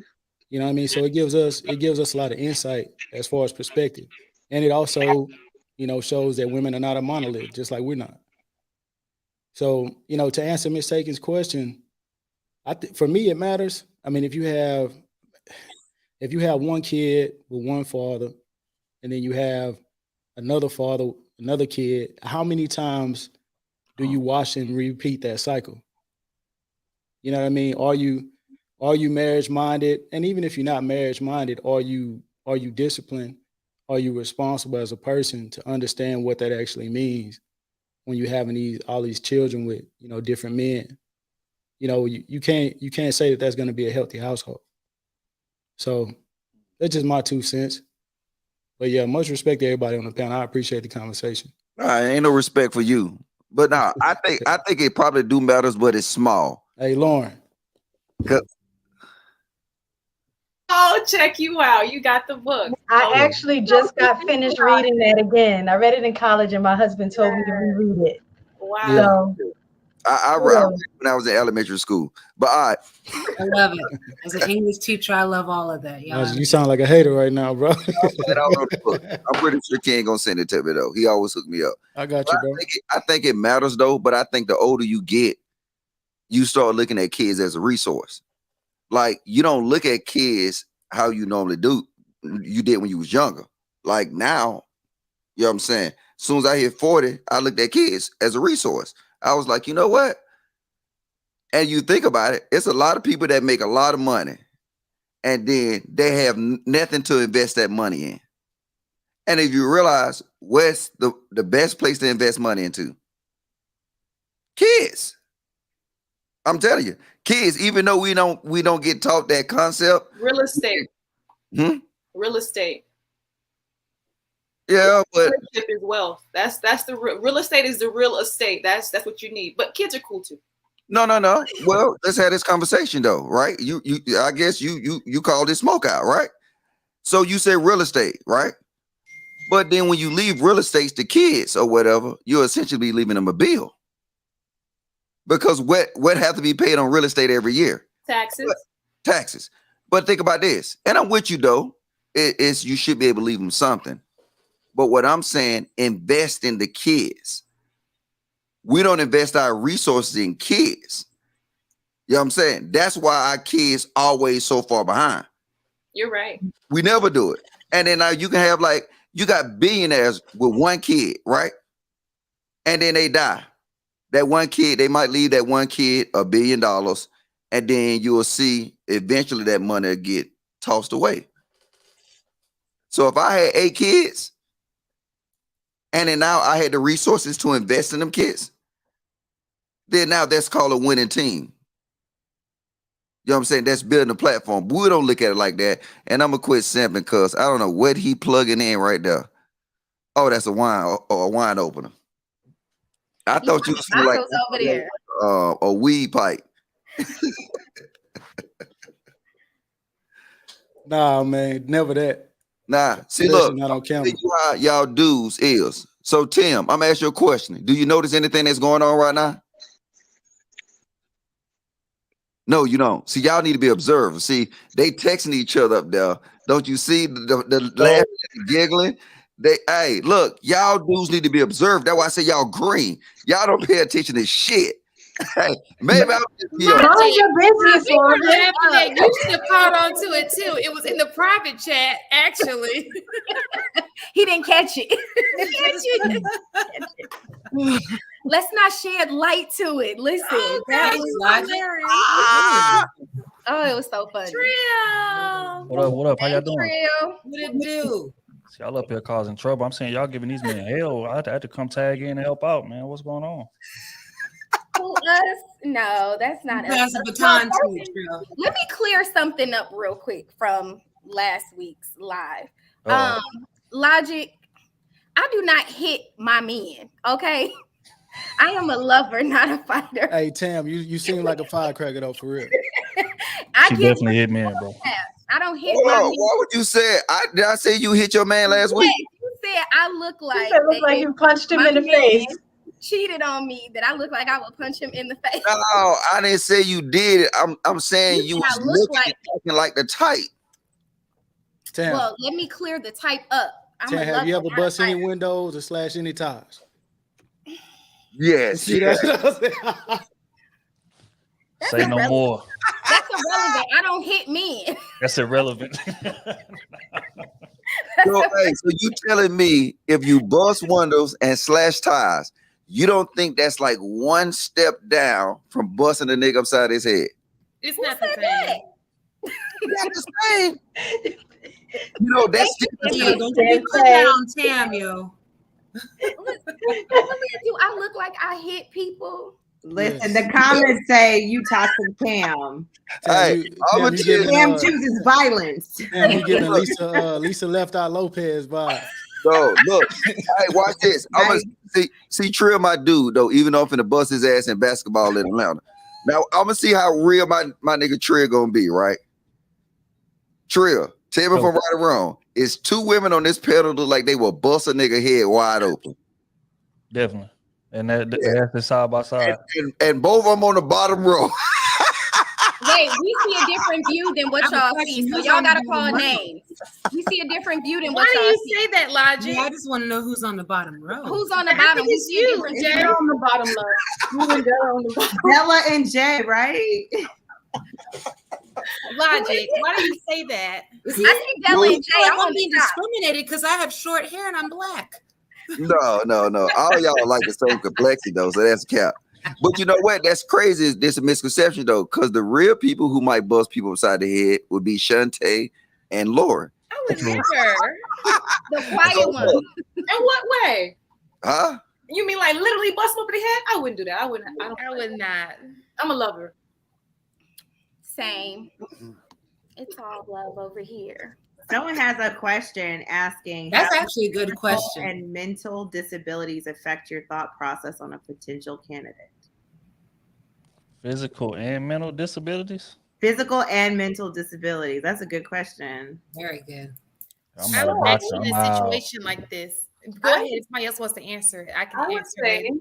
so I dealt with a guy who had, it was undiagnosed body dysmorphia, right? And for body dysmorphia, it's basically where you see yourself differently than how other people see you. You may see yourself as being overweight, but you might actually be skinny or underweight.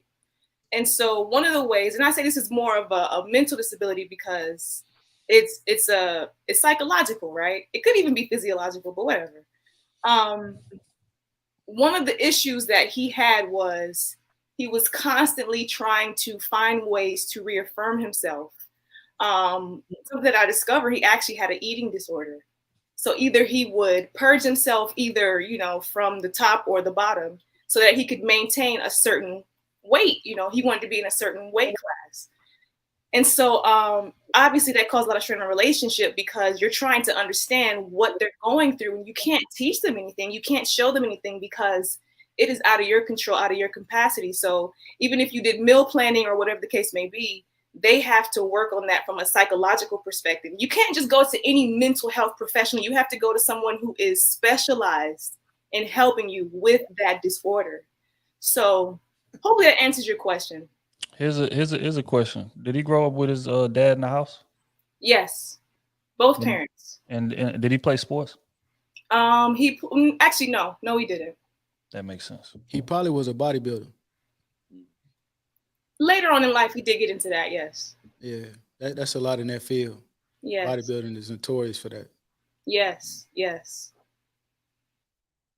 I think it depends on what kind of disability, because I think it depends on if it's a disability that you feel like you would be able to handle, because there's some disabilities that require a lot of hands-on where you are physically going to have to help the person all the time. I know I'm not built for that.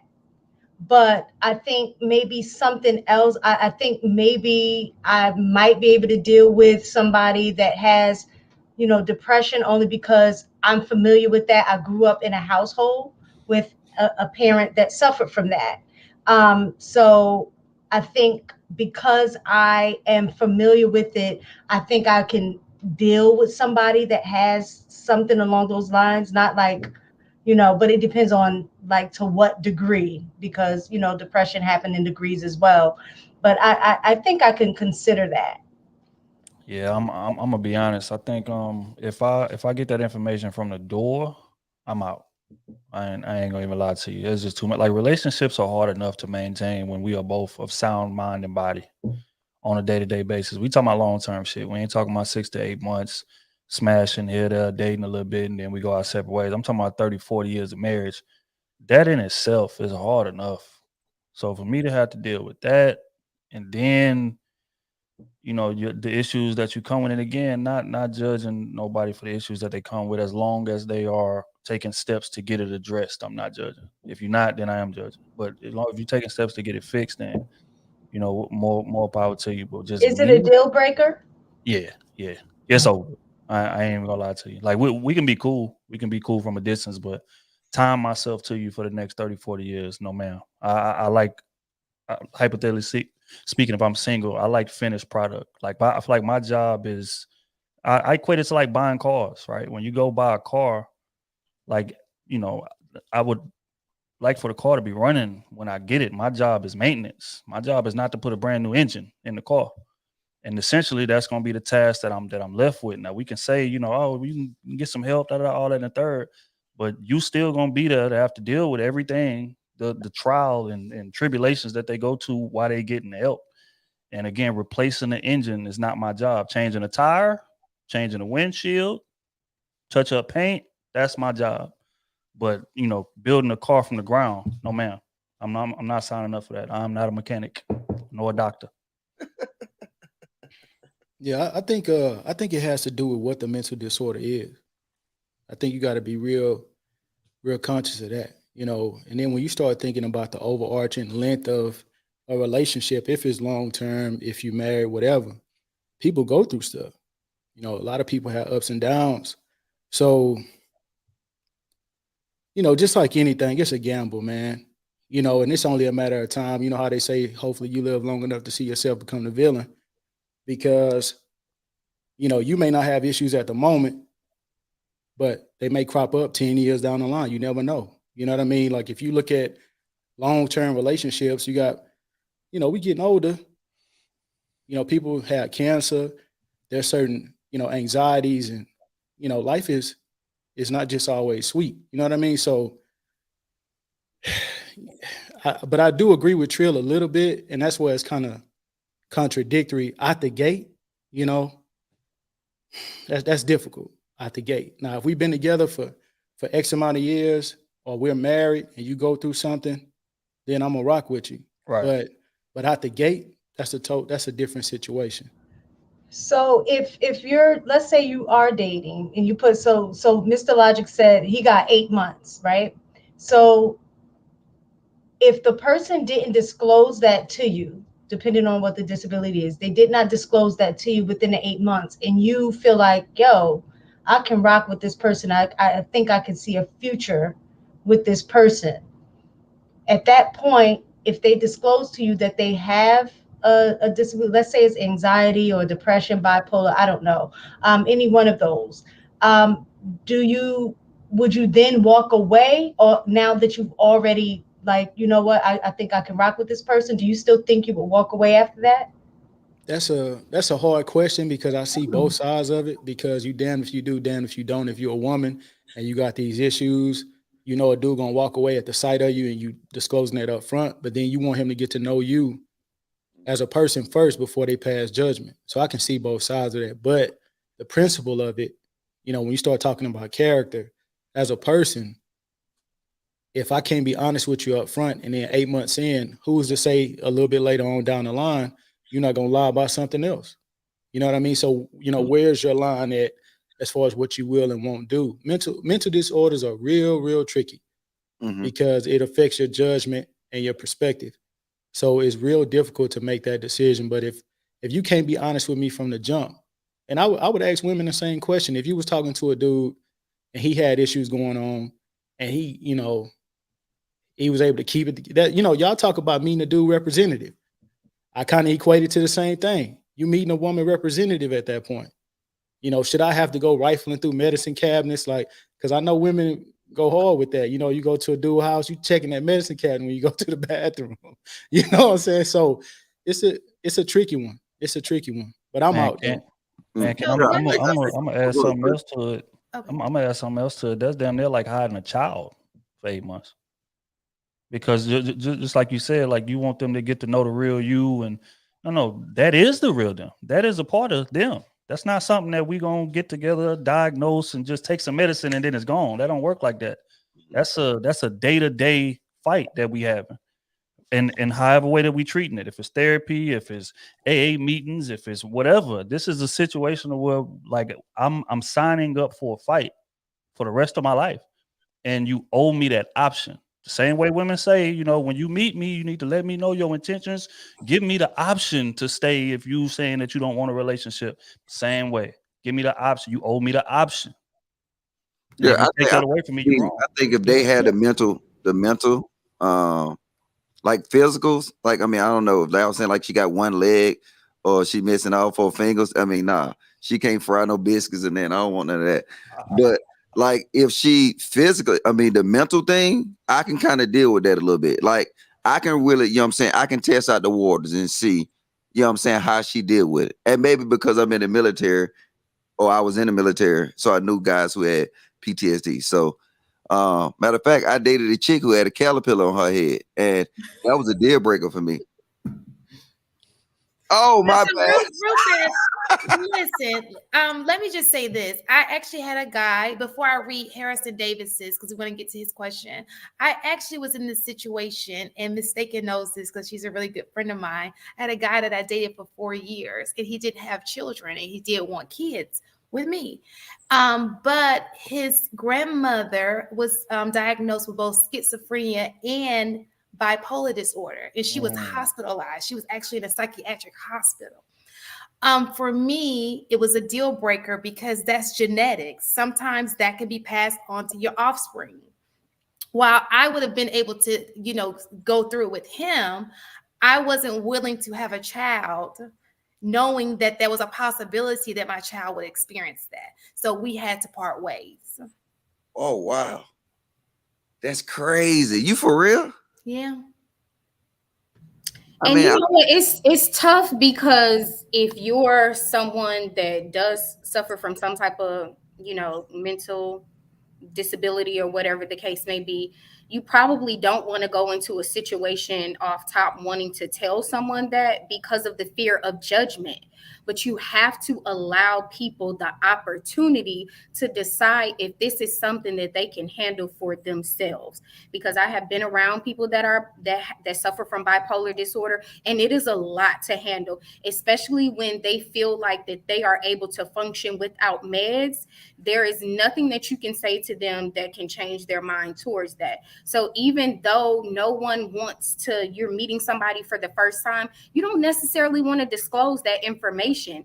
But I think you have to allow people the opportunity to decide for themselves, is this something that I can handle? I don't want to be in a relationship and then 2 years down the line, you have some type of psychotic break and I knew absolutely nothing about it. So now I'm trying to figure out a way to try to fix you in a sense, because let's be honest, most women get into certain relationships trying to fix the man, and that is not our job. Let me just say this too, and people underestimate that. You know, I actually had a situation. This is aside from the guy I dated. Just this past last semester, I call semesters, but last year I had a girlfriend who I've known for 20 years. That was my first time actually meeting someone like them. They had a mental. I didn't know what it was. I just thought she was super paranoid, and at the end of the day, long story short, I allowed her to come into my house, and then crazy God, I met a guy who actually was a doctor, and his research was in psychiatric care, and he was the one who opened my eyes to it. And he said, "Look, you got to get her help, or get her out your house, one or the other, because if she has a gun, which she did, you would need to do one or the other." So I tried to persuade her to go get help.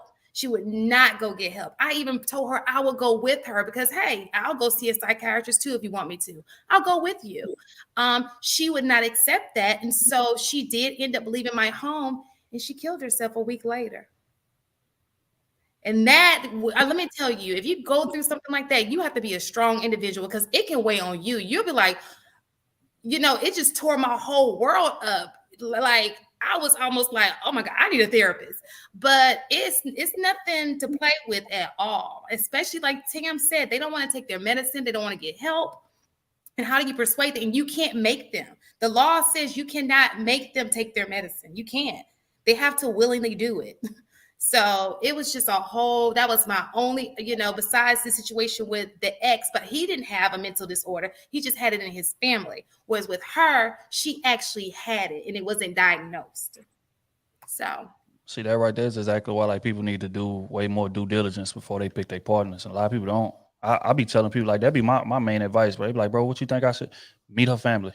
Like really, really meet them. Ask questions like, what's her mom's like? What's her, pops like? Whatever the case may be, because in reality, eventually they are gonna turn into them, in some form or another. So you might as well get familiar with their parents or whoever it was that guardian or whatever, because that shaping and molding that they did to them, they're gonna eventually take shape into that. So if you're not comfortable with them, you might want to walk away from their child. That's real rap. Think about this, right? And I'm gonna bring it back to what the guys was saying earlier. And they was talking about, the guy came up here, he was talking about having sex after the first or the second dinner date, right? It's like, don't that put that in jeopardy? You see what I'm saying? Like, if you fully don't know this person, right? And I mean, I don't know, you got me thinking that I might be doing the right thing. Because if you think about it, like, you had to find out about this to make a decision. But if you're looking at these YouTube videos that's kind of forcing people to rush things, you see what I'm saying? Like, how are you going to have time to really get to know all this stuff? And I'm pretty sure somebody's not going to surrender their family history on the first date. You see what I'm saying? That's going to take some time before you tell, hey, look, this is my family history. Or should it be a questionnaire before you have sex? That's why there's so many people that are in relationships, they don't know the person they're with. Right? Like their relationship, I found out 3 years later that this person I don't even like. So, or a year later, I'm getting a divorce. I don't like this person. I don't know this person, because you're not vetting. They're not vetting, asking the right questions, finding out those important things about their partner. And know, look, these dudes so thirsty, right? They in the chat said, logic, it's a such thing that's called condoms, right? And see, they'll still push this whole narrative, right? When we just say this lady just said that, you know what? She found out a deal breaker, right? I mean, and you're not gonna get these deal breakers on the first day, but they so thirsty. It's crazy. Never seen that like this in my life. thing is, those same people be surprised when tires get slashed and windows get busted out, chicks showing up at your job and shit like that. All those things you could have kind of caught on to if you would have waited just a little bit. Wait a little bit. Because the dope shit about women, man, is what I be telling dudes that like have issues with women. Women love to talk, bro. All you got to do is ask open-ended questions, gang. She gonna tell you everything that you need to know if you listening close enough. And a lot of dudes again are just so pressed on accomplishing the mission that they be missing shit. Like, my mom's be wilding or this, that, and the third. Like, and she gonna tell it. She may not get into specific detail, but she gonna tell you enough to be like, all right, hold on, man. Let me kind of slow this shit up. But a lot of dudes again dive in there, smash, and then trigger her unknowingly. And then you got to deal with the consequences of that. But I think Christina said something intriguing when she said like a lot of people in relationships with people they don't know. You know what's even scarier? Those people don't even know their damn self. So you'll never have an opportunity to get to know them. That's the wild shit. It's parents missing, whatever the case may be. So they don't even know what they gonna inherit genetically, or they don't even know who they are because their parent ain't got to spend enough time with them, or they ain't really took that time to really do that self work before they dove into that relationship. So now they about to figure it out on your dime and on your emotions. What you call that shit on your podcast after you bust a nut? Oh, post nut clarity. Post nut clarity. Look, and we've been saying this for years, and it's true. They the first people that I ever heard put a name to it. Post nut clarity. Yep. You get your mind get clear, and you really start understanding it. That's why I don't understand. Like, look, I made mistakes. I was out there doing it. I was running the street with the best of them, but now I'm telling y'all that shit ain't even it. You know what I'm saying? Like, I'd be ashamed of myself running the street because all my jits all married.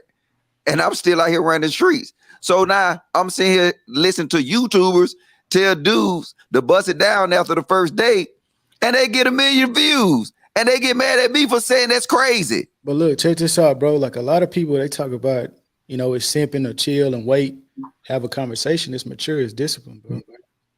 You got to chill and get to know people, man, and have those, conversations up front. And if you think about it, to whoever was saying that's what the point of the condoms are, you can get herpes if you wear a condom. You know what I'm saying? So like, like people need to be aware, but like as far as that mental health thing, I do think in our particular community, there's such a stigma about therapy and all this other stuff that, people aren't going to be honest about it. They're not going to be forthcoming. And then, there's a lot of ignorance in the space about mental health. A lot of people are walking around undiagnosed and not understanding, the things that we grew up with, seeing depending on where you're from. That's trauma, bro. And the way it manifests itself when you step in a room and you look around and all that stuff, it plays on you. And you have to be on top of your game and very self-aware. But I think, it's a stigma with that stuff too, that I think keeps people from having a conversation. And you know what? You got a lot of people that are out here getting in relationships because they are trauma bonding. You bonding off of each other's trauma. And like Lauren said, you end up having two broken people getting together into a relationship, creating a broken family. And now the children now have to deal with the aftermath of that. I agree. So I want to answer Harrison Davis, the second part of his question. And I think Roger kind of mentioned this a little bit, does the physical or mental disability do they weigh the same when choosing a potential partner?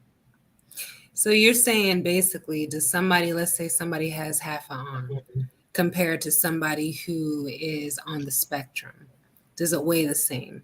I've seen both because I teach students with disabilities. So I'll tell you, I think the mental disability tends to weigh more because you have somebody, for example, I had a student on the spectrum, senior, God bless the boy. He's been with the young lady for 6 years. She decided to break up with him right before the exams because she felt that he was telling too much of her business. And when I say telling too much of her business, he had the daddy's phone number, and when she didn't answer the phone, he would call the dad and say, hey, so-and-so ain't answering the phone. So the dad would go to the young lady and be like, hey, just want to say, what's going on? Why aren't you answering the phone when so-and-so is calling? So she was tired of having the father being bought into it. But one thing that I don't think that she remembered is this young man is on the spectrum. He has some social awkwardness, and you've been with him for 6 years. Now, granted, she has a choice, whatever. She could choose whatever she wants to do. But when you choose to deal with somebody, especially somebody who has a mental disability, yeah, you have a physical disability. He might not have an arm, but he's still got a third leg. You know what I'm saying? But when you have a mental disability, let's keep it real. When you have a mental disability, yeah, you might have a third leg, but that don't mean you know how to use it.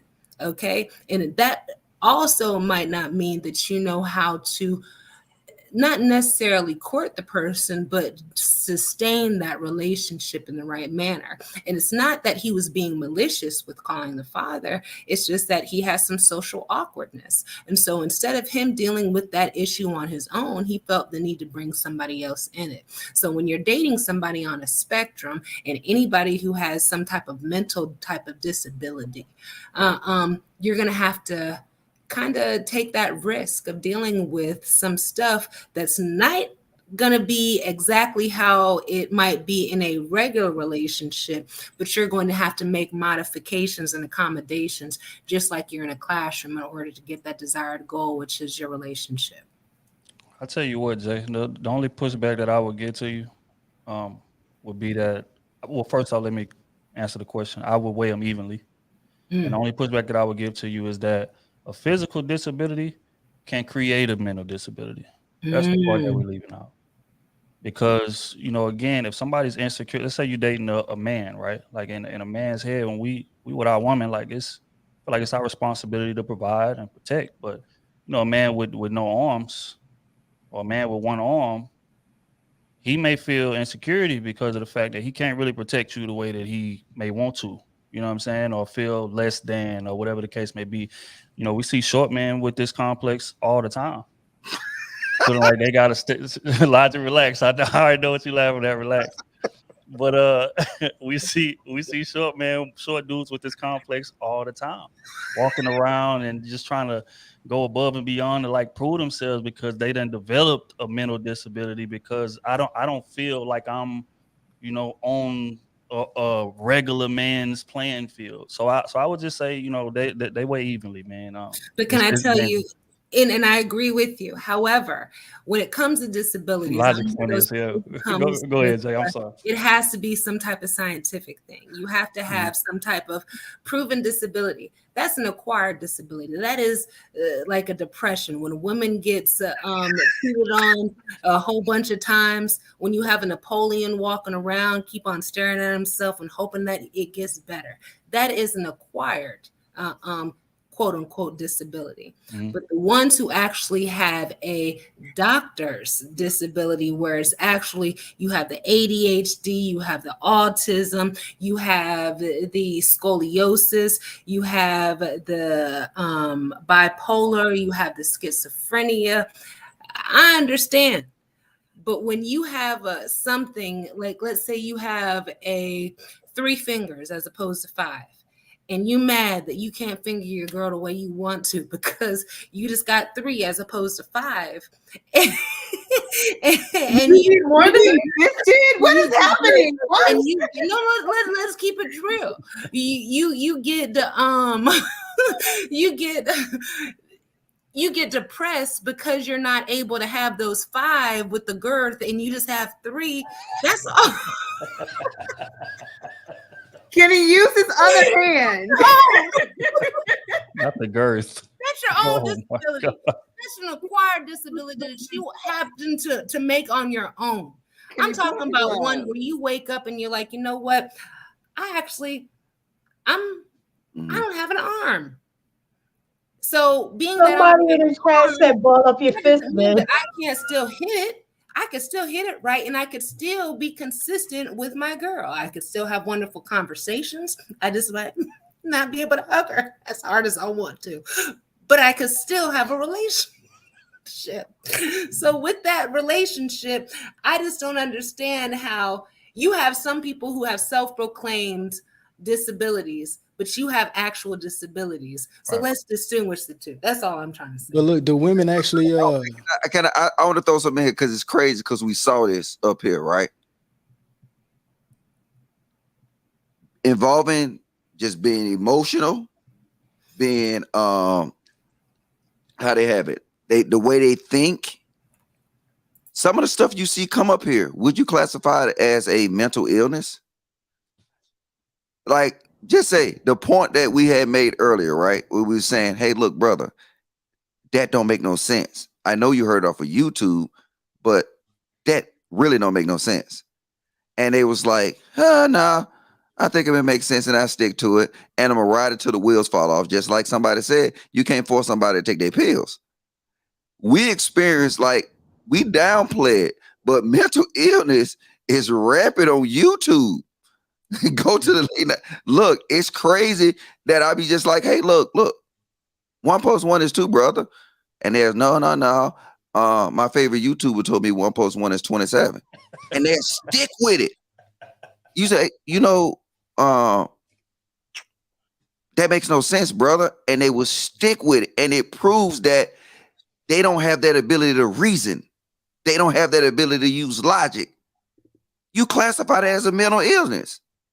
And we constantly That's not mental illness. That's more like a disability, learning disability or something. It's insecurity. It's insecurity, which is probably, in my opinion, which what I was pushing back on Jay about. Insecurity is damn near as worse as being on the damn spectrum, and this is why, because the consequences of it is similar to being on the spectrum. Say if you have somebody that's on the spectrum, whatever, he may wild out, bipolar, act a fool with you, this, that, and the third.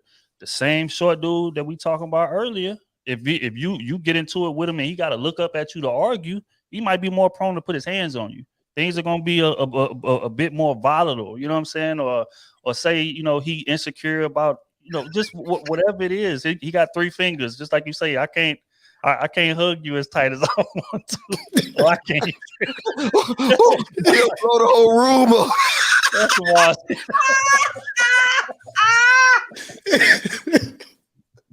Hey, man, y'all gotta quit, bro. Look, the point I'm making though is that the repercussions of the physical disability could be the same as the mental disability. That's all I'm saying. You can't even get it out.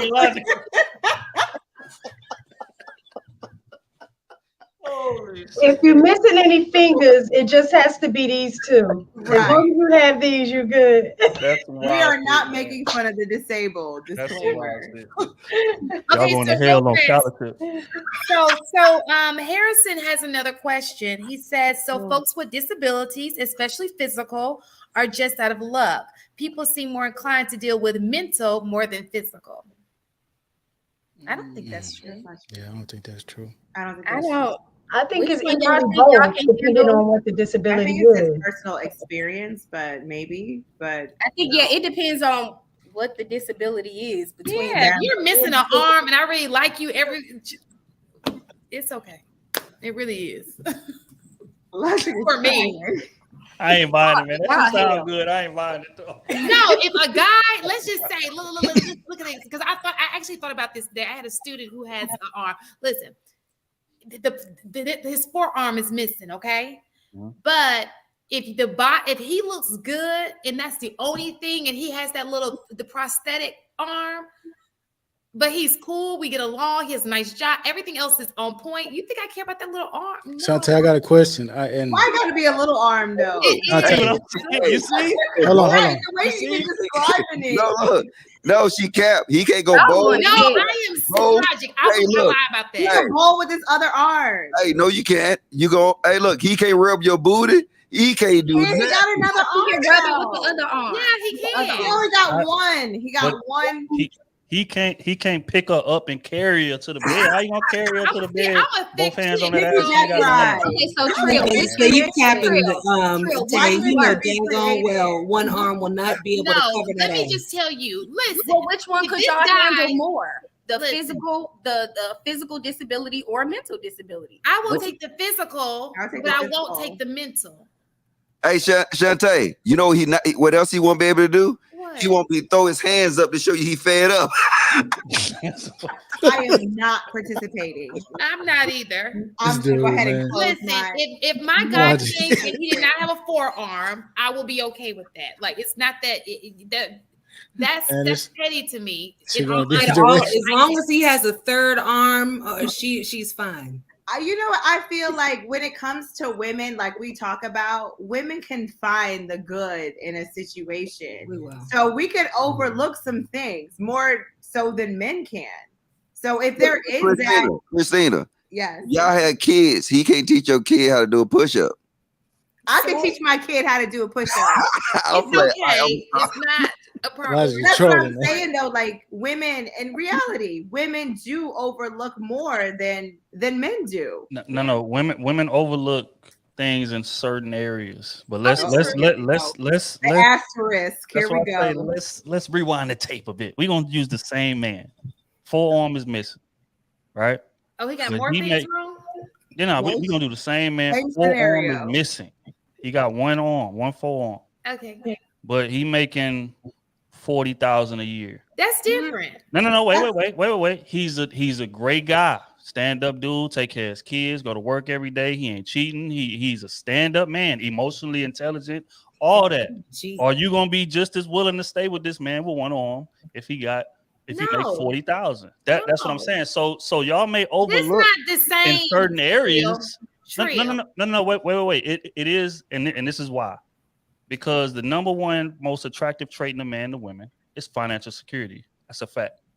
But with men, it's beauty. So that's why we not as willing to overlook. Like I said, y'all overlook that. But in y'all number one field, y'all ain't overlooking 40,000. So it's the same offense. It's just different styles of the field. That's too low. How responsible is he with this 40,000? How responsible can you be with 40,000? Are you living within your means? I'm playing devil's advocate. No, you can be a banker with no bills at 40,000 still. And he gotta have an arm. He can't afford to be in. Yeah, and he got kids. I'm not, Jay. I'm not. I am not. I'm just saying. Y'all are all going to hell. No. Look, Christina. I'm sorry, baby, but that was cap. I'm telling you. It wasn't. Okay, but can you please explain to me how anybody can be responsible with $40,000?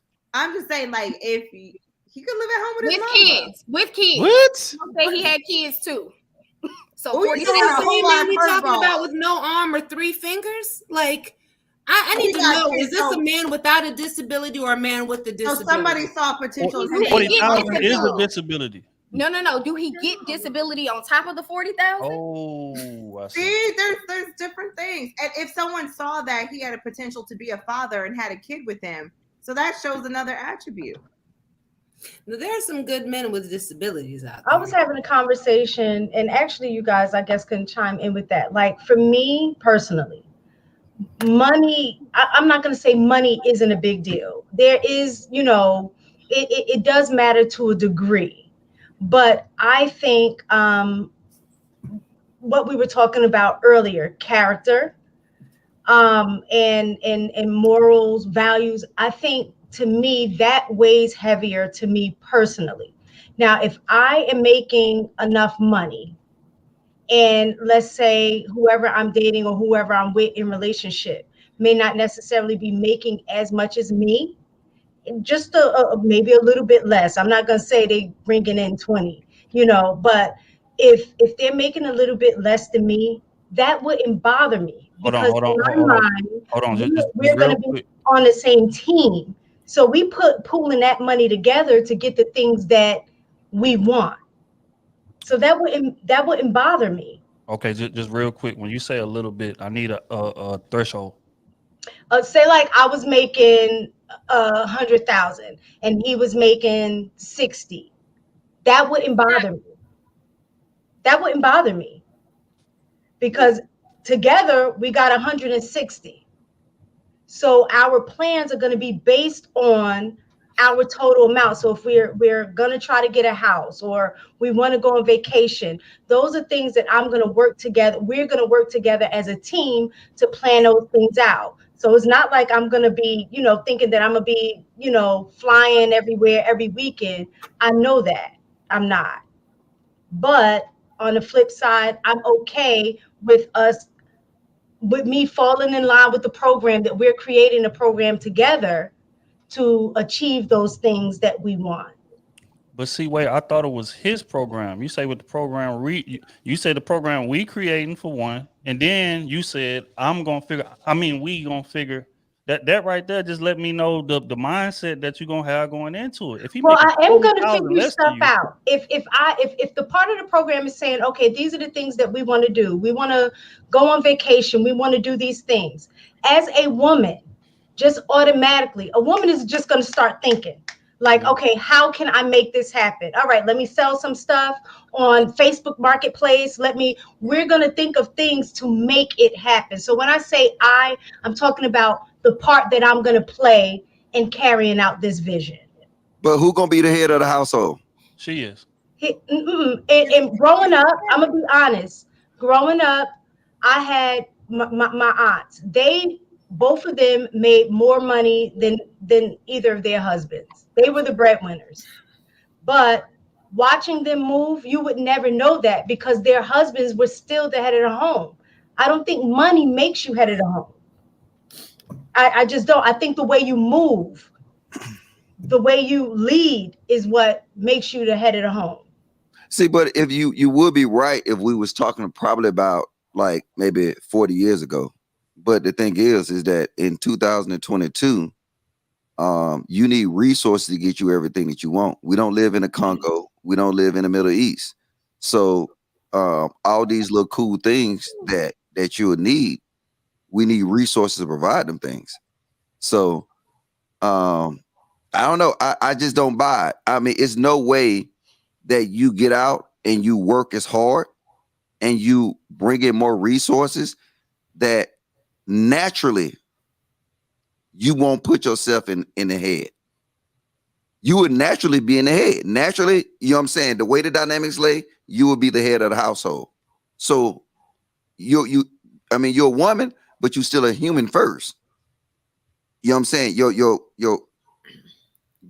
will take over and you will automatically become the head of the household because he got to ask you, can we get a new car? Right.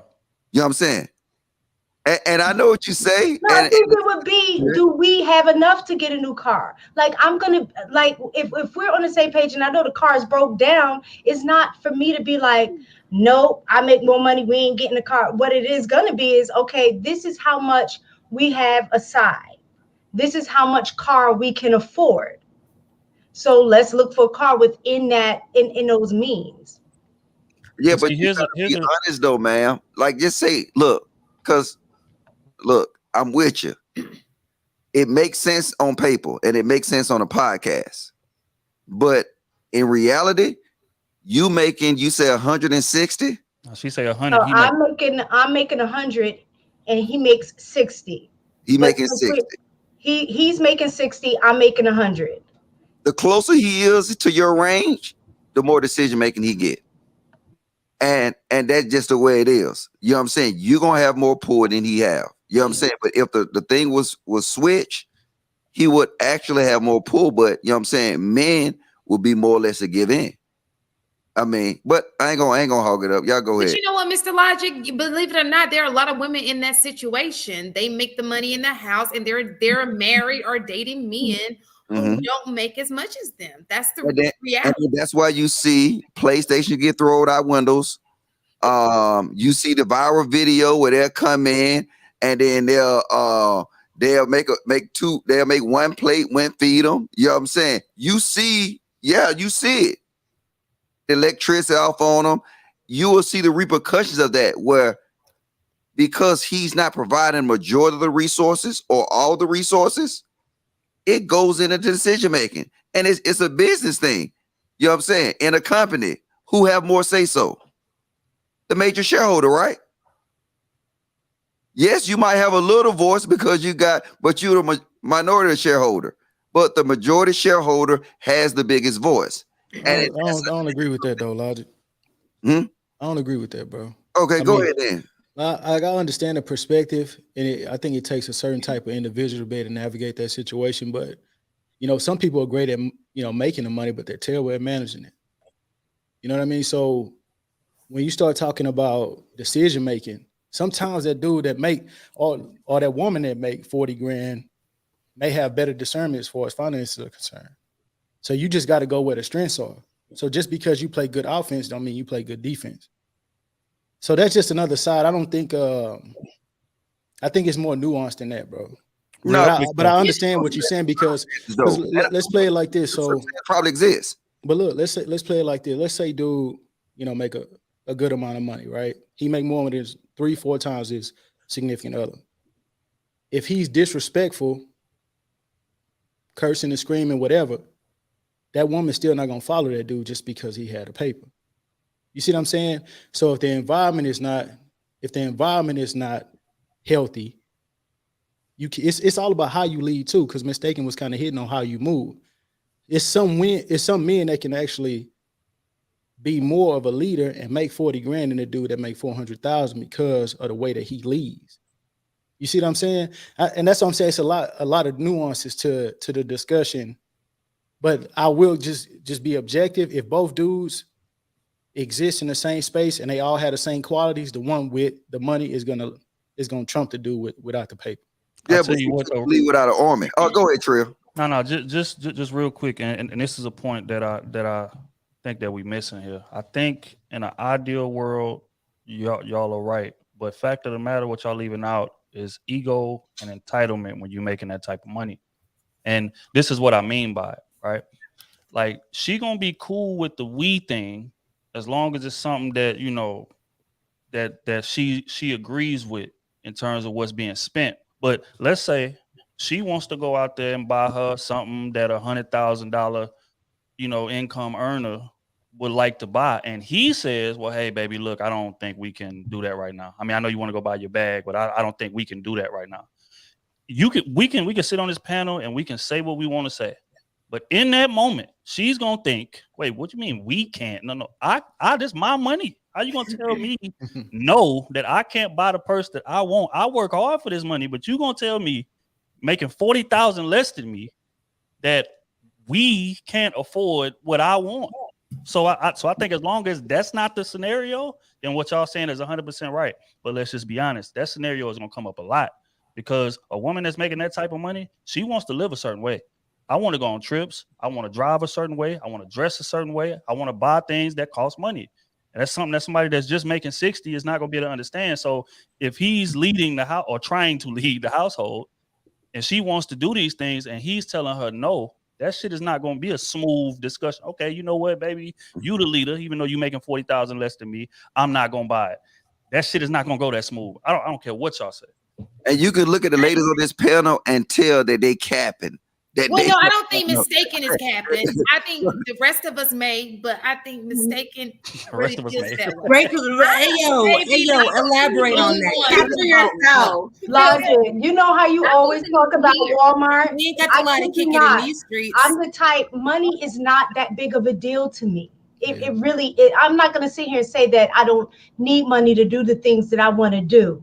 But it really isn't. I'm not one that's into a bunch of name brand stuff. I like to look nice, but I'm not into a bunch of name brand stuff. I will go to Walmart and I'll see something, I'll buy it.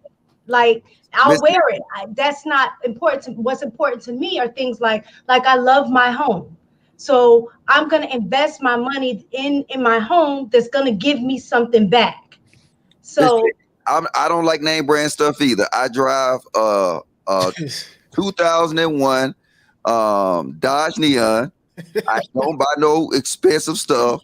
You lying. That's cap. 2001. But the thing is, if you had that power, you have more power than me. I'm just saying, I get it. Like, I get it. You probably got that hard to do it, right?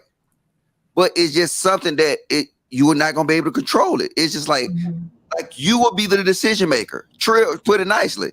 Like I'm not gonna front. I'll be honest. I know if I'm the type that will go to Walmart and let's say shop, I'll get me a shirt or something like that. And I'm being frivolous. I'm not being frivolous in the way that I spend because, you know, I know that there are other things that I would prefer to do, like vacation or doing things in my home. And then you are like, you want to spend $300 on a pair of jeans when I know I'm in Walmart because I'm looking at the bigger picture of the things that we said we wanted to do. I'm not gonna lie, I would probably be like, nah. But look though, look though. Why not Target or Wally World? Like, why we just always got to shop at Walmart? Walmart is not the only. Well, she shops at Walmart. I'm just saying Target. You got But other look though, places, yo. look though. Okay, go ahead, Trill. Real quick, because Miss Taken brought up a very great point, but she also presented scenarios that I'm about to show you why that still applies, right? Just like you said, I don't like name brand stuff. I don't do whatever. But I know women that go on Walmart and spend $400-500 on groceries and different things like that, plants and redecorating my house. Let me get me a new TV. I want a new couch set. I want this. I want that. Those things cost money. Trips, another thing. You got Paris money. He got Miami money. You say, nah, baby, I want to go to Paris. He like, well, baby, I don't think we can afford that right now. You can afford it. He can't. So again, even if you don't spend on like name brand shit, again, you have wants. You have like a certain, you know, whatever. Like you may not go spend $500 on a pair of jeans, but you may go to the furniture store and spend $12 on a new couch or two bands on a new couch. And he may not agree with that. But in your head, you thinking, well, shit, I work hard. I feel I like my crib to look a certain way because I make $100,000. So you gonna tell me that I can't spend my money to make my house look the way I want it to look? So again, those arguments can still come up, just in different ways. You're and right. when they come up, it's gonna be hard for you to say, you know what, baby, I'm not gonna buy that. I ain't gonna buy that new couch. You right. And I guarantee you, Trill, you're right. Couch, You guys, let me just read the super chat real fast. He says, if the woman makes more than the man, this is from Tim. If the woman makes more than the man, the woman will likely be the head of household. I just wanted to read that because he did do a super chat. So yeah, and this is the only thing mistaken though, right? What if you get mad at him? Most women, it tends to come up. And You ain't look, making that much. and y'all know y'all like to get divorces. all right, I'm gonna say this, right? Y'all gonna get mad at me for saying this, ladies, but I apologize up front. But I ain't sorry. Soon as the lady broke up with it, I ain't finna apologize. It was a joke. Look, soon as the lady break up with a dude, the first thing they tell you is how broke he is and how little his dick is. Always, regardless, you gonna hear that. So now it's that a man shouldn't, look, me personally, I wouldn't risk that. I don't want to be in that position that she can get mad at me. And you know what? Screw what you think. I would feel uncomfortable by you carrying a load and being in that house. To be honest with you, I have to leave you because that's how uncomfortable I feel. I agree. I'm not doing my role. You're not masculine. Why? Why do men? Can I ask y'all this? This is always been a question. Why do men put so much of their manhood in alignment with money? And the reason I ask that is because it makes me think that if you put all of what your manhood is in money, if something happens and you lose your job or, you know, something happens financially, then in your mind, that makes you less of a man. Y'all put so much in that and don't invest in the other aspects of what manhood is. So then once the money's gone, now it's like, I'm ready to leave. No, if you have a woman that's on your team, it's like, all right, babe, what's the game plan? How are we going to get back on our feet? But what are these other aspects that you speak of? Well, even you guys talk about it, the emotional, mental security, all of those things need to be added to as well. And those are equally important because you can be a dude with a whole bunch of money, but if you're not fulfilling me on an emotional level, a mental level, intellectual, then it doesn't matter because I'm not going to be happy in the relationship. Well, see, I'm gonna drop it to you like this, and you're absolutely right. See, we don't discuss how you got your money. If you go in the NBA, you get $1 million contract. If you win a lottery, if you a rapper and then you just pop up and have a hit single, but to actually, besides all of them, that maybe 5%, everybody else, it takes character to get that. To get to that point, all them attributes that you talked about, them same attributes, you need them to actually be successful in life. And then now by being successful in life, most of the time it comes with what? Money. So people think that, okay, well, you rich with no character. Nah, you want to be that way because in order to get money, it takes character. It takes all them things that we said. You know what I'm saying? Know how to be. You just got to know how to move. If you get what I'm saying. And real quick, Logic, just like you said, Ms. Taken, you say emotional intelligence and emotional security and like mental security. What you think gonna be the first thing to go when that money ain't looking how it's supposed to look? And I don't know how we gonna pay this mortgage this month. I don't know how we gonna pay this light bill this month. Those two things are gonna be the first thing to go because Yeah, you no but I longer would feel expect him secure. as a man to figure something out. Like Right. if he has to drive Uber Mm-hmm. for the meantime until he get himself back on the feet, I need you to be at Uber. I need you to be at Walmart. I need you to do whatever it takes to make sure your family is okay. And on my end, I'm going to do the same. Right. So if I have to pick up, teach after school or do something like that just to get a little bit of extra in until he's able to get back on his feet, I'm going to do that. And I've been in that situation with my husband when we were young. I mean, like when we first, got out of college, nobody's making any real money, So it was like, there was one point I wasn't working and he had to hold everything down. Then on the flip side, it was a time that I was working and he was out of work. So it waxes and wanes. But the thing is that we had to work together as a team in those situations so we can build. True. But the thing is this, right? Is that fact of the matter is the pressure of the success of this family falls solely on the man's shoulders. And I'm going to present an example to you, right? Let's say that we walking down the street and we see a family that's homeless on the corner. This family's still intact. It's a man, it's a woman. They got 2 kids with them. We're not going to go up to the woman and say, well, damn, man, you couldn't work. You couldn't. Damn, what happened? How is this? No, you're going up to the man for that. Like, damn, bro, you got your family out here like this. So in our head, like social conditioning done literally tied a man's ability to provide income to our like self-esteem and ego and sense of purpose, even more so than that.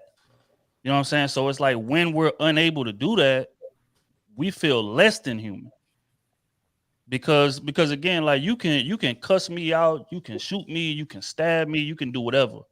None of that is gonna hurt me more than my daughter needing for something and I can't give it to her. Nothing. You know what I'm saying? So when you're a man and you wired that way, that's why we take that so personal. And it's not that we want to take it out on you. It's not that we want to tuck and run. It's just sometimes we just need time to just figure this shit out real quick. And not only that, but figure it out on our own. Going back to what Logic just said. Because if y'all help us out the way that's the way that you say you're willing to. And don't get me wrong, you may be willing to do that. 100%. And it's a lot of women willing to do that. But fact is, when we get back on our feet, you're going to always be able to hold that over my head. And as a man and how our ego is set up, we can't take that.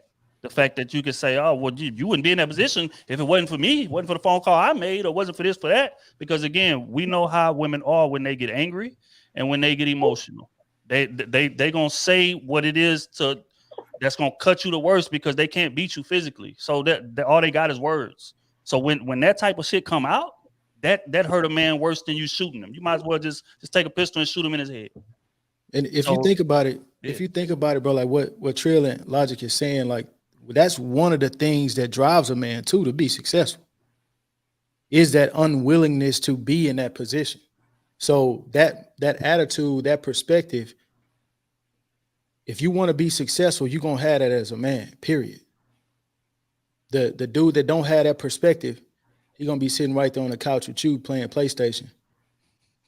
You know what I mean? So it's twofold. You kind of damned if you do, damned if you don't. Because if you want a successful man, he gonna have that drive, and his mentality is gonna be provider over all else financially.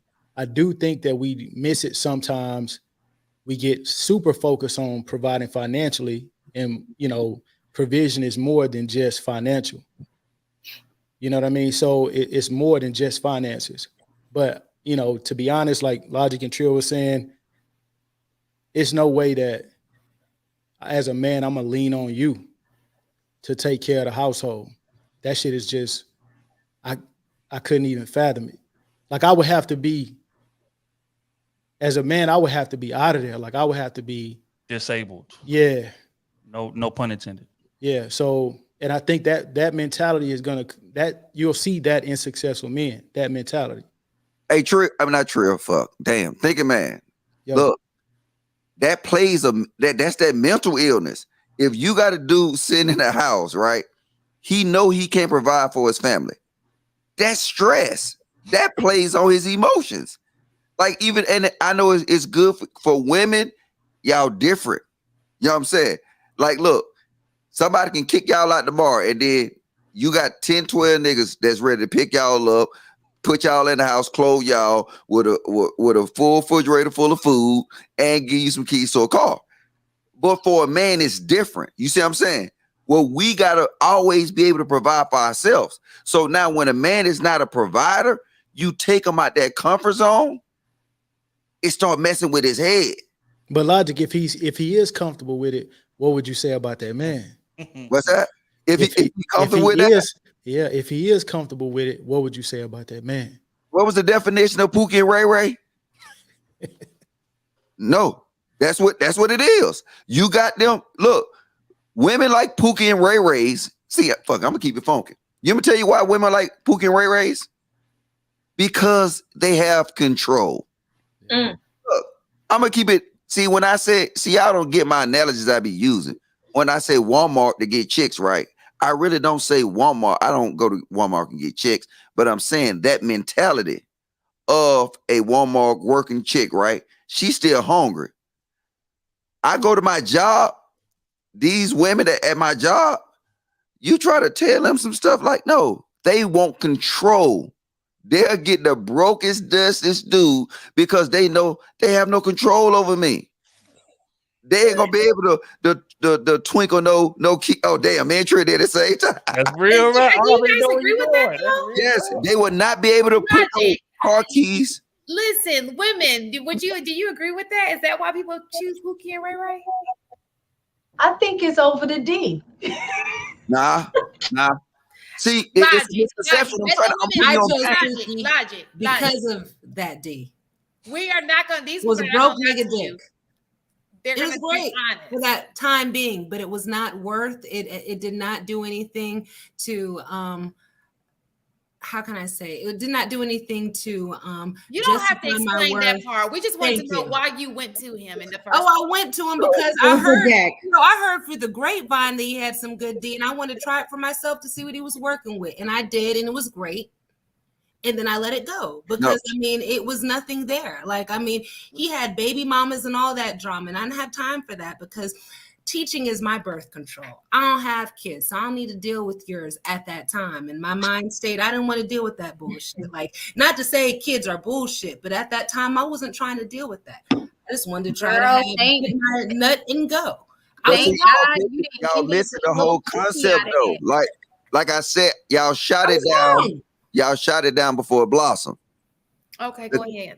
The concept of it is that modern day women want control. And I didn't have it. No, I ain't talking about you. You know what I'm saying? We ain't gonna get into you. Look, we good. But look, modern day, what's that? Let me stop. Modern day women want control. Because you got to realize when you see it a lot, you see these successful women have a tendency to do what? Date down. Let's keep it funky. Successful women have a tendency, huh? But I think that's just the numbers. The numbers are off. No, just look at the landscape of all the successful women. See, you probably don't realize it. All the successful women you know. Look at that. Lauren want to say Logic right so bad. Oh no, you're right. Oh no, you're absolutely right. I'm not arguing that because I'm just being honest.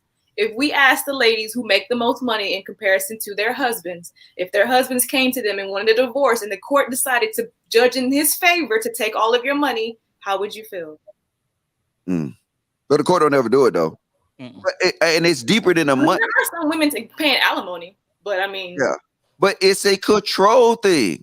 If you look at our community, when you look at the households, for the most part, you see it's still, even when they married, it's a woman-led household. Because if and they selected the, you know what I'm saying? It's hard for me because I got a little bit of money, you know what I'm saying, when my food stamps come in. But it's hard for me to find a chick because now I can't find a chick that's nowhere in my pay scale because they look at me as a threat. They really do. And they'll tell you, I'm going to start recording them. Look, I got this damn thing right here. I'm going to start recording their ass so y'all can see. They think it's a threat because now I'm not going to listen to her bullshit. She know I don't need her. She know that I don't need her to get to work. She know I don't need her to go out to eat, to do anything. So now what it is she will be forced to listen to me. She don't want that. She want control. So she'll get a Pookie and Ray Ray that he probably work at the Amazon warehouse. That's not the reason why. But okay. I mean, if it makes you feel good to say that, that's not why. I wanted to read these super chats real fast. RR says, when feelings get involved, all the logical thinking goes out the window. Logic is right. I would agree with that. Scrolling. Sorry. I gotta find the other one. All right. So Mr. J. Duke 40 says men are saying they have no faith in women. Oh, why? Okay. And Machine says Logic, most black men ain't relying on women. Who said that? You have no faith in women. Who you have faith in, dog? What's the guy name that said that? Machine. That's the same guy that said that he wants sex after the first day. He a YouTube talking point nigga.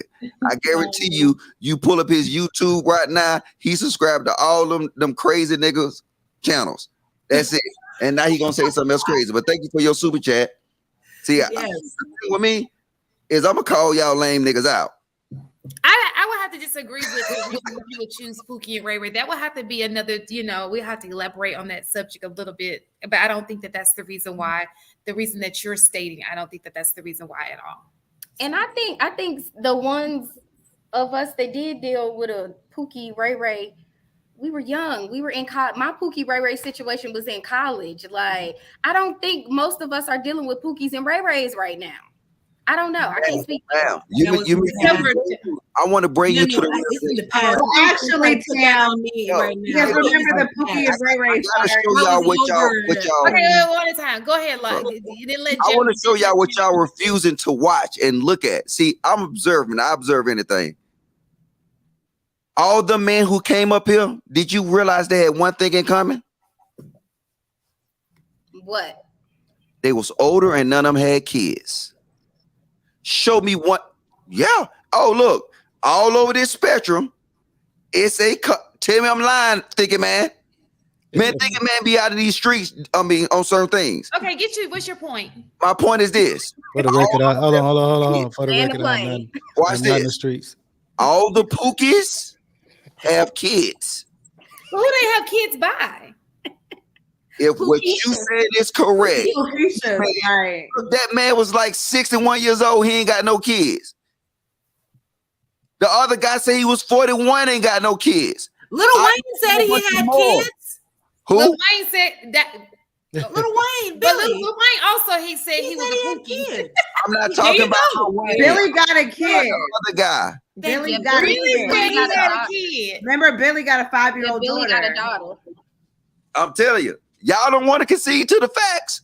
because it's uncomfortable. But I don't think that people are having kids by Pookie. What you're saying, Pookie No, and they Ray. are I know having- some they legit. No, they are. guys. No. I can name one Pookie and Ray Ray that I know that don't have. When you say my baby daddy ain't shit, that's a Pookie and Ray Ray. But I know because situation I've said that about my child's father. He's a corporate attorney. I'm like, he ain't shit. But because now. I'm Talking mad about, but that's what isn't that what at the moment. It has nothing to do with his character. It's just like I'm pissed off. So I may say he ain't shit, but he's not what we would call a Pookie or Ray Ray. Hey, see, hold on, see, Trill, you're not safe, bro. These No matter how communities much you make, we you still be in, ain't shit. right? These be pretty. These guys do pretty good for themselves, right? They be doing pretty good for themselves, and they be like, "Oh, I ain't got no kids, and they ain't been on a date in like a year." Like, what the fuck? Hey, I be shocked. I didn't know dudes like that exist. Then a But Pookie is will that fair come to judge them, the older guys? Because we didn't ask them if they wanted kids. No, So I'm telling y'all some game that y'all don't really know that we're How to be we know going they on. even get none, you know? Look, and then every Pookie that come up here got kids in the background. They got kids in their lap. You know what I'm saying? Shit, they got baby bottles all over the house. Condoms, You know what no I'm saying? condoms. Look, I'm telling you, if I'm lying up, thinking, man, you believe me hanging like this and you know the truth? Listen, but what I'm saying to you Based is, on the definition though that Mistaken gave, a Pookie and Ray Ray could be more than the deadbeat baby father. He could be the ain't shit corporate nigga too. So yes, he can. But I would not consider let me just put that out there. Jamal has a great father. I would, just because I'm mad at him does not mean that he is not a Pookie. He's not a Ray Ray. He has been awesome. Is his middle name Richard? we're trying to backtrack now. You said what? You trying to backtrack now? She got that 6. No. I was like, He word? doesn't look at YouTube. He's like YouTube. Oh, to YouTube. He would not be on YouTube. Hey, in the chat, they making excuses. They said all them dudes they be coming around don't got no kids because they got low sperm count. That could be it. There could be other reasons. That could be it. Or maybe the girl don't want to have kids by him. You know, I mean, Or maybe they want to have a he's child. using what y'all call dick discipline and deciding who he wants to have his legacy by. I want my legacy by, so I'm not gonna have kids. Please Nigga name six- the nigga 60 terminology years again. old. I This- love this the my time. alliteration. Hey, Was Discipline. that It's the a wrap. doctor? The doctor was 60? We don't know how old he was. Look, He could we have been agree that it's the difference between dick discipline and not having access to pussy. There we go. Come on. Let's tell the truth, man. Let's see. Come on. I agree. Tell the truth. See, look, they would tell you it's dick discipline, but I guarantee you, It's abstinence I not. guarantee you, look, I'm gonna shut up, man. Look, No, don't shut up. Keep going. It's Tell the truth. abstinence not by Tell the choice. truth. That's exactly what Praise that the devil. is. It's possible. Don't fade to black now, brother. Come on. Telling you, boy, most of these little gurus, man, you could just tell them how they move, how they talk. You can just tell they don't interact with women in real life, bro. That's real. So is it? And again, no shots, whatever. But 40, 50, 60 years old with no kids, talking about you waiting trying to pick the white woman for your legacy. Your legacy over with, man. It's time right now. They just don't. They don't have Stall no him out, women. Debo. Stall him out, Debo. They ain't got no women. Let's Girl call has it no stay here, chill. bro. hey, I would have been thrown in a white flag. It's over, man. That game is over with. Let me read this super chat, Mr. J. J. Duke.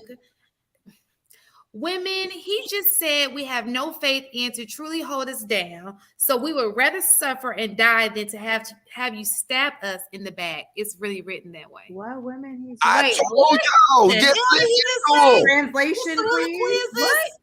Huh? You know, sometimes when you're typing notes, people miss, you know. Not they the can $5. miss A little Shakespearean. If you want to rewrite that, Jay, that I would in- read in- that in over. modern Mr. terms, J, if it please. didn't come out right, you can Mr. rewrite I it. think he was No, trying what to was he trying to say in explain. modern terms? Can you please break it down, one of the fellas, somebody? Because I So just I think the guy with the super chat was just trying to explain what somebody else had said about men not having faith in women. You So I talking about think he was trying to explain what they meant by the Oh, so we not having the faith. So he's saying that women just don't have no faith in truly holding them down and that's why they would rather just die than because they think that they'll stab them in the back. Like what you were saying, Logic, about soon as something happened, they'll hold it over their head. So you don't even want to give them a chance to do that. No, man. Can you put that back up? I think that's what he was trying to explain from the other That's what he chat. said. He said, so we would rather. Suffering back. Suffering back. I mean, I thought that was a bit extreme myself. You know what he just said, though, right? Than get stabbed in the back. Who hurts you? Who hurts you? Don't like that. No, all he's saying is this: I was right. He's triggered. He's triggered. Who hurt you? Who hurt I think, Who hurt you? man, do y'all think like as we get older, the generations that are coming, like, you know, mistaken views, you know, as far as money is concerned, do y'all not feel like it's getting watered down and more superficial as time goes on? Yes. Where I'm gonna submit to you, you know, not necessarily based on your character, but more so about how much money you make.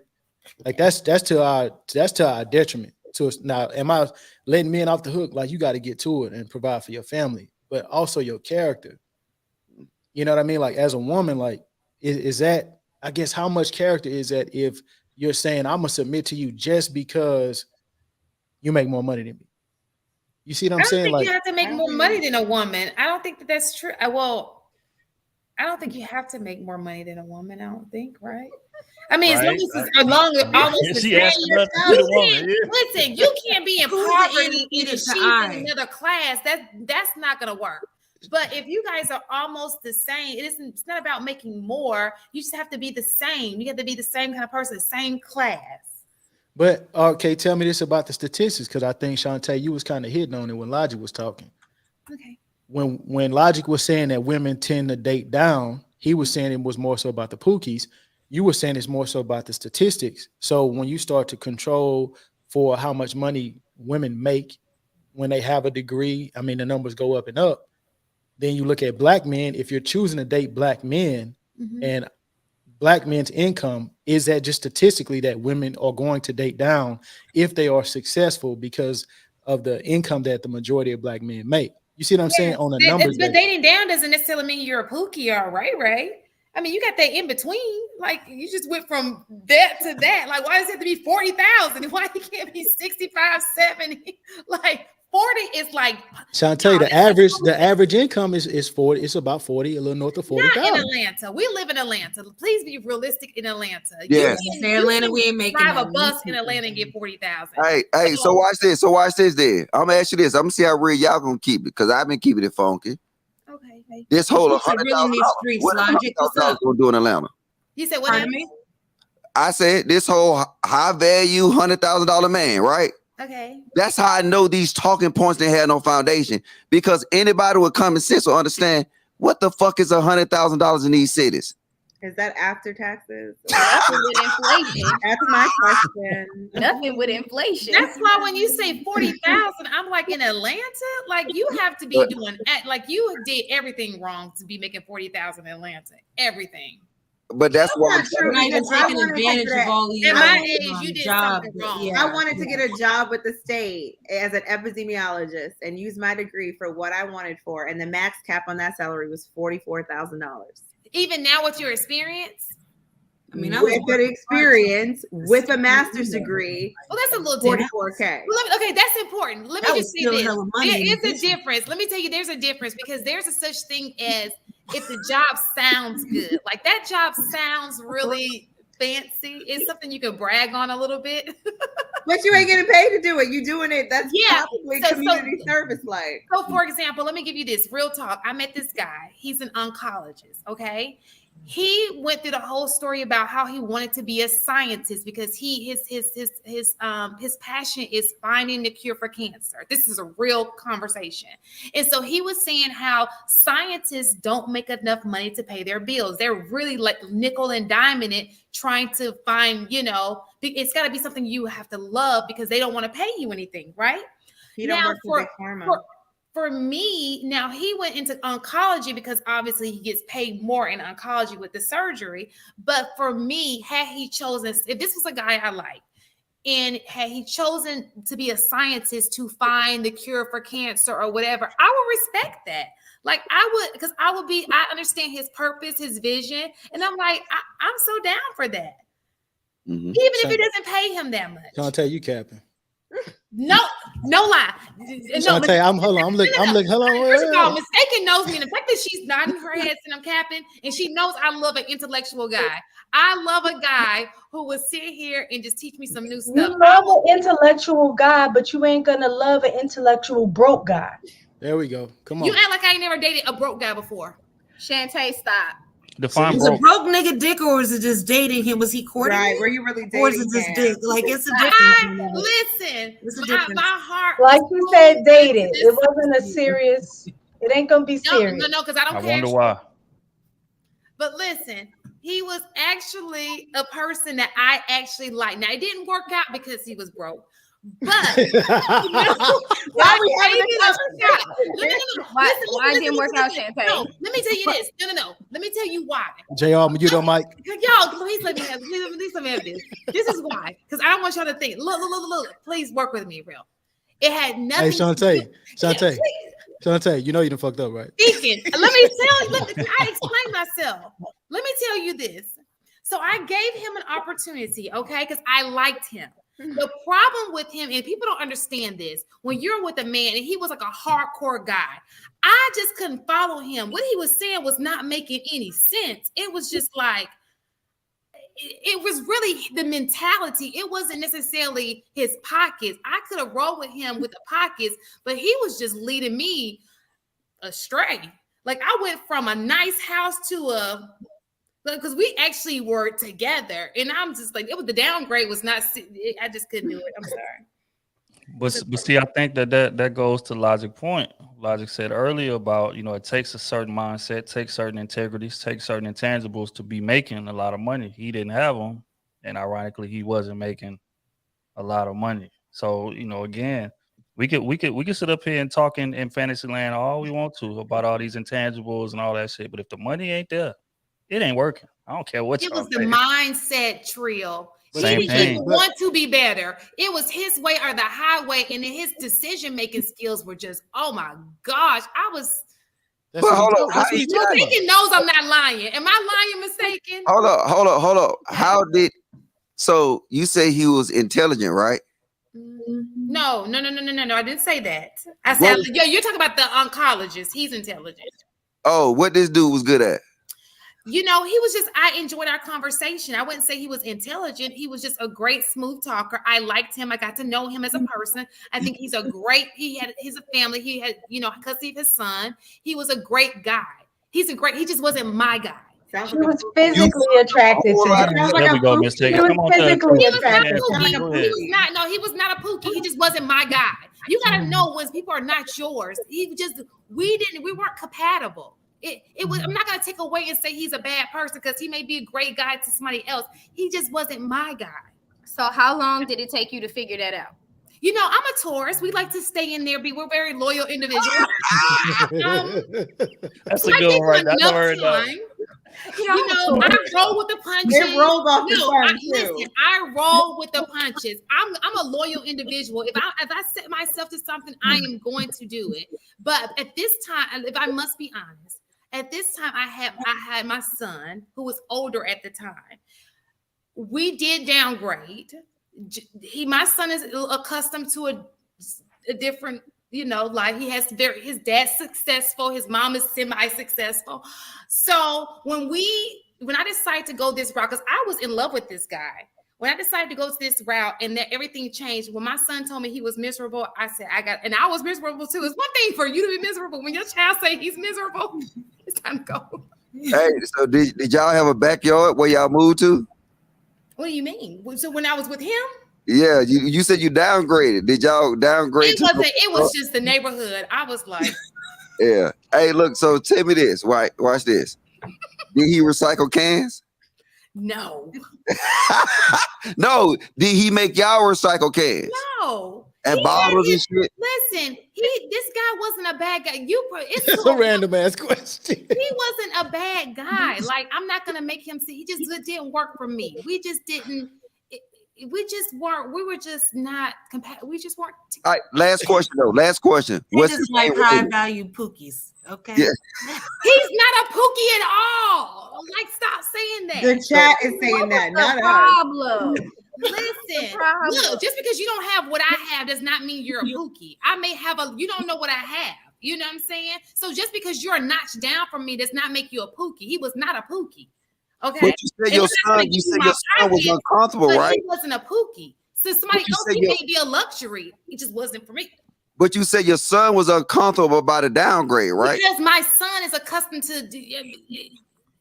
I understand that though. But you remember the point I made earlier, right? Your son was uncomfortable with it, right? And even though I know that that's a good cop out, you know what I'm saying? That's like a little fadeaway. You can say, oh, he was uncomfortable, so we left. But let's keep it real. It was that. The downgrade. Listen, this is how true it is. My son and mistaken son are friends. It was actually mistaken who came to me and said, you need to have a talk with your son because there's something I don't think he feel. And that's what I did. It was mistaken who told me to have that conversation with my son. When I had that conversation with my son in the car, it was a wrap. But ma'am, you telling me that it was no problem going from the prime steak to the choice steaks? It was no problem going from Fruit Loops, Fruit O's. No, she's not dumb. She's not dumb. She kept her prime steak. You tell me it was no She kept problem her prime going steak in the freezer. Dr. Pepper to Dr. It was no problem going from I love You was good hard. with all that, right? When I love hard. She capping.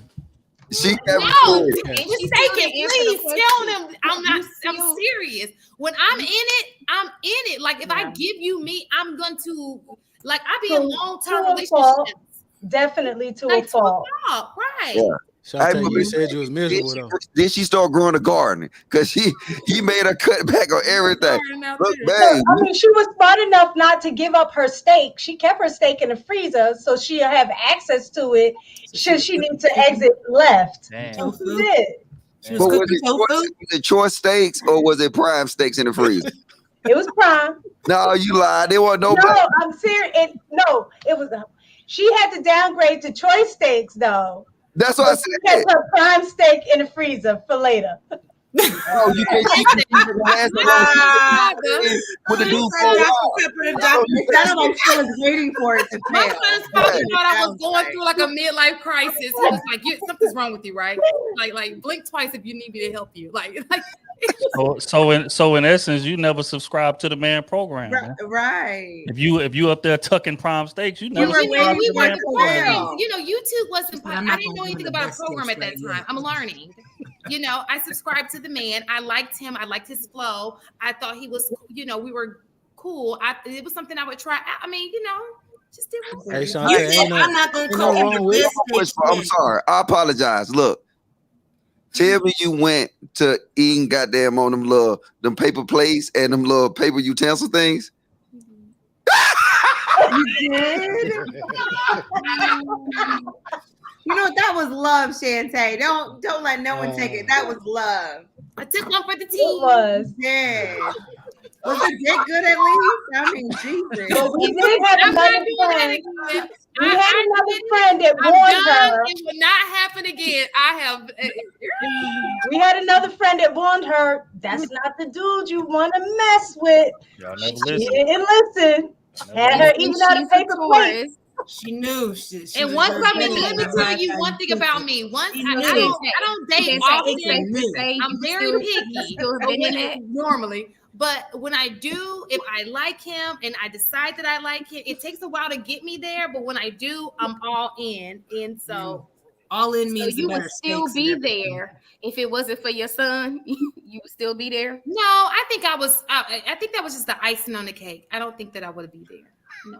Well, wasn't no icing on y'all cake. Oh my God. You can take it every shot possible. I'm not doing this with y'all. Every shot possible. I don't know why you even open that door. You can afford the icing. So don't sit here and tell me I don't give guys a chance because of an income.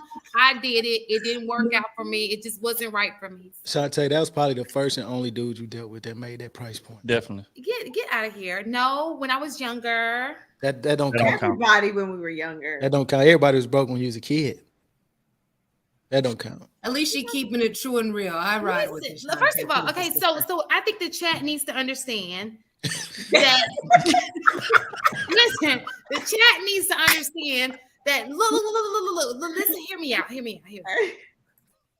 When you live in Atlanta, people are in cliques, okay? You have a social circle that you're in. And so in order to meet different guys, you have to step into different social circles. So you're gonna be around the people who you're in the social circle with, okay? So I choose to surround myself with certain men or people. And so you mingle in that social circle. But can I say this? That's also in the DMV. Like I came from the DMV and I'm a transplant to Atlanta, and we had cliques in the DMV more than it was more cohesive in the DMV than when it was when I came here. So in Atlanta, yes, you do have that, but I will say it's not just the A. That could be everywhere. You know what I'm saying? Yeah. It's not just the A. I understand though, Shantae, because I downgraded like that too. I went from living in Eagles Landing down south to West End. Shut up. Just shut up. And then people have to too remember in Atlanta, you have all different types of wealth in Atlanta. You have the wealthy. I mean, they're just different levels. Same in the DMV too. No, I'm sure. I'm from Atlanta and I'm in the DMV now. The DMV got it. It's OD in the DMV. Like Atlanta, y'all, I mean, yeah, okay, Atlanta got like little pockets, but the DMV, they got a whole county. So yeah, it hits different out here. It does. Let me pinpoint this out from that last experience. I think that women need to understand, and men need to understand this as well. When you go into a relationship with a man, that man can either you can go up to his level or you can go down to his level. So if you're choosing a man who, let's just say he has no vision, he has whatever's going on, it is possible that he can bring you down to his level, which was mine. Wait, I gotta say that this is funny as hell. Somebody in the chat said they saw Shantae a little 5 points. Now, I 5 points though. Is it not popping anymore? It used to be nice. I haven't been there in years, but I have been a little 5 points before. When they used to have like the little shop. You remember like it used to be nice back in the day. I don't know how it is now. They used to have years, but I did go to the little 5 points back in the day. Yeah, you go to the 5 point now, you might get shanked. That's just like going to the BP right across the street from the Varsity. Interesting. Yeah, you go to that BP, like before you go to that BP, you'll park, you'll get out, you'll pass by, somebody want to see you some pills, some pussy, some dogs, everything just right there. Nigga got pit bulls in the car. It's gone down though. It didn't used to be like that. Got turtles. Girl, don't listen to him. That is not what it's like over here. Yeah. You over here. He's a little 5 point. Damn.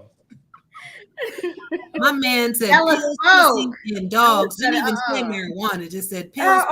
The Beltline is a nice No, area, okay? I'm serious. Do you know the Varsity downtown? You know that BP right across the street? Yes. Yes, that like going out on the weekend. It's little 5 points though. Get some pills, pussy, and dogs.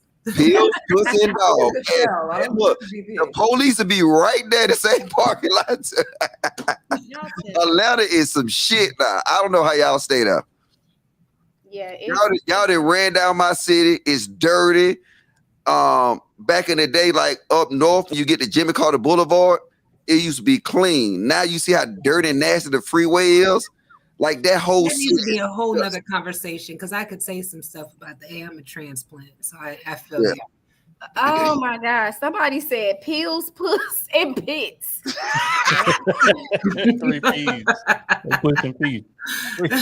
I love the alliteration. Push and P. Okay, so Mr. J. Duke sent another super chat and said, "Trill translation: Men would rather suffer and die with their pride than to ask you to hold us down because we know you will throw it in our face." That's Right. a better translation. Right. Because that first thing he said didn't make no sense. Gotcha. Yeah, I mean, it's that, and just the fact that dudes simply just don't know how to express vulnerability. If we're gonna be honest, a lot of us don't really have a lot of practice in in that field, you know, growing up, like we not encouraged to be vulnerable. We're not encouraged to like diagnose and like share our biggest weaknesses, especially with the woman that in our eyes should be looking at us like a superhero. You know what I'm saying? So it's like hard to have that type of conversation. So but I mean, he right. So it's that aspect of it and the fact of I'm terrified of you holding this over my head because this is my weakest point.